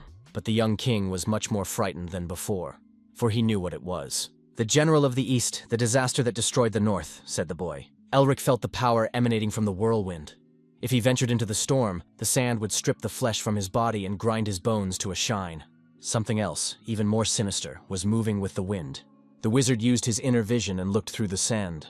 Under the dusty veil, he saw a huge black spot that looked like an anthill on the march from a distance. It was an army of beastmen with many riders on wolves, and they marched under the banner of a nine-tailed fox, the tribe of the Furies. The fox on their banner was the emblem of their leader.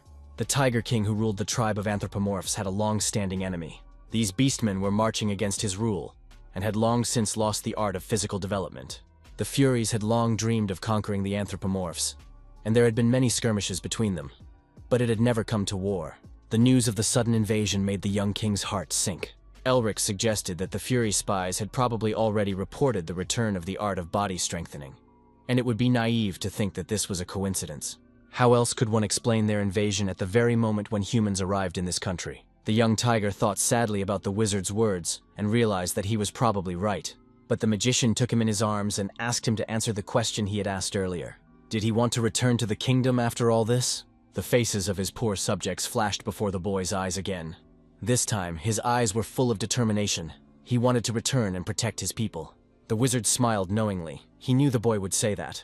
Embarrassed, the king admitted that he was weak now and had nothing to offer the wizard. The wizard responded by slapping the young tiger hard on the head. "What's the score between friends?" asked Elric, looking intently into the tiger's eyes. "Just ask," he added to his new friend.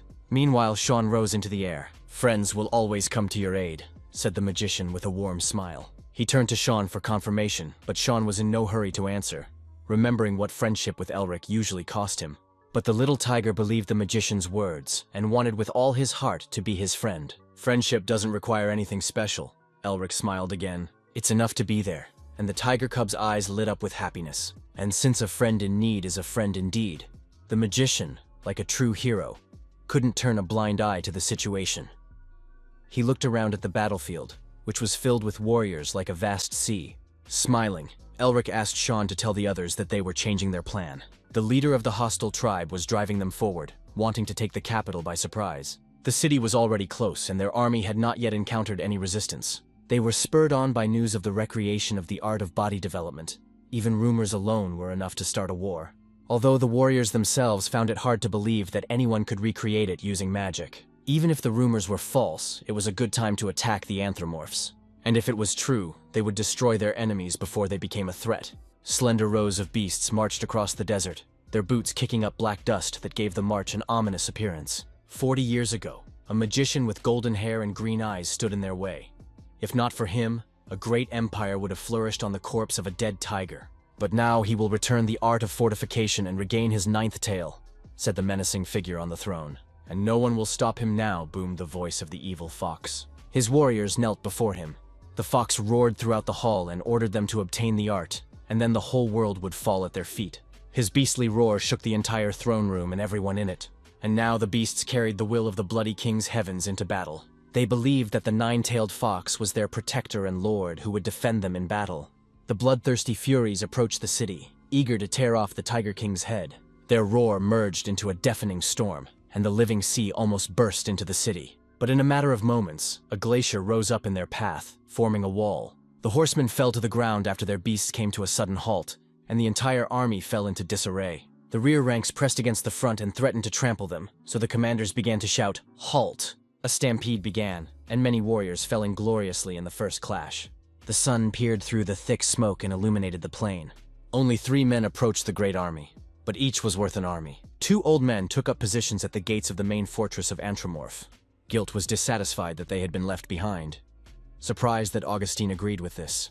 But the eccentric old man was not enough for the enemies. Besides, the boy himself wanted to gain experience and asked them not to interfere. So there was no cause for concern, he said, glancing at the plain that rippled like a grassy meadow. For now, they wanted to enjoy the harvest their student had prepared.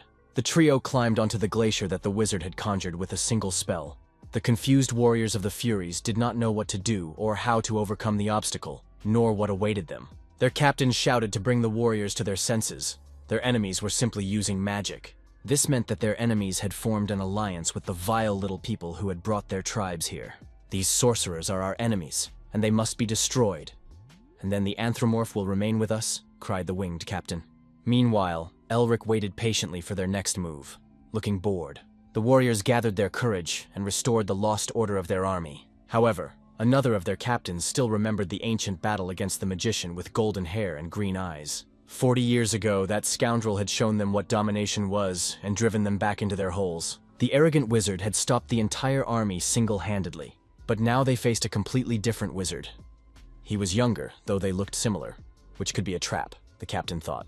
He ordered the winged creature to lead his men into battle and take the boy's head. With a flap of his black wing, a whole squadron of birds rose into the sky. Elric watched the flock of crows rapidly approaching him, their wings covering the sky. His enemies used special feathers in their wings that flew like daggers when they flapped. Sharp and strong as steel, they rushed toward the wizard standing alone below. But the magician did not even try to dodge them. He summoned a whirlwind around himself for protection. The fierce wind scattered the entire flying squadron and threw the sharp feathers back at them. They fell to the ground like autumn leaves, pitiful and lifeless. The troops' morale plummeted again. They had never fought against mages before, and never suffered such losses. And all this was the work of Sean. The boy may not have stood out against the backdrop of his brilliant friend, but he was still the third heir to his great family and was excellent at controlling the air. Now Mephisto understood why the boy had dragged his simple-minded idle friend along with him, and Elric smiled. No wonder the Neristeri were the strongest mages in the tower. His main attribute, wind, was perfect for fighting an aerial opponent. Sean was only too happy to get rid of the tension that had built up. He was tired of being an undiscovered character in supporting roles. A hurricane broke loose from his hands, and the swirling streams of stinging wind did not drive the winged ravens away. Their fighting spirit was finally broken, and they fled in disgrace. However, the mage had no intention of letting them go so easily and used a wind cutter. At that moment, he noticed a heavy hammer flying past. It whistled past his ear, nearly smashing his head like a ripe watermelon. While he was busy defending the front edge of the ice wall, beasts resembling minotaurs approached it with heavy hammers in their hands. The tribe of demonic bulls was not afraid of the wind.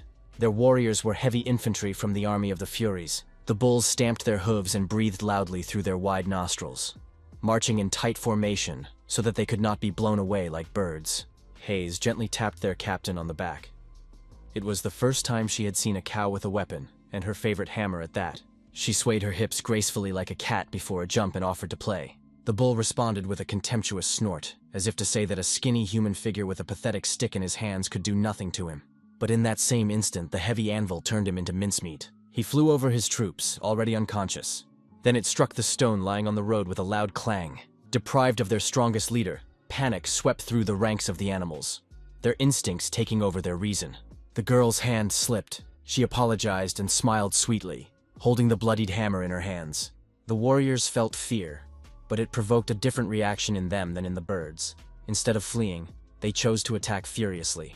They were driven forward by a thirst for revenge for their captain, but the steel anvil mercilessly smashed them one by one with a horrible squelching sound.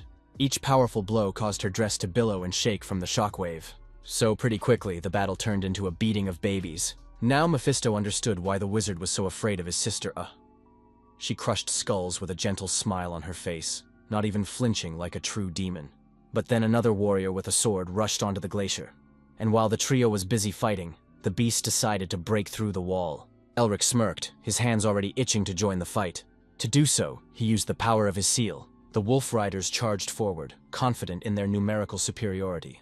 But when they got close, an icy blizzard hit them in the face, a cold they had never felt on their fur before. The snow stung their eyes like sharp grains, and the army stopped, unable to move forward. And when they looked up at the sky, they saw the mage who had created hundreds of sharp needles. He chanted words of power, and a rain of icy arrows pierced the dense ranks of warriors, who were completely defenseless against such an attack. But despite the enemy's success, there were still many left. Elric landed and summoned the power of the seal once more. The time had come to use the magic he had obtained through such hard work, he whispered. He mixed the seals of cruelty and fury and surrounded himself with the power of the dragon's heart, magical veins streaming from his open palms.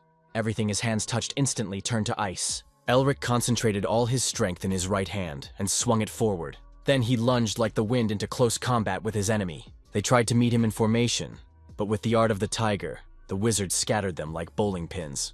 Everyone he touched turned to ice, and it was a wonderful feeling, causing a smile to bloom on the magician's face. But when the next enemy appeared before him, the spirit of the demon Hyul warned him of danger. Before him stood a fourth-level master, judging by the density of his battle aura, clad in heavy armor and wielding a massive sword.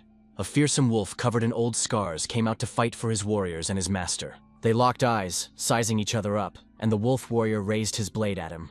This was definitely not an enemy that could be easily defeated, and although he felt sorry for letting him go, Elric couldn't waste any time here. Seeing his hesitation, the captain of the Fury attacked first and delivered a lightning-fast, straight-slashing blow. But the mage did not dodge the attack, instead moving forward with his combat technique in his fist. However, after the collision, it was Elric who was thrown back. He was breathing heavily. The speed and strength of the wolf warrior were incredible. After the blow to the wizard's fist, a spiderweb of cracks appeared on the tip of the sword. The warrior looked at the damaged blade. He did not want to let the wizard go so easily and stomped his foot. His aura quickly spread across the ground and reached the mage. Now he was unable to escape through the air. The wolf ordered the feathered captain to lead the army into the city. He himself promised to join them as soon as he cut off the boy's head. The warriors began to move again in the area where there was no ice wall, while the mage was immobilized. The winged captain flapped his wings, pointing toward the city, and with cries of triumph, anticipating easy spoils from the looting, the warriors bypassed the magicians like a river stream bypasses boulders. Mephisto laughed again, as he always did in such cases. The young man had underestimated the power of the beastmen. Even demons had a hard time with them. Now they were left face to face with the warrior, without any unnecessary interference. Although the beastman tribe had weakened, there were still strong leaders among them, so the anthropomorphs waited for an attack from the Fury. The huge warrior, as big as a bear, bared his teeth. Now nothing stood in their way, and he roared. Elric decided to strike with one blow to avoid prolonging the fight, blue veins of mana gathering in his hand. His aura took on the form of a hungry and ferocious tiger, and now the guy was ready for battle. The warrior's paw trembled. He had spent 40 years perfecting himself to wash away his shame, and even though the man before him could consider this battle a rematch, the beast lunged forward like a mountain coming down from a cliff. Elric just stood there, smiling easily and making jokes. This drove the beast into a frenzy, and his blades sliced through the air with a piercing whistle. However, instead of the sound of flesh being cut, his sword knocked sparks from the other warrior's blade. Lord Whale politely introduced himself, giving his name and title. He told the boy to go on, promising to sort things out there. Without hesitation, the mage left the two swordsmen to determine whose skill was superior. Upon hearing the title of Blue Lion, the warrior bear became interested. "A pathetic lion cannot defeat me," he said, and increased his pressure on Herman's sword. But he was no pushover either. And a blue aura like the winter sky streamed down the blade of his sword. Elric swiftly pursued the warriors who had slipped into the city. Behind him, flashes of fierce battle flickered. Even though Isabel's father was not at his best, he would not give in to the beast so easily. Elric hoped that his sister would also be all right. Sean held his defensive position and urged the flyers to pass the wall and attack their rear. Hayes crushed skulls, striking terror into the hearts of her enemies. Their duo with Sean was doing so well that the wizard could leave them. However, the enemies split up, and some simply passed by Hayes, who couldn't hold back such a large number of enemies. But then someone quickly slipped past the wizard. The Lion Knights arrived on the battlefield following their master. Each of them was an experienced and skilled swordsman, so they easily dealt with the enemy warriors. They were formidable opponents who mercilessly cut down their enemies. The knights saw the wizard and shouted at him to leave the place to them, calling him his fiancée. They waved to him in a friendly manner, already betrothing him to Isabel in absentia, and promised that not a single long-eared mouse would escape. Elric shuddered awkwardly, as if he had heard something he shouldn't have. He looked around the battlefield again, wondering what to do. But he noticed that the enemies had already approached the city walls and filled all the suburbs. The gates were firmly locked, and the walls were so high that it would take the Fury some time to cross them. But it was suspicious that there were no defenders visible on the walls, even though their city was already under attack. At that time, the court ministers, led by Norris, were holding a council in the castle. Some demanded an end to the arguments and the development of a joint plan of action. Others doubted that they had anything to oppose the Fury's army if they went outside the walls. But they couldn't just sit and wait either. Then a beastman with ears like a mouse stepped forward. He proposed surrendering and submitting to the mercy of their enemies. But the others could not accept such a point of view from the finance minister. They were ready to die fighting for their homeland. Opinions were divided, but the majority agreed with the treasurer and wanted to surrender.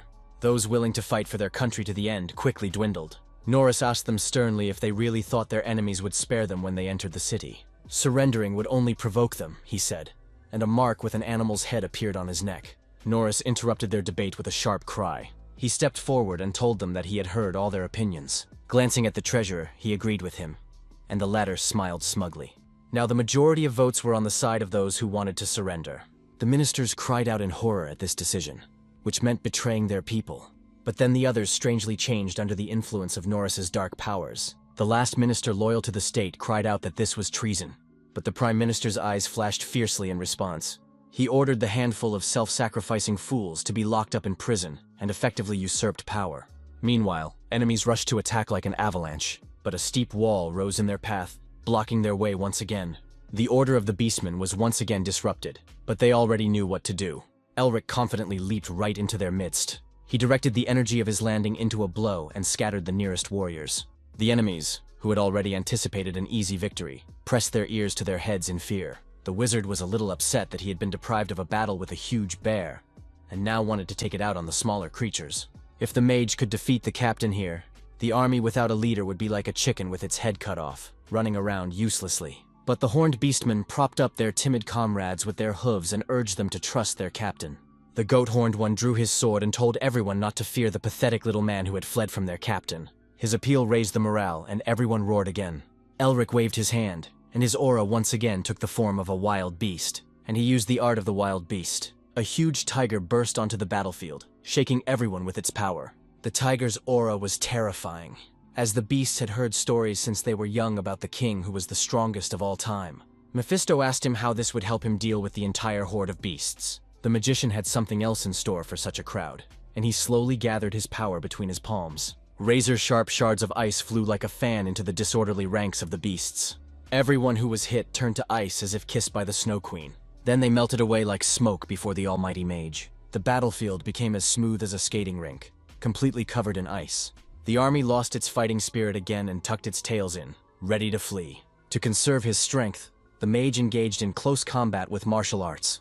At that moment, the blue lion was fighting a bear, and the shaggy beast had a hard time when the blades clashed in the air with a thunderous roar. After exchanging blows, the beast was forced to retreat. German thoughtfully clenched his fist several times.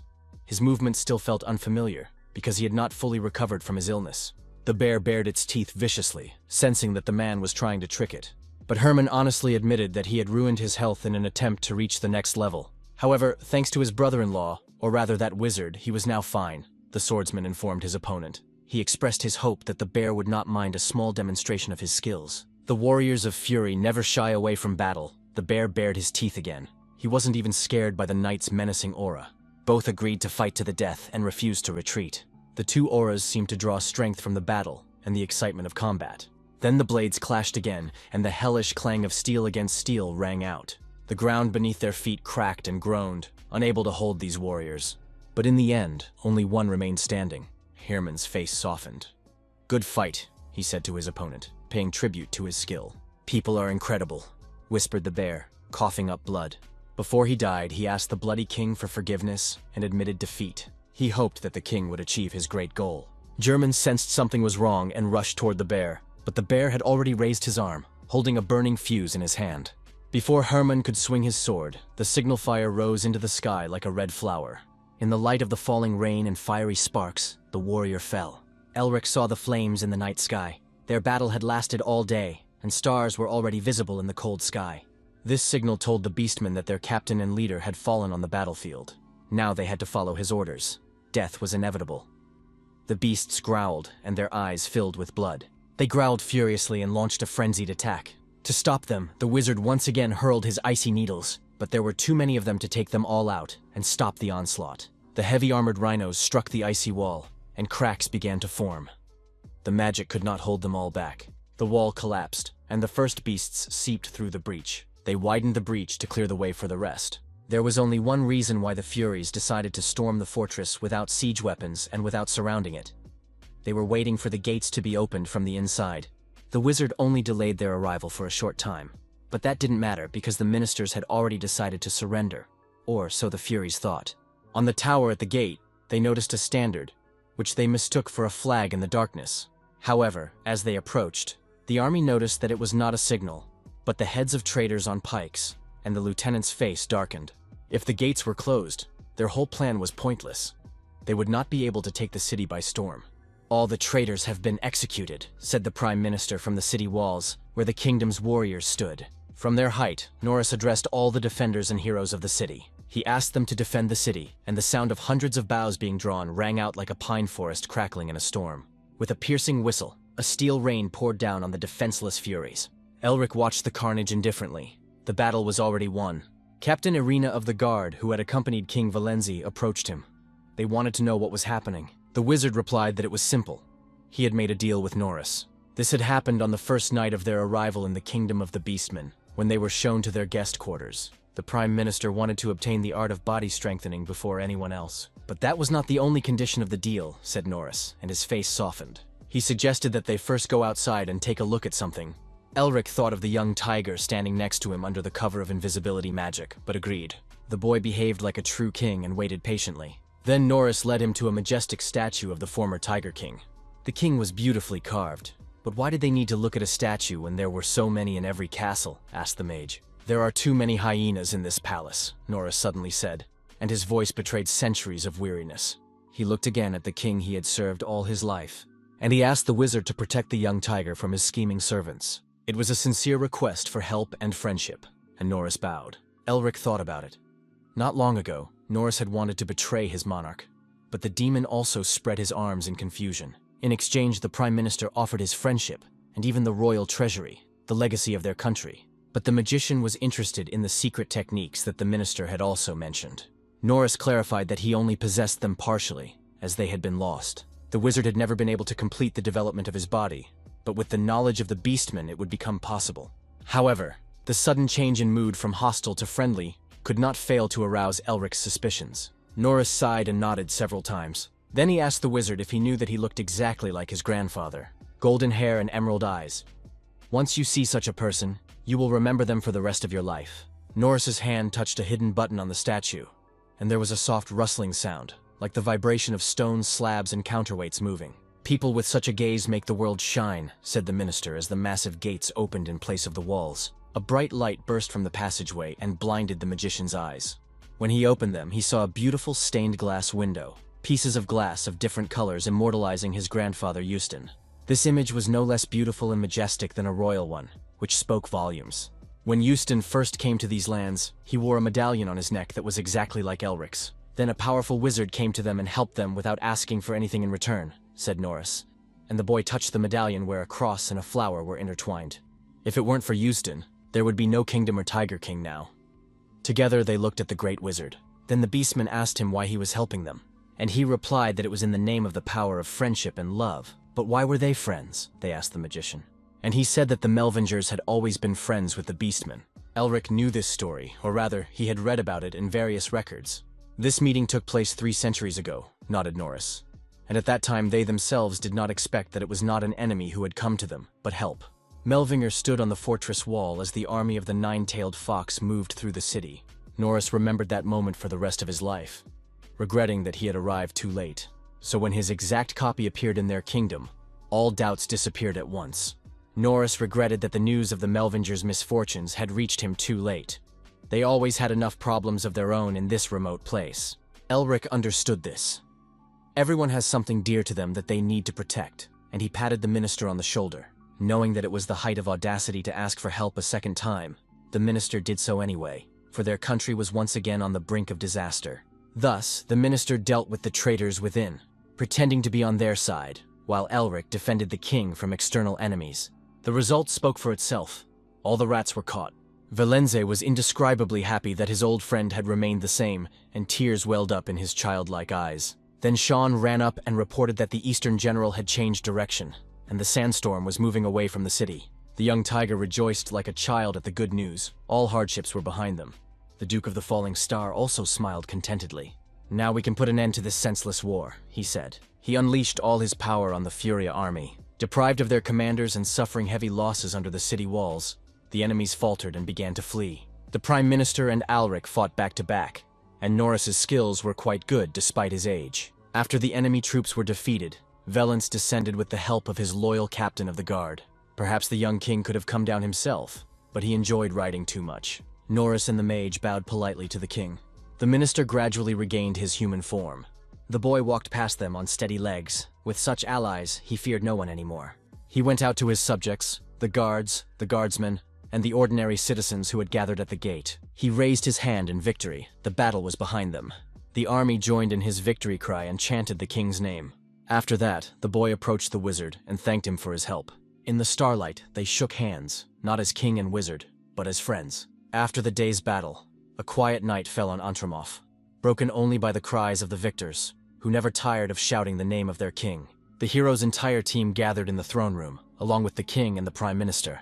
The boy asked Norris for forgiveness for not trusting him, but the minister replied gently that it was his own fault, as he should have warned him in advance. He had already become a worthy king, the ministers told him gently and shook his hand. He had also made some wonderful friends, and would now be able to cope with everything even without his support, Norris assured him. As someone who had betrayed his master's trust, even if only imagined, he must leave his post, he said. But Tigranok firmly grasped the hand of his old friend and mentor. whom he still needed as much as ever. He asked him to help him and stay with him as long as possible, and the minister wanted the same, so they comforted each other for a long time, like relatives after a quarrel. The ministers announced a holiday. The city was decorated with ribbons and flowers, and the king came out to the people. The minister was already imagining the tiger cub as an adult, what a noble king he would be, but by that time he himself would no longer be around. Darkness surrounded him, and he had to keep it a secret so as not to disturb the boy's tender heart. "Why did you get involved with a demon?" Elric asked him, and the minister shuddered with surprise. The young king looked at the wizard in surprise. The magician laid everything out bluntly. Soon the demon would take control of the minister, and Valence grew alarmed. That was precisely why the minister could not remain near the king.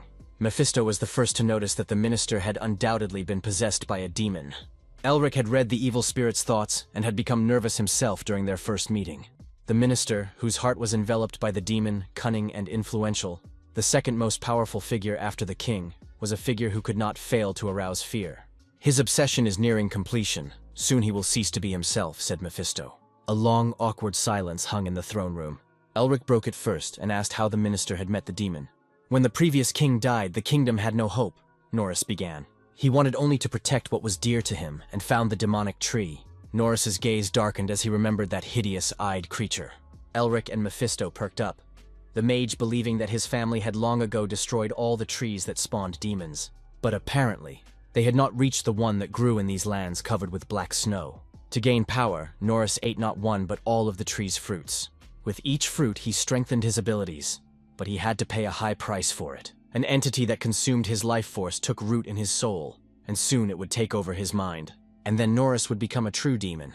So he wanted to go and die, so that the demon would die with him. The boy was ready to cry again at such sad news, but the minister believed that this was the only way. But then Elric asked them what they would do if they found out about a way to heal him. The tiger cub was ready to give anything to save his loyal friend. Norris cautiously replied that it was better to forget about risky things, because if the demon sensed a threat, they would be in trouble. The mage glanced at the demon behind him, confident that as soon as they gained control of the mana, they would be able to safely separate the beastman and the parasite. Elric needed time, but the minister might not be able to hold out that long. Then the mage turned decisively. There was only one way left. Glancing at his teacher, he asked him for a favor, and Augustine smiled contentedly through his mustache. Only he could do it. Elric bowed, and the old man agreed to help. Norris was surprised that there was a cure that would not kill anyone, and the mage asked him not to worry. "Even Easton Melvinger could not compare to his current mentor," said the magician, and everyone saw Augustine disappear into a white mist that resembled a scattering of stars. Elric needed Augustine to sever the connection between his soul and his heart. The rest he would have to do himself. The teacher understood everything, and his magic filled the entire throne room with a painful jelly. In an instant, the minister felt as if he were flying in the sky among the stars. He was deeply amazed that such magic existed. Then he felt tiny when the magician reached out to him with his bandaged hand. He grabbed Norris as if he were a toy and pulled him toward himself. The demonic entity struggled desperately, unwilling to leave the body it had grown to love. But under the skilled hands of the dark elf, the demon was pulled out. It growled viciously and thrashed about like a mad dog that had been pulled out of a kennel. But Elric quickly grabbed it by the throat and activated the power of the seal. Then everything went smoothly and the demon's power began to be absorbed into his hand. He smiled contentedly, for not only was he replenishing his strength, but he was also once again leaving the kingdom of Anthromorph in debt. The demon Hull also grinned carnally. The mage wished him bon appetit, as long as he kept the seal. Hull's seal had finally evolved, thought Elric, when he suddenly found himself in a crimson space. He seemed to be immersed in a vision, just like in the dragon's cave. Before him stood the throne of bones once more, and the Lord of Demons sat upon it. He was delivering a speech to the huge army of demons standing below. "All that is unknown was created by him," said the Lord of Original Sin. On the blade of his monstrous sword, the fiery mark of the beast glowed. The mage watched from the sidelines and realized that he had entered the demon's memories. But this was surprising, for he had simply absorbed the power of another demon. The horde of winged, toothed, multi-armed, and multi-legged creatures screeched and growled after the words of their master. But then the demons rushed toward the bone throne. Flashing his beastly blade, Mephistopheles leaped forward. "Fools," he said to those who dared to attack him. With a single swing, the entire plane was reduced to ashes, along with those who stood on it. A shockwave swept away the remaining ones like a sea surge. Mephisto mercilessly struck his enemies with his beastly sword. "Fools! You thought you could defeat the king so easily!" he shouted at them, his voice filled with an unusual melancholy. He chopped, cut, and stabbed tirelessly. Elric had already forgotten Mephisto's original power, for now he was an evil spirit. Before him stood the greatest and most noble of the demon lords, holding a severed head in his hands. For some unknown reason, the magician could feel everything the demon felt, and right now, Mephisto deeply regretted what had happened, despite his triumphant laughter. He was merely following the path that fate had laid out for him. A sinner who lives and breathes sin and cannot stray from this path. That is why the lonely king of demons was called the original sin. Evil emerged from Mephisto's shadow, and his aura took on its true form. But then the wizard felt the gaze of a pair of fiery coals upon him, and the vision was cut short in that same moment. He was standing in the middle of the throne room again. When the absorption was complete, the weakened Norris fell onto the carpeted floor. Augustine noticed the young man's worried look, and asked if everything was all right. The others were also surprised by his silence, but then the mage pulled himself together and hurried to reassure them. In reality, much less time had passed, he noticed, and looked at Norris, who was lying unconscious. It seemed that Mephisto had already sensed that someone had looked into his soul, his gray face frowning more than usual. Elric didn't know why this had happened. He had simply absorbed the demon's power with the help of the seal of Hull, and it had been drawn into Mephistopheles' seal. Now their souls were bound together, and the demon was just as surprised as the man, because now he was just an evil spirit. The mage asked him what he thought of it, and Mephisto arrogantly twisted his face, for he was not an all-knowing old man. The power of the seal that Elric had absorbed seemed to have once been subject to the Lord of Demons himself. This explained the wolf-like appearance of the seal, thought the wizard. But it was strange that Mephisto did not recognize it immediately. It was because he was a king from birth and had always lived at the top, the only one of his kind, said the noble demon again in a haughty tone. It's just that no one wants to be friends with him, said Elric jokingly, and the demon became angry. At the same time, he asked Mephisto what he had seen in his memories, but Mephisto just snorted like a stubborn horse and turned away. After everything, Norris was put to bed to rest, and the king and his adopted daughter Irina were afraid to leave his bedside. The ministers took the magician's hand and sincerely thanked him. Then the wizard wished him a speedy recovery. Norris declared that he would do his best for his majesty. Everyone smiled at this touching scene, while the magician was already thinking about when the main plot would begin. He glanced at Irina and the young tiger, and thought that now was the time. The demon behind him snorted contemptuously. The worst Melvinger always showed off in front of people, but his mind was full of calculations. Elric replied that it had only happened a couple of times and asked the demon to stop reading his thoughts and peeping like some kind of lunatic. While the demon hissed and raged, Valens handed him a small chest. As promised, the mage received King Julius's treasure map and the results of their research on strengthening the body. Inside were indeed the items listed, and the king had also asked him to look under the cloth. The mage was surprised but lifted a red handkerchief from the bottom of the box. Underneath it, he discovered the roots of a rare eastern plant. This item was incredibly valuable, so he couldn't ask why the king had been so generous. Then the boy told him an ancient legend of the Beastman. When this world is about to fall, a heroic king with great physical prowess will appear at the right moment and lead everyone to prosperity. Then a harsh winter will come, freezing the land and hearts, but the hero will appear and the ice will melt and spring will return. After reading these half-lines, the king told the wizard that he was now certain that Elric was the hero of the legend. Hearing about the winter, the magician touched his pocket where the icy egg lay. He remembered Otto's words telling him to end winter, and these words had not returned to him from the legends for no reason. Justin regretted that he had returned late, which meant that he had arrived in Anthromorph at the behest of the Beastman, Elric surmised. The king said that the wizard was a hero and deserved such a gift, and the magician accepted it humbly. Having settled all matters, they set off for the flower temple in their carriage. The feathered servant, trembling with fear, bowed to the ground before his terrible master. He begged for forgiveness and muttered something about next time, but the dark power of the nine-tailed fox lifted him into the air, squeezing his thin throat, and there was a grim sound of broken neck vertebrae. His place was immediately taken by another servant with deer antlers, who reported that Melvinger was heading for the flower temple. Then the lord ordered that the temple to which Melvinger's ancestor had once gone be burned down. "And burn everyone in the temple too," growled the demonic fox menacingly. Meanwhile, the carriage continued north toward the mountain ridges covered in black snow. Fortunately, its interior was spacious enough to comfortably accommodate all the noble guests and the squadron of knights. The boy king rode with them, trying to tame Giltone the tiger. But the white and proud beast would not submit. They made more noise and fuss with their constant running around than they did entertaining Sean. He turned his gaze to Elric, who was talking about something with Herman Weil and his beautiful daughter Isabel. Herman touched the boy's hand and asked if he had ever thought of learning fencing. The mage was surprised to hear such a suggestion, but did not rush to answer out of respect. Herman noted that the young duke was a quick learner of martial arts and had even managed to improve them, which was an extraordinary talent. Fencing skills would not be superfluous in battles involving the art of body development, Lord Weil declared. But as soon as the conversation turned to apprenticeship, he was interrupted. "Not so fast," said old Augustine, and released his fighting aura. The knights immediately grabbed their swords. Giltone sternly called on them to be prudent and stay where they were. One wrong move and their heads would explode, the former commander of the revolutionaries told them, his eyes flashing menacingly. The two old men looked at everyone as if they were ready to bury anyone who dared to disobey them. Even the boy king darted toward Hayes's warm chest, just in case. German urged the elders to calm down, as there were children and women present. And they did indeed reconsider, tempering their teacherly zeal. German assured the old man Augustine that he had no intention of taking his student away from him. The boy simply did not look like an ordinary magician, and could become stronger if taught fencing.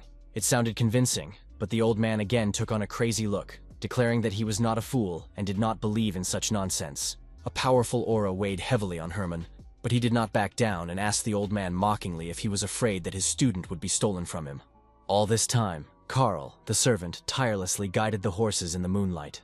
Suddenly, the carriage jumped up in place along with the horses and nearly overturned. The old man and Lord Weil moved quickly through the cold sky. Augustine gathered mana in his hand to restrain the knight. His power formed a terrifying hand of God in the sky, covering the moon and stars. But Herman only gripped his sword tighter and filled it with his aura. Lightning flashed, and Augustine's divine hand was cut in two by a single blow from the blue lion's sword. Meanwhile, Giltan decided to warm up with the knights, standing before them on his tiger.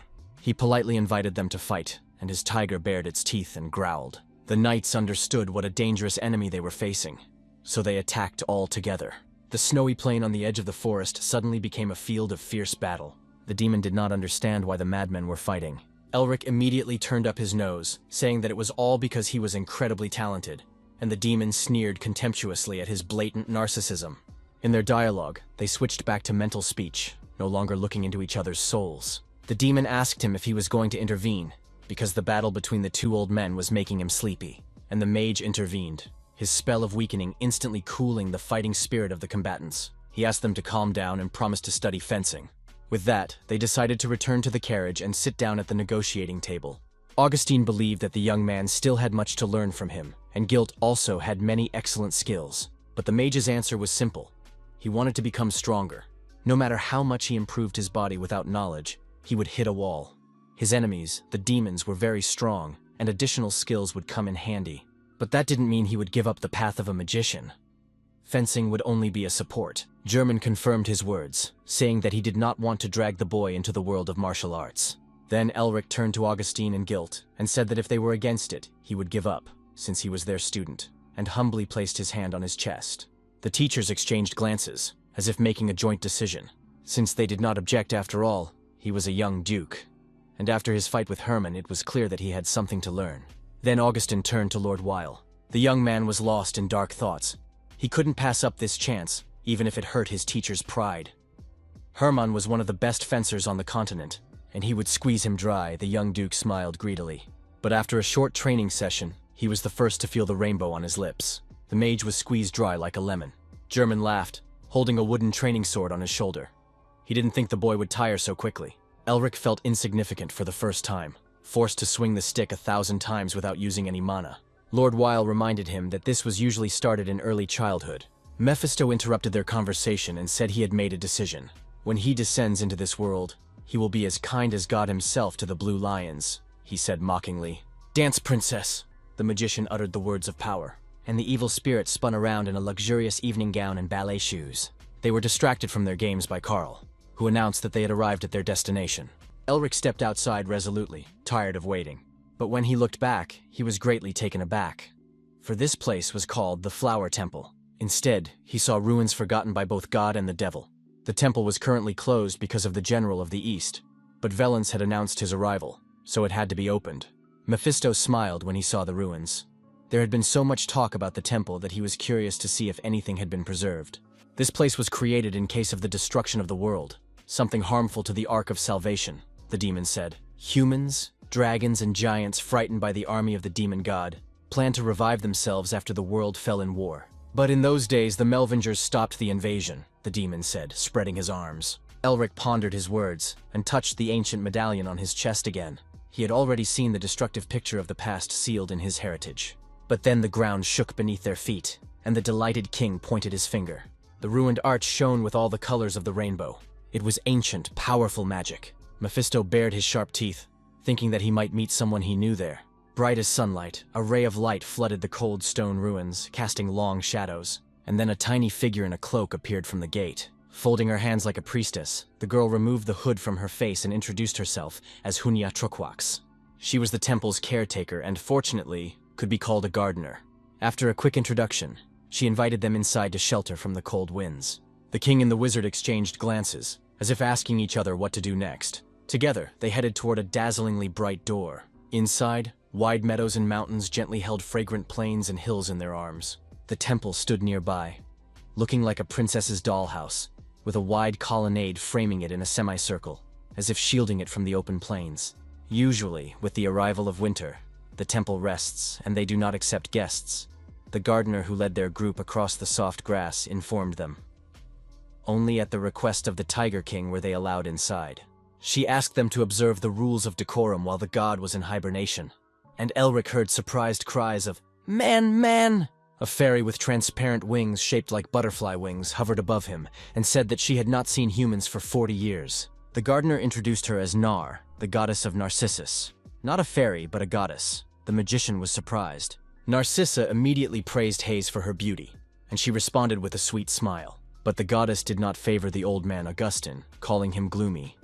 He smiled and replied that she should not talk about old age, since she had lived for more than 1,000 years. Seeing Isabel, the talkative goddess told her to work on her unrequited love and praised her for her fragrance, which was better than anyone else's, making the girl blush with embarrassment. Elric frowned at the noisy goddess who had no sense of tact. But when Nar approached him, she covered her nose. She trembled as if she had smelled something foul and terrifying. The demon mockingly told the goddess that she must be made of pumpkin flowers or gardenias, judging by her scent. The goddess immediately began to argue with the evil spirit, whom she could surprisingly see. The demon was clearly amused. It was the first time in a long time that he had had anyone to talk to besides the boy. Herman noticed Nar's strange reaction, and Augustine suggested that something was going on. Fortunately for Elric, before everyone found out about Mephistopheles, the gardener said that Nar was just fooling around because she had few friends. The goddess heard the gardener and became indignant, but the gardener changed the subject and asked about the purpose of the guest's visit. Then the wizard reached into his breast pocket. He took out a blue crystal that he was supposed to give to the goddess of camellias. They went deeper into the temple, past columns and arches covered with ivy. The general of the East had caused a lot of damage to the temple, said Elric, who had imagined this place to be paradise on earth. This place is an ark from the god of demons, but only winter has affected it, noted Mephisto. He couldn't understand why the storm had grown stronger now. Perhaps it was a coincidence, or perhaps it was part of the agreement with the Melvinger family. But there were too many coincidences, said the demon, flashing his eyes. It was as if everything had been planned in advance and set in motion like clockwork after the magician visited the refuge in the north. And Elric wondered if this too might be part of the agreement he had made with Otto. The gardener opened the door for them and said they had arrived. It was a wide room with a high vaulted ceiling from which hanging wisteria vines hung down. And in the middle stood small tables that looked like toys. And behind each one sat a tiny fairy, beautiful as a doll. They stared at the strangers and asked who they were. Why had they come? Why were they looking for Camellia? And why had he brought the ice crystal? Elric was surprised to realize that the goddess Camellia was not there. He then introduced himself and bowed politely. The fairies flew up to him, delighted when they heard his name, his green eyes and golden hair. It was their friend Euston. His grandfather had been a friend of the flower fairies and had come to this place 40 years ago. The magician told them that he had come here at the behest of his ancestors to return the blue crystal to the goddess Camellia. He asked where she was now, but the girls responded with a glance and fell silent, ceasing their cheerful chatter. They led him to a greenhouse hidden behind thick glass through which soft light penetrated and fell on gray boxes resembling children's coffins. The sight made the wizard's heart freeze. They stopped at a small box with her name on it, and the fairies told him that Camellia had withered. Because of the general of the East, winter had become too long, spring had not come, and everyone had fallen asleep, the fairies said. The wizard crouched down and touched the box with his hands. If he did not return the crystal, he would not be able to complete his task. This meant that his family would never regain its former glory, and the young man's face darkened. The demon grumbled disgustedly nearby. thinking how ridiculous it was that the goddesses had wilted because of some wind. He considered them pathetic, and the fairies began to childishly scold the Demon King, tolerating him only because of the wizard. Their quarrel only intensified when the magician had a clever thought. His mind caught on the word withered. They're not dead, they've just wilted, he thought, and resolutely lifted the lid of the coffin. Inside, on a soft satin cloth, lay a small seed the size of a walnut. Elric placed the blue crystal next to the seed. It should work, he thought. Then he cast the absorption spell. The energy of the crystal began to flow into the walnut in the box. The entire greenhouse was flooded with bright blue light, like the flame of a burner. Then the seed cracked, and a green sprout emerged from its depths. Everyone recoiled from the rapid stream of red mist, which shot out like a geyser. The room was filled with the delicate, fragrant aroma of camellia flowers. And before them bloomed a beautiful butterfly in a dress of petals, just as promised, said the fairy, awakening. Elric introduced himself to her and told her that he was Euston's grandson, and asked her to tell him about their agreement. But before she could answer, she was surrounded by other cheerful fairies who began to chirp in a springtime chorus, eager to see her. But Camellia was different from them, with a more mature disposition, and even snapped at them to be quiet and not interrupt the important conversation. The shamed fairies fell silent and even hung their wings dejectedly. "No pride at all," snorted the gray demon contemptuously. "He's still just as vile, only now he has no body, the only thing he could boast about." "How pitiful," Camellia replied boldly to the demon. Mephisto became angry and declared that he was a great king. "King of what?" Camellia asked him in surprise and looked at him condescendingly. Without any servants, there was no one left to call him king. Then, without waiting for the demon's reply, the fairy turned to the magician and said that he had a beautiful name. The magician bowed politely again, and she asked him how he had awakened her. Elric explained that he had sensed a demonic power hidden in the cold energy that enveloped the seed. Therefore, he suggested that if both powers were absorbed, Camellia would awaken. The fairy praised him again, saying he was as smart as he was handsome. She smiled seductively at him and asked him to be her fiancé. Such an unexpected turn of events sent a chill down the wizard's spine. It wasn't every day he heard such proposals. Mephis grumbled contemptuously. She was still chasing after handsome men. Ugly demon kings were of no interest to anyone, and Camellia told him to get lost. The doll-like beauty repeated her question, and said that a man could only receive such an offer once. In other circumstances, the mage would have immediately rejected it as absurd, but his family had a contract with this goddess, and he had to be more tactful. So he rejected her as politely and courteously as he could, citing his inability to act rashly as the head of his clan. Camellia sighed disappointedly but did not show it out of pride. It had been a long time since she had been rejected. Then she quickly changed the subject and turned away, because the mage had come here to find out about their agreement with Euston. Euston knew that one day his grandson would come here. He must steal the winter that covered the field with coal-black snow and bring spring with him. Something familiar stirred in the mage's memory. It was amazing that his ancestor had known all this in advance. Elric touched the medallion around his neck again. Will he be able to stop this long and wild cold and bring the joy of warmth they have been waiting for so long? Asked Camellia, her hair swaying gracefully in the wind. She was so beautiful, like a real delicate flower, that even the demon turned away, embarrassed by her image. Elric could not promise anything, but he was here to end winter, or perfect it, as Otto had instructed him. Camellia smiled, lost in memories. Such words sounded like those of an old grump. "But everything may be connected," said the fairy to the wizard. "Now his path lies elsewhere," she said, and fluttered straight to his face. The fairy blew him a kiss, from which petals as red as dawn fell. In an instant, the room was filled with the scent of camellias and petals again. She told him to go to that place and find out how to stop the cold. He found himself once again on the soft carpet of the flowery plain, the spicy herbs tickling his nostrils with the scent of thyme and sage. He hadn't felt like this in a long time, thought the wizard. He stood up to look around and see if this place was a flower temple. It was just as he had imagined it. A wide, grassy meadow sparkling with a riot of colors and scents, humming with the buzzing of bees, and tall mountains guarding it from the frost, their sharp peaks catching all the clouds. A light breeze of warm spring air playfully blew in his face. When he opened his eyes again, spring had given way to winter, and everything was covered in coal-black snow. Elric tried to understand what had happened when a familiar voice, as if reading his thoughts, replied that it was a field of black snow. Otto Hahn, who was standing with his back to him, told him where the second task would take place. The old relative turned around and smiled, saying that they hadn't seen each other in a long time. Elric ran up to him, and Otto praised him for how much he had grown, and the mark of cruelty found its place on his hand. The wizard asked how his ancestor had ended up here. Otto replied that he would follow him closely until winter was over and smiled gently. But his smile triggered flashbacks of past trials in the boy, and he shuddered. Looking up at the sky, Otto said that they didn't have much time and needed to get started. Long ago, this place was sacred. It was here that life began. But soon everything was consumed by death. "The General of the East," whispered Elric, guessing the cause of the catastrophe. It was his shadow that the demon god left behind after passing through this place. "A remnant of the past and a curse," said Otto, and they looked at the monstrous cyclone. And his task to devour this darkness had been revealed to him by his ancestor. On the one hand, the mage had expected something like this. But on the other, all of the old man's tasks were madness. How to harness this great calamity? The wizard doubted his own abilities as he looked at the roaring streams in the mountains. But if he succeeded, this immense power would be his. And the boy's eyes flashed greedily. Otto watched Elric's reaction closely. As before, the young wizard had to force the power of the storm demon into the seal on his hand. There was no doubt that this enemy was stronger than the Queen of the Mountains, for this was his second task. After thinking for a moment, Elric declared resolutely that he was ready for battle. Before the fight, Otto gave him a camellia seed to take with him. His task was to grow the seed in 100 days, until the tree blossomed. The magician was amazed that he would have to grow a tree, as this time he would have to be a gardener. It didn't sound too difficult, and Otto rubbed the frame of his monocle. To grow something on dead ground?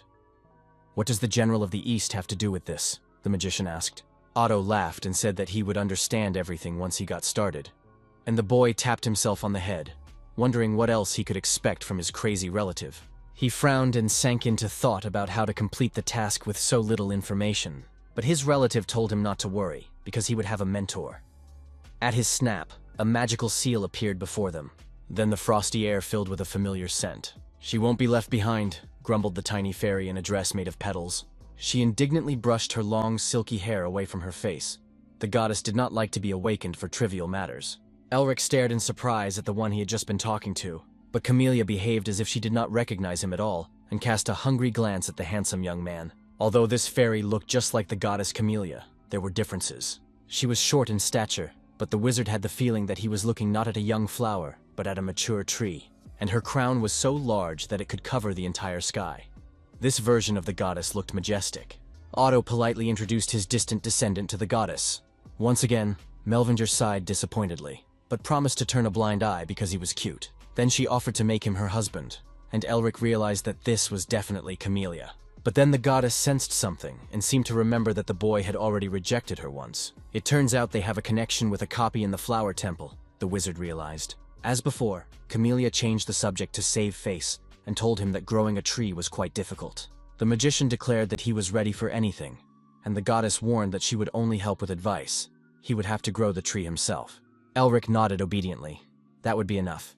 Otto handed him a stone tablet. It looked old and cracked, and on its surface was carved the coat of arms of the Melvingers, an owl and a book. This messenger would allow him to see the condition of the tree in real time, but soon it would reveal other abilities, said the ancestor, and a seal lit up in his hands. The magic of the Wheel of Change broke free from his hands, and the trial began. They soared high above the mountains where the sky loses its blue and touches the stars. 4 centuries ago, the curse of the demon god fell upon these lands, said the goddess. He must find special ingredients and use them, she explained, while Elric wondered if nature was better in those times than it was now. First, he had to find a place to plant the seed, and it had to be fertile. Elric decided it would be quicker to clear the land than to search the entire field of black snow. But then an ugly winged shadow appeared in the sky. The monster with a sharp beak almost swallowed the magician like a fly as it flew past. After that, several more hungry winged creatures appeared in the sky. They attacked the wizard, who was suspended in the air like easy prey. Elric brought his hands together and summoned his mana. Then a hurricane erupted from his hands and crashed down on his enemies, sweeping away everything in its path. The winged creatures withstood the gusts of wind, but could not withstand the bitter cold that froze them in ice. In an instant, they all shattered into a hail of shards and fell to the ground. The demon Hul emerged from his hiding place and decided to eat so that the good would not go to waste. Unexpectedly, there was something to feed on in this place. The mage smiled. The goddess also smiled contentedly. The boy was as skilled as all the Melvingers. But killing monsters is one thing, and finding fertile land among the mountains and snow is quite another. Elric began to think about what he was looking for. An open space with a few trees, water nearby, and a place that was protected. Since they had traveled 4 centuries into the past, there must be an anthropomorph somewhere around here, the wizard remembered. Camellia confirmed his guesses. The beastmen were just finishing building a city, but the landscape had changed since then, and finding it would not be easy. But the wizard had his own methods. First, he found a turbulent river that had carved its way through the rocks. Gorges and hills hardly change over such a long period of time, so they can be used to determine the location, said the wizard. So he came out onto a plain where various creatures crawled around and eerie stumps protruded from the ground instead of trees. Camellia praised him for his resourcefulness. Elric had memorized the surroundings of the anthropomorph well. The mage held out his hand to prepare the ground. From his seal, ice-blue mana burst forth. "Will this be enough for the plant to grow?" he asked the goddess. "It was more than enough," she replied, looking at the impenetrable wall of sharp ice and the flickering protective dome. Most monsters would not be able to pass this barrier. For the first time, the goddess saw a human who spoke the dragon language so freely. A forest fire raged in her chest, and she was surprised to find herself liking this talented boy. Elric landed and examined the place he had prepared. Then his pockets sparkled like polished gold. It was a sign of a stone tablet, signifying the success of their endeavors. The wizard reached into his pocket and took out the stone tablet, but his face darkened. The task had failed, and he would be returned to day 0, the fiery inscription said. The magic of the gears clicked loudly, and they were transported back into the sky above the sharp mountain peaks. As before, when the task failed, he returned to the beginning, only now he did not have to die, just like old Otto. Elric looked at the mountains covered in black snow, and thought about what he was missing. Camellia yawned wearily and said she was going to the outside world to sleep, opening a portal for herself. She told the boy to wait for her return and think about the task. Without listening to his objections, she disappeared and was gone. The black sun cast a dim light on the cold rocks, and the river continued to wash the ancient bones of the mountains. The wizard lay on the cold ground and thought about his task. He couldn't wait to solve everything as quickly as possible, so he jumped up abruptly. He concentrated and used his inner vision to scan the valley. Golden energy spread out in waves of flame in all directions. Nearby, directly beneath the ground, he sensed something. As soon as he touched it, the ground beneath his feet shook as if someone were gnawing at it. Elric jumped up. At that very moment, a sandworm in scaly armor broke through the crust of frozen ground. Death worms are so large that they can swallow an elephant alive, and are dangerous even to experienced mages. The Monster Encyclopedia, in the section on sandworms, gave only one piece of advice. If you encounter one, run. Beneath him, a black hole full of needle-sharp teeth opened up, and everywhere he looked was an abyss. Elric gathered ice crystals around himself. Apparently, his previous attempt had failed because of this little worm. But to defeat it, he first had to break through its skin, and the needles turned into hundreds of swords. The worm pressed itself to the ground, and wrapped itself in rings to protect itself. Hundreds of swords crashed down with a clang against its sturdy armor. But the magic did not penetrate the scales, so Elric moved straight toward the gaping maw. But before he could reach the monster and strike it, it managed to spit a shower of green slime. Elric did not expect such an attack and hastily raised his honeycomb shield. The contents of the monster's stomach were so acidic that they burned through even the energy barrier. But at that moment, the worm decided to return to the cozy depths of the earth. Elric gave chase. If he let this creature escape now, he would not be able to complete his mission. The worm collapsed to the ground and the frozen crust cracked again. Then it spun around and tried to grab the wizard again. Its retreat was feigned, and this time the magician was caught by his cunning opponent. The young man's face darkened. A little more, and he would have had to start all over again. This time, a green acid rain flew at him again. He had to run away quickly so as not to dissolve in it.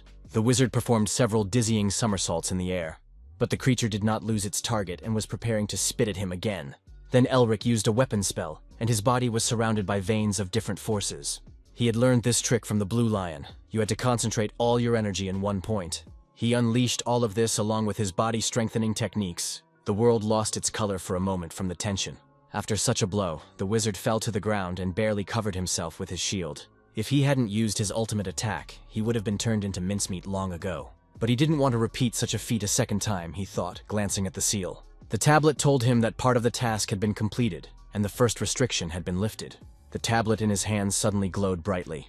The power emanating from the tablet was absorbed into the seal on his right hand. Then everything fell silent, even the wind around him calmed its impetuous gusts. Elric hadn't expected to get the fourth seal so quickly, and thought that with it, he would have to absorb the Eastern General. But the guy didn't even know the true name of this demon, so he scratched the back of his head in frustration. Mephisto would definitely be mocking him now. He remembered the demon with the gray face. This only added to the wizard's eagerness to figure everything out on his own. Once the cleaning was done, he decided it was time to tackle the garden beds. But then the demon Hull gave him a warning. It wouldn't have been a test for Otto if it had ended so simply. But the ground beneath his feet began to shake again. The monster encyclopedia had a note that sometimes worms gather in groups, and before the wizard's eyes, the earth foamed like the sea and spat out a dozen hungry leeches. They began to resemble a monster from ancient legends with 1,000 heads on long necks. Several long and obscene words directed at his ancestor flashed through the wizard's mind. He grabbed his head and screamed, because for some reason he was constantly being given tasks of devilish difficulty. For the first time, he wondered how the ancestors of the Tiger King had managed to build a city here, above the dwelling place of sandworms. Only Elric's teachers could handle such a group of monsters, but their abundance meant that the land here was truly fertile. Therefore, despite everything, he must try to complete this task, the wizard decided, and slowed down his heavenly flight. He laughed when a crazy thought struck him that he could fight the monsters a couple of times and then go fishing. But reality was unforgiving, and it was not going to be an easy walk. After 34 attempts, he lay on the ground completely broken. He tried everything he knew, but it was impossible to kill these monsters alone. Each time, the wizard went through incredible torment. During the battle, he even found another place to plant a tree, but it never sprouted. He thought he could be stuck here until he was old, as the monsters surrounded him again. There was no longer any sign of Camellia or Mephistopheles, and old Otto was probably watching him and laughing quietly. And only then did it dawn on him that no one had forbidden him to ask for help. In those days, a Tiger King lived here, Elric remembered. That meant he just had to find his family, hoping that at least in this time the king could fight and wouldn't be a child or an old man. Camellia was dozing under a beautiful tree, curled up like a cat in her silk bed. The wind played a lullaby on the leaves of the tree, from which delicate petals fell like snow. A harsh voice, dry as desert sand, woke her, but Otto spoke softly. Camellia rubbed her eyes sleepily, surprised that he had managed to get in, for no one could do so without permission. Otto smiled again. Once, someone had begged him to come here. The little fairy indignantly replied that such a thing had never happened, waking up in an instant. She sat proudly on her bed and asked him why he had come. Otto was concerned about how the goddess was coping with the curse that had been blocked 40 years ago. Camellia was recovering. She was feeling better, but it would be better if it didn't happen again. She asked Otto how the young hero was doing, and he offered to take a look. The mage was running away from some wild beastmen. They shouted after him, calling him a pathetic human being and their enemy. Camellia was afraid for the boy and asked Otto what was going on, but he only laughed again.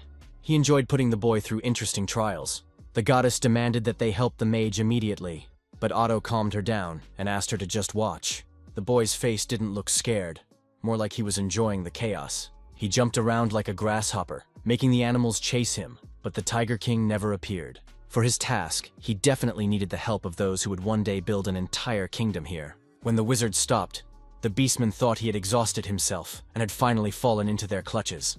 It was difficult to find a specific beastman in these parts, so the magician decided to attract his attention and used a secret art. The beasts cowered in fear at such unprecedented power, their instincts screaming that they were in the presence of a true leader. Now the hunt was sure to begin, for the man had used their techniques. A black shadow loomed over the mountain ridge. Elric simply stamped his foot and caused a rock slide that thundered through the valley of black snow. The beasts were thrown back by the dazzling golden aura and rolled across the ground. After such a noise, they must have noticed him, Elric decided, and climbed higher up the tree. Or maybe that wasn't enough. He still had his doubts. But when he wanted to change his position, his sense of evil sounded the alarm, and Hull shouted at him to run. Like a hungry tiger creeping up behind him, it struck with its paws, and the mage jumped back, narrowly avoiding the attack. Looking back at the cleanly cut stump, he realized that if it weren't for his sense of evil, he would surely be dead.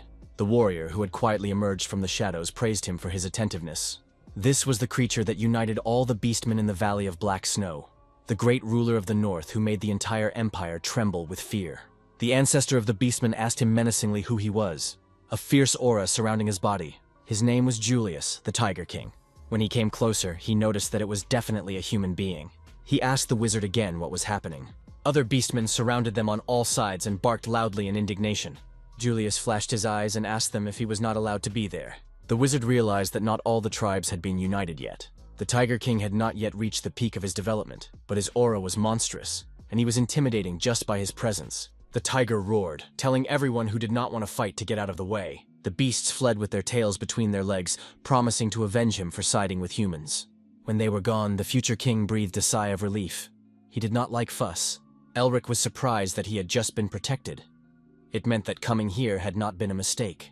He bowed politely and thanked them for their help, but didn't finish his sentence. A strong paw with a steel grip squeezed his throat. Julius demanded to know where he had learned the art of strengthening the body. The mage would have been happy to tell him, but his throat could only make a wheezing sound.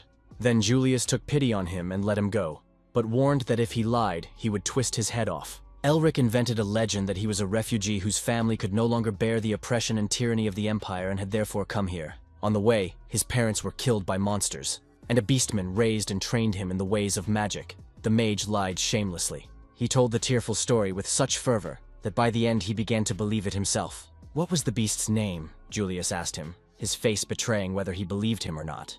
Elric pretended to lower his gaze, as his teacher had always told him that he had long since forgotten his name, and since he didn't want to disturb his teacher's memory any further, he simply called him Master. The tiger looked again into the emerald eyes, which had taken on the appearance of an innocent lamb.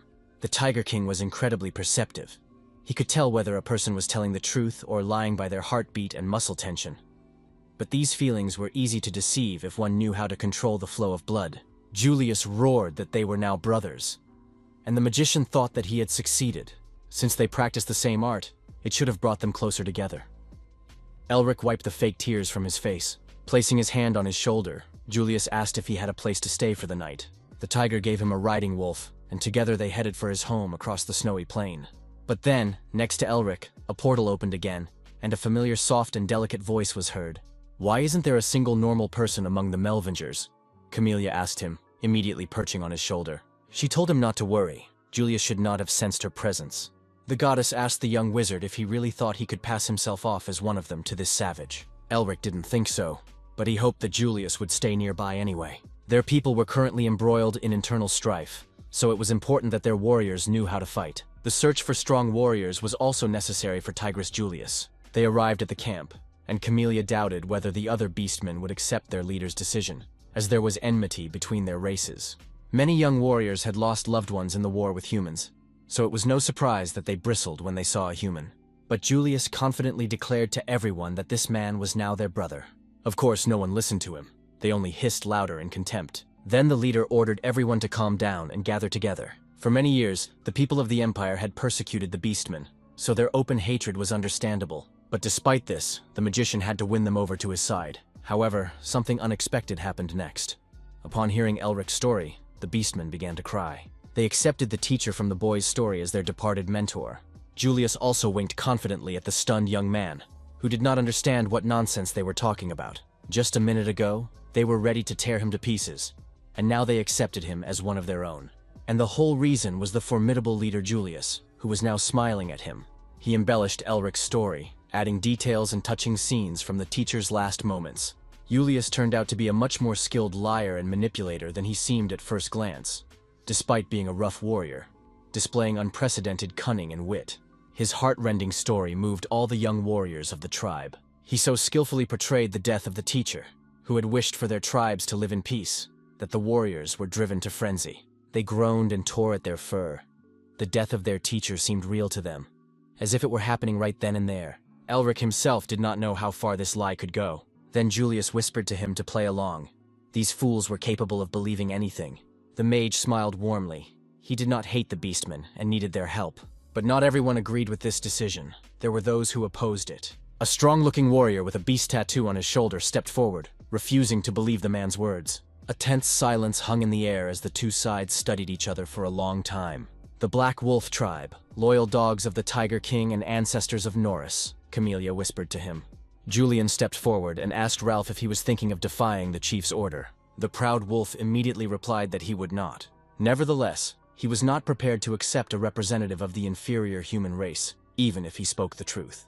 But Julius did not like such views. He growled fiercely at Ralph and reminded him of their principles. They were all abandoned and persecuted, and were one family regardless of their origins. And if he had forgotten this, the chief threatened to break his neck immediately.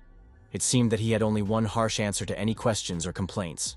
Ralph glanced sullenly at the man, but did not dare to openly contradict the chief. Elric stepped forward and praised Julius for the good intentions of the anthropomorphs, who was surprised that the boy had heard of them. The wizard explained that rumors had reached him while he was wandering the fields. Although they still had many enemies, many tribes shared Julius's approach of forgetting racial prejudices. He had been rejected as a human by his own people, but his teacher had taken him in, and now he had found his brothers, Elric told them with a radiant smile. If Mephis had seen him now, he would have choked with laughter. Such an act was worthy of the title of Tiger King. But now he must prove by his actions that he is worthy to join them, said the wizard, his eyes flashing with determination. Ralph already understood what the stranger was getting at. Their tribal hierarchy was based on strength. Therefore, everything could be decided in battle. If Elric won, he would remain in the tribe as one of them. If not, he would leave forever. Ralph snarled viciously, his pride hurt by the challenge from this pathetic man. But Elric responded with the same contempt. Had the chief's dog really chickened out? His good-natured image of a simple and naive guy vanished in an instant, and he began to mock the wolf. Of course, the wolf couldn't contain his anger and immediately bared his claws. Elric used the art of strengthening his body, for only in this way could he win their respect. But then Julius himself separated them with a powerful stomp of his foot, causing both rivals to lose their balance. They rolled over and both tried to keep their balance. Before the fight began, Julius asked them if they would accept the result even if their lives were at stake. Then the Black Wolf confidently declared that if a man won, he would recognize him. Elric also swore on the honor of his non-existent teacher. Julius gave them the command to begin, and Ralph immediately took on a beastly form and attacked the stranger. His claws could tear any monster apart as easily as sharp swords. Elric had no doubt that his made-up legend would soon be exposed, but he needed to prove himself to Julius. He dodged the claws and prepared to attack himself. The Black Wolf let out a terrifying howl and bared its fangs. Elric quickly closed the distance, gathering all his strength into one blow. His palm slid across the wolf's ribs, but the damage was devastating, and Ralph gasped for breath. After the first missed blow, Ralph realized how wrong he had been in his life, and began to whimper. But before he could recover, a fist was already flying toward his face. The fight quickly turned into a one-sided beating, with Elric moving faster than his opponent could see. The other warriors shuddered, for Ralph was the strongest warrior in Julius's guard. And then the proud wolf fell to his knees, broken as never before. Julian briefly praised him for a good fight, which was more than enough. But then Ralph's eyes flashed with rage. He seemed to explode with rage, his fur bristling and his eyes filling with blood. When anger overwhelms a beastman, he becomes several times stronger but loses his ability to control himself, the wizard remembered. Facing such a beast in combat was dangerous. Therefore, Elric was forced to use magic and shouted words of power. A stream of ice struck the berserker. He knocked the wolf to the ground, which had become slippery with ice. Then magical chains rushed at him like snakes. They securely bound the crazed wolf, who was tearing and throwing himself about. The wizard gave him a hard slap on the back of the head so that the guy could rest a little. Having lost consciousness, Ralph once again looked like an ordinary dog. A murmur ran through the ranks of the warriors. The man had just used magic, which meant his words were a lie. But for Elric, it was the only way to save the raging wolf's life. In any case, his deception would have been revealed sooner or later, and the boy looked guiltily at Julius. It was time to come up with a new excuse before the tiger said anything. But then Julius laughed good-naturedly as if nothing had happened. The boy was much more interesting than he had initially seemed. He not only possessed the art of strengthening the body, but also magic. Elric told him that he didn't want to use magic, but it was the only way to keep Ralph alive. But Julius didn't care about such trifles. On the battlefield, the strongest wins out. Such are the rules of a ruthless world. Only now did Julia become interested in the stranger's name, and the magician introduced himself.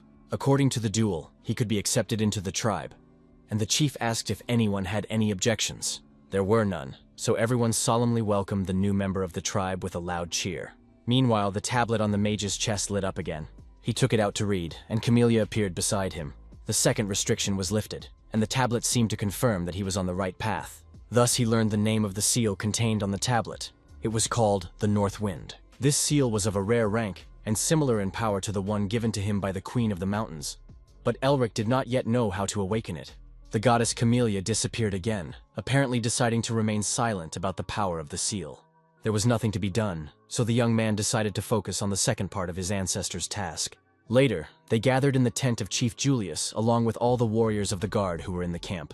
They called him inside, and he entered as befits a warrior of the tribe. Julius formally introduced the new warrior to the rest of the troops. Elric accepted the tribe's warrior clothing and became a member of the royal guard. The king laughed in greeting and told him he had his first assignment. Since Elric had wandered around this plain quite a bit, he was to find a good place for their permanent camp. Fate itself was on his side, thought the magician, for he already had a place in mind. This valley was surrounded by hills and mountains, making it easy to defend from strangers, and there were rivers nearby, and the land was more fertile than in other places. But there was one problem. There were too many worms living there, and the chief and the magician came to the same conclusion at the same time. They were both concerned about the monsters, but there was no better place to be found, the wizard assured Julia. Tiger was deep in thought about what to do, but he was not one to plan, so he simply agreed to do it. Elric was amazed at the speed of the decision. Then he realized why everything had been decided so quickly. Julius had passed the task on to his guards. Now he had to cooperate with Ralph. Even though he didn't have the best temper, they were still the strongest warriors of the tribe. Perhaps Julius wanted to test them by forcing those who disliked each other to work together. Ralph's twin brother, Yor, agreed that the task was not easy, as worms hunt in groups and are therefore very dangerous. Ralph immediately supported him and blamed all their problems on one man. He began to mock the wizard who had decided to choose a place next to the worms. How insolent, thought the wizard listening to this chatter. Ralph ended his speech by once again calling all humans pathetic and smugly spreading his arms. But at that very moment, he received such a blow that half his face was almost torn off his skull. Yor was the oldest in their group and couldn't stand it when someone stuck their neck out in front of him. He warned the insolent man again not to mix personal matters with business. Otherwise, he would tear his head off, because their lives depended on this task. At his menacing appearance, the others immediately stood to attention and shouted in unison, "Yes, sir!" No one wanted to contradict the young captain. Now it was clear why Julius had sent his guard with him. Yor was capable of keeping any quarrels in check. In gratitude, the mage bowed to the captain, but Yor quickly turned away. Perhaps he was just doing what he had to do, but his true thoughts were hidden deep inside. The worms would not come out if they sensed danger. They had to be lured out. And Elric asked the captain if he had any ideas. Yor told him about the flower of death, to which worms are extremely sensitive to the smell. If obtained, the worms would come out to the surface themselves. Unexpectedly, Elric could hardly contain his laughter, turning as red as a metal ingot in a blacksmith's forge. He quickly apologized and asked him to continue, as Yor reminded him too much of his descendant Norris. The captain was worried that the flower was rare and difficult to find, but Elric said there was nothing to worry about, as he had already found the flower. Yor's face showed that he didn't believe it so easily, as these flowers were quite capricious. Not only was it difficult to find the flowers, but also to pick them. But then Yor's face changed. Elric took the flower out of a secret pocket and presented it to everyone with great ceremony. Then the wolves froze in confusion, holding woven baskets full of flowers in their hands. The magician ordered them to hurry up and get to work, and even Ralph, without realizing it, obeyed the order. In the labyrinth of blue mist created by Master Augustine, Elric found many of these flowers, and since the magician could see demonic energy, he had no trouble finding them even with his eyes closed. Moreover, he could also absorb all the dark energy, and thus, he could fill the seal extremely quickly, his eyes flashing greedily like a demon's. He was so inspired that he ordered all the dogs to move their paws, causing the proud wolves to immediately raise the hair on their necks. They began to complain to Yoru about such treatment, but his face remained impassive.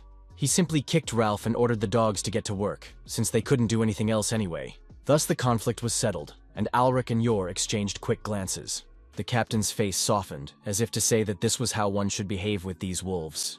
When the herb gathering was finished, all the warriors of the tribe gathered before their chief. He praised them for their good work, saying they had gathered a good harvest in a short time. However, the young wolves had to work until they were completely exhausted.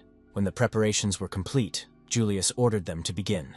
They lit a fire and threw all the herbs into it, causing the sky to be covered with a black veil. Sensing the sweet smell of flowers, worms appeared on the surface, and then Julius gave the order to prepare for attack. But he was informed that the Fury tribe had attacked them, just as they began their attack on the worms. Somehow, the enemies had found out that they were going to hunt the worms and wanted to ambush them. Julius was immediately angered that the Furies had stooped so low, but the moment of attack had been chosen perfectly. Now the tribe could no longer escape from the worms that were quickly approaching the bait. In the rays of the black sun, a tall warrior with a broad axe on his back was heading toward the battlefield. It was Nivod, the Black Rhino and second general of the Fury tribe, his bloodshot eyes flashing with rage. He and his warriors followed the tiger-like chief Julius, and they were thirsty for blood. The battle had already begun and thundered like a giant drum, the beasts shaking the earth with their blows. Julius was the first to rush at the cursed monsters without any fear. The blows of his powerful and sturdy claws tore even the monsters' sturdy armor. The tiger chieftain was shaken, but Nivod was also prepared. For this day, they had gathered the artifacts of the humans that remained after the Great War. No matter how strong the tiger was, he couldn't fight monsters or defend himself from cannons, whose cold barrels were pointed toward the battle. The rhinoceros grinned greedily, certain that today was the day of his triumph, after which he would become king of all beastmen. But then a strong wind rose from nowhere, forcing everyone to close their eyes. The sharp gust brought a familiar smell that Nivod's sensitive nose immediately recognized. The flowers of death. The The ground around him foamed like the sea during a storm, as worms rushed toward the bait. Many of them had already been torn apart, and Julius killed them without mercy, but the worms were not finished yet. Julius praised the magician for his good work. Thanks to which he had transferred the smell of the flowers to the Furies, it was possible to neutralize their ambush. It was a devilishly cunning and unexpected plan for the Furies, and the wizard smiled smugly. Julius also laughed loudly throughout the valley. Now they could get busy collecting trophies. Many worms and Furies had killed each other, and the fallen would make excellent fertilizer. But the rhinoceros was still in the ranks, and was rallying all the survivors to fight. However, terror was already spreading through the ranks of his defeated army. The Tiger King was here. He struck from the sky like a falling star, knocking his enemies off their feet. The wizard followed the leader closely. Nevad roared fiercely and swung his monstrous axe. But his cry seemed to freeze in his throat, because the tigers moved so fast that the rhino's blind eyes could not follow them. The chief ordered the survivors to be taken prisoner, and those who resisted to be killed, and his voice made the blood run cold in their veins. Then the anthropomorphic guards, who had not participated in the battle and were therefore fresh, went on the attack. The wolves rushed forward with a furious onslaught. The Furies fell into a rage and fought desperately. The fighters scattered across the field like peas, and many individual skirmishes broke out. The mage also joined the fierce battle. He watched as the tiger used his body art to throw his enemies around like tin soldiers. Just watching him fight, Elric realized where he had made mistakes in his technique, and now he could correct them. But then he caught a malicious glance that could be felt even in the heat of battle. Ralph was furiously killing all the Furies around him, as if competing to see who could get the most heads. He had piled up a heap of monsters in front of him, but then something stabbed him in the neck. Before anyone could understand what had happened, the young wolf swayed like a tree in the forest and fell. Black veins appeared on his skin, and his body was shaking with unbearable pain. Elric stood over him triumphantly and asked the young dog if he was all right, but Ralph couldn't answer and fell to the ground, closing his eyes. Then the wizard absorbed all the dark energy that had taken hold of the wolf. He immediately felt better, and Elric asked the free wolves to carry Ralph back to camp. When the wounded were carried away, Elric suggested proceeding with the next part of the plan, before the remaining enemies returned. But first, Julius wanted to thank the wizard for saving his warrior. He and all the guards struck their chests in recognition and smiled at him. It could be said that he was now truly accepted as part of the tribe and as their brother. Elric sat on the worm's carcass and watched as the captured Furies were led away to the camp, all of them destined to become good slaves for hard labor. The sweet scent of the goddess Camellia tickled his nostrils. She appeared right next to him and was amazed at how quickly he had bonded with the beastmen. The wizard reproached her for only appearing now, but the goddess justified herself by saying that she believed he could handle it himself. Elric nodded and began the harvest. The demon Hul and his seal had been begging to eat for a long time. There was much more demonic energy here than he had expected, and his wind seal grew several times stronger. After a hearty meal, the demon let out a satisfied belch and returned to his lair. At least Elric would no longer have to clean up. All the worms had disappeared, leaving behind clean ground. Now that the monsters no longer threatened the seed, he could plant it. The message about failure no longer appeared, which meant he had done everything right. The mage sat down in front of a small mound and waited. After a while, the seed, watered and warmed by the earth, sprouted, and the tablet in the mage's hands lit up with a message. The third restriction was lifted, understanding of desire. The wizard moved to the Temple of Flowers, which stood in the middle of a mirror-smooth, icy plain. It was very different from the one that stood on the green meadow. Inside, the walls were covered with a thick layer of frost. When he entered the spacious hall, he saw a figure on the throne that resembled Camellia from afar, but she exuded a demonic power like that of a demon queen. She sat majestically on the throne, her long hair flowing down her shoulders like a frozen waterfall, her skin sparkling white as snow. Elric could not have imagined that the goddess Camellia had once been the ruler of demons. Given her level of energy, she must have been very powerful. The goddess fluttered her eyelashes and looked at him with eyes that glowed like bloody rubies. How could they exist simultaneously? A light goddess like a fairy and a dark ruler of demons, the mage wondered. But then his vision was interrupted, and he found himself sitting on the cold ground again, holding the tablet in his hands, while Camellia called out to him anxiously. She was worried because he had suddenly fallen silent and was not answering her. But now the wizard knew that the Seal of the Wind had originally belonged to Camellia. The goddess lowered her gaze and asked where he had gotten that idea. Then Elric told her what he had seen in the tablet. She was alone in an empty castle, beautiful as a winter dawn, lonely and sad as the northern sea. And her power was akin to the power of the wind seal he had absorbed earlier. Now it is just a forgotten story of the past, Camellia replied thoughtfully, and looked into the distance. But that meant that the cold that spread across the valley of black snow belonged to her. But it no longer obeyed her, for she had become Camellia, goddess of flowers. Elric wondered if the purpose of the trial was to correct the mistakes of the past. Camellia avoided giving a direct answer. All she could do was give him some gardening advice. She also reminded him of Otto Khan's words. From that moment on, he must consume the general of the East. To grow a tree, you need to take all the cold from the storm, the wizard understood. Camellia warned him to be vigilant with the general, for he was the greatest obstacle in this trial. A moonless, quiet night descended on Anthromorph, and the city slept peacefully under its warm roofs. 3 months had passed since he planted the tree, and during that time, a whole city of beastmen had grown up around it, serving as additional protection. The heavy, swollen camellia buds were about to bloom.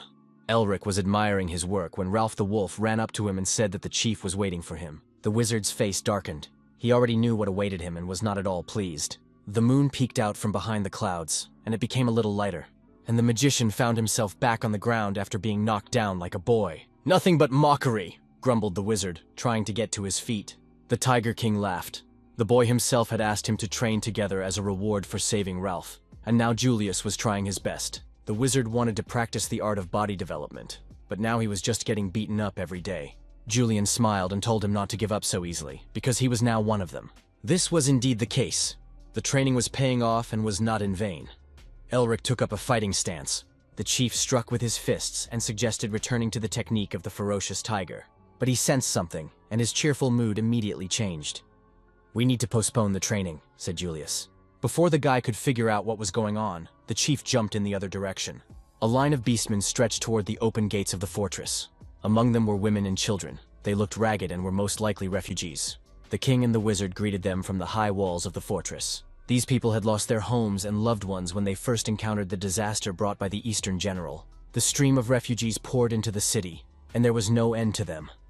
At that time, the storm was at its peak and only weakened centuries later. King Julius managed to gather and unite the people, calming the chaos and terror. But he was powerless against the storm. Julius ordered Ralph to gather all the captains in his tent. He told Elric to put on his battle gear and follow him. Then the king jumped down from the wall and rushed toward the border.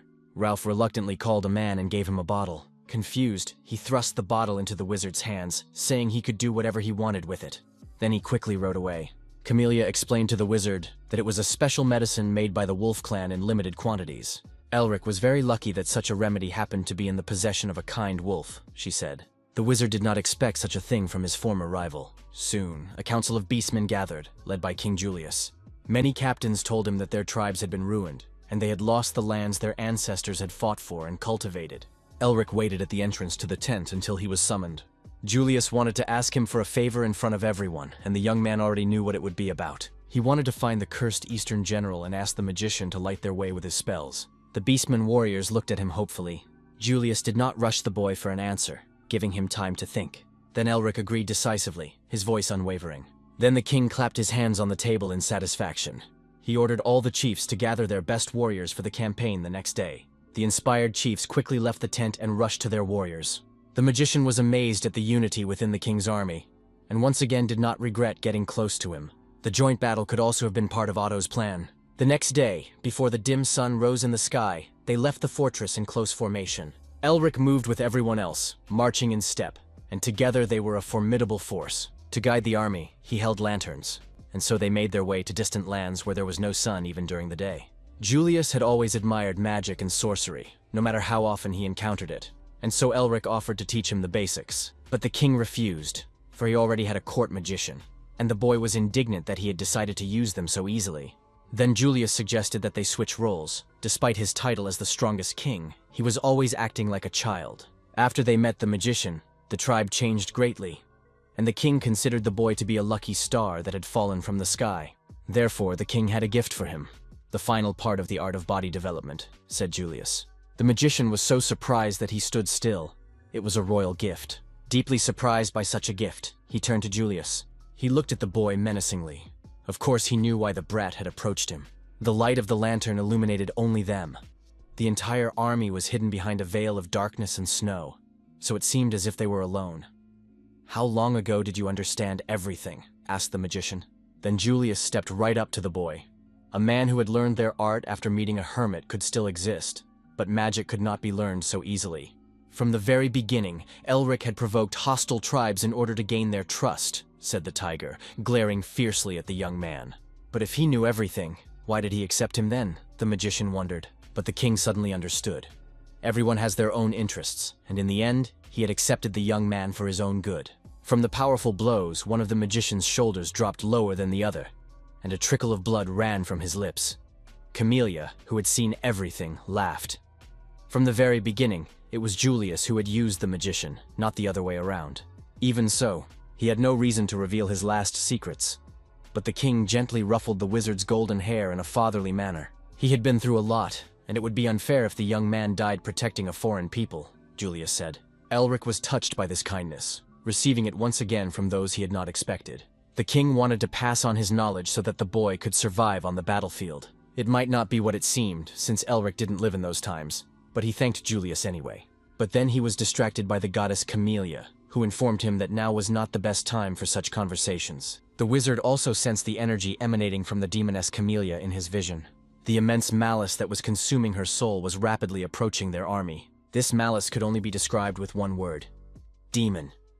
Elric recoiled from the black shadow. Then everything disappeared, and the wizard was left alone in the middle of the wasteland and darkness. He could no longer sense either the goddess Camellia or the army of beastmen.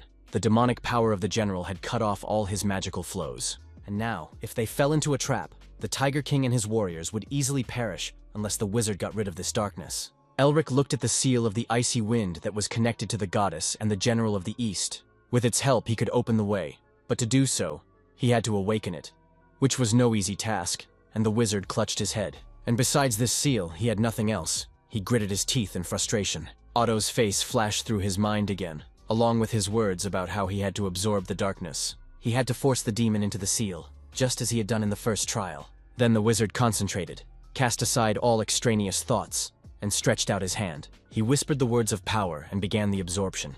Elric hoped to absorb the cold with the seal of cruelty, and the darkness slowly sucked into his hand like water into a funnel. The seal of cruelty glowed brightly on his hand. The wizard began to absorb the demonic power with the seal of Hull, and thus bound the new power to his own. When this power entered his veins, he screamed in agony, feeling as if he were being torn apart like ice in a crevasse. Suddenly, the magician found himself in a vision, with people around him rejoicing and happy. He looked at his hands to understand whose vision he was in. Then a boy in the throne room began to call for the queen, and presented her with a bouquet of flowers. He brought them to his mistress because they had just bloomed and reminded him of her with their beauty. This was a vision in which Camellia did not become a demon.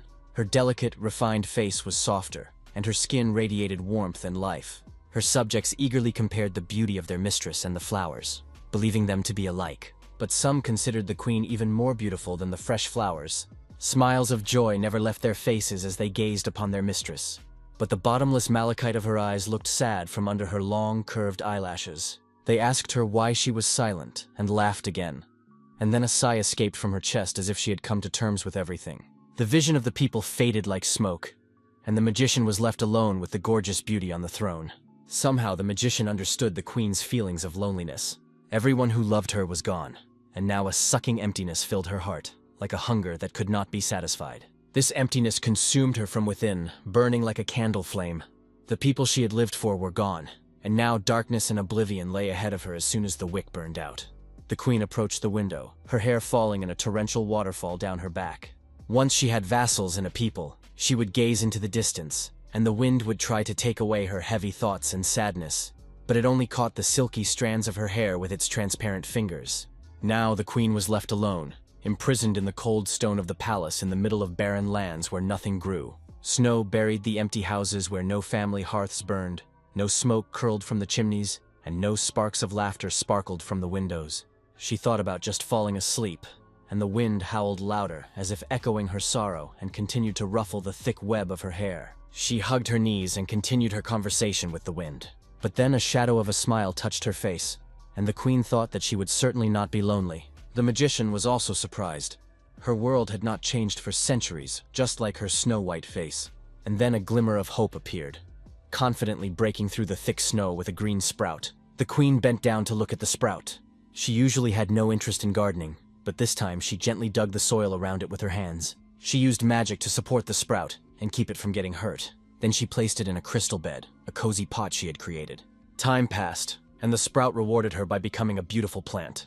And the first thing it did was burst into scarlet flowers amid all the darkness and cold, as if denying their existence with its delicate beauty. The queen's hand gently stroked the thin green leaves, and for the first time in many centuries, she smelled the flowers, fragrant and intoxicating.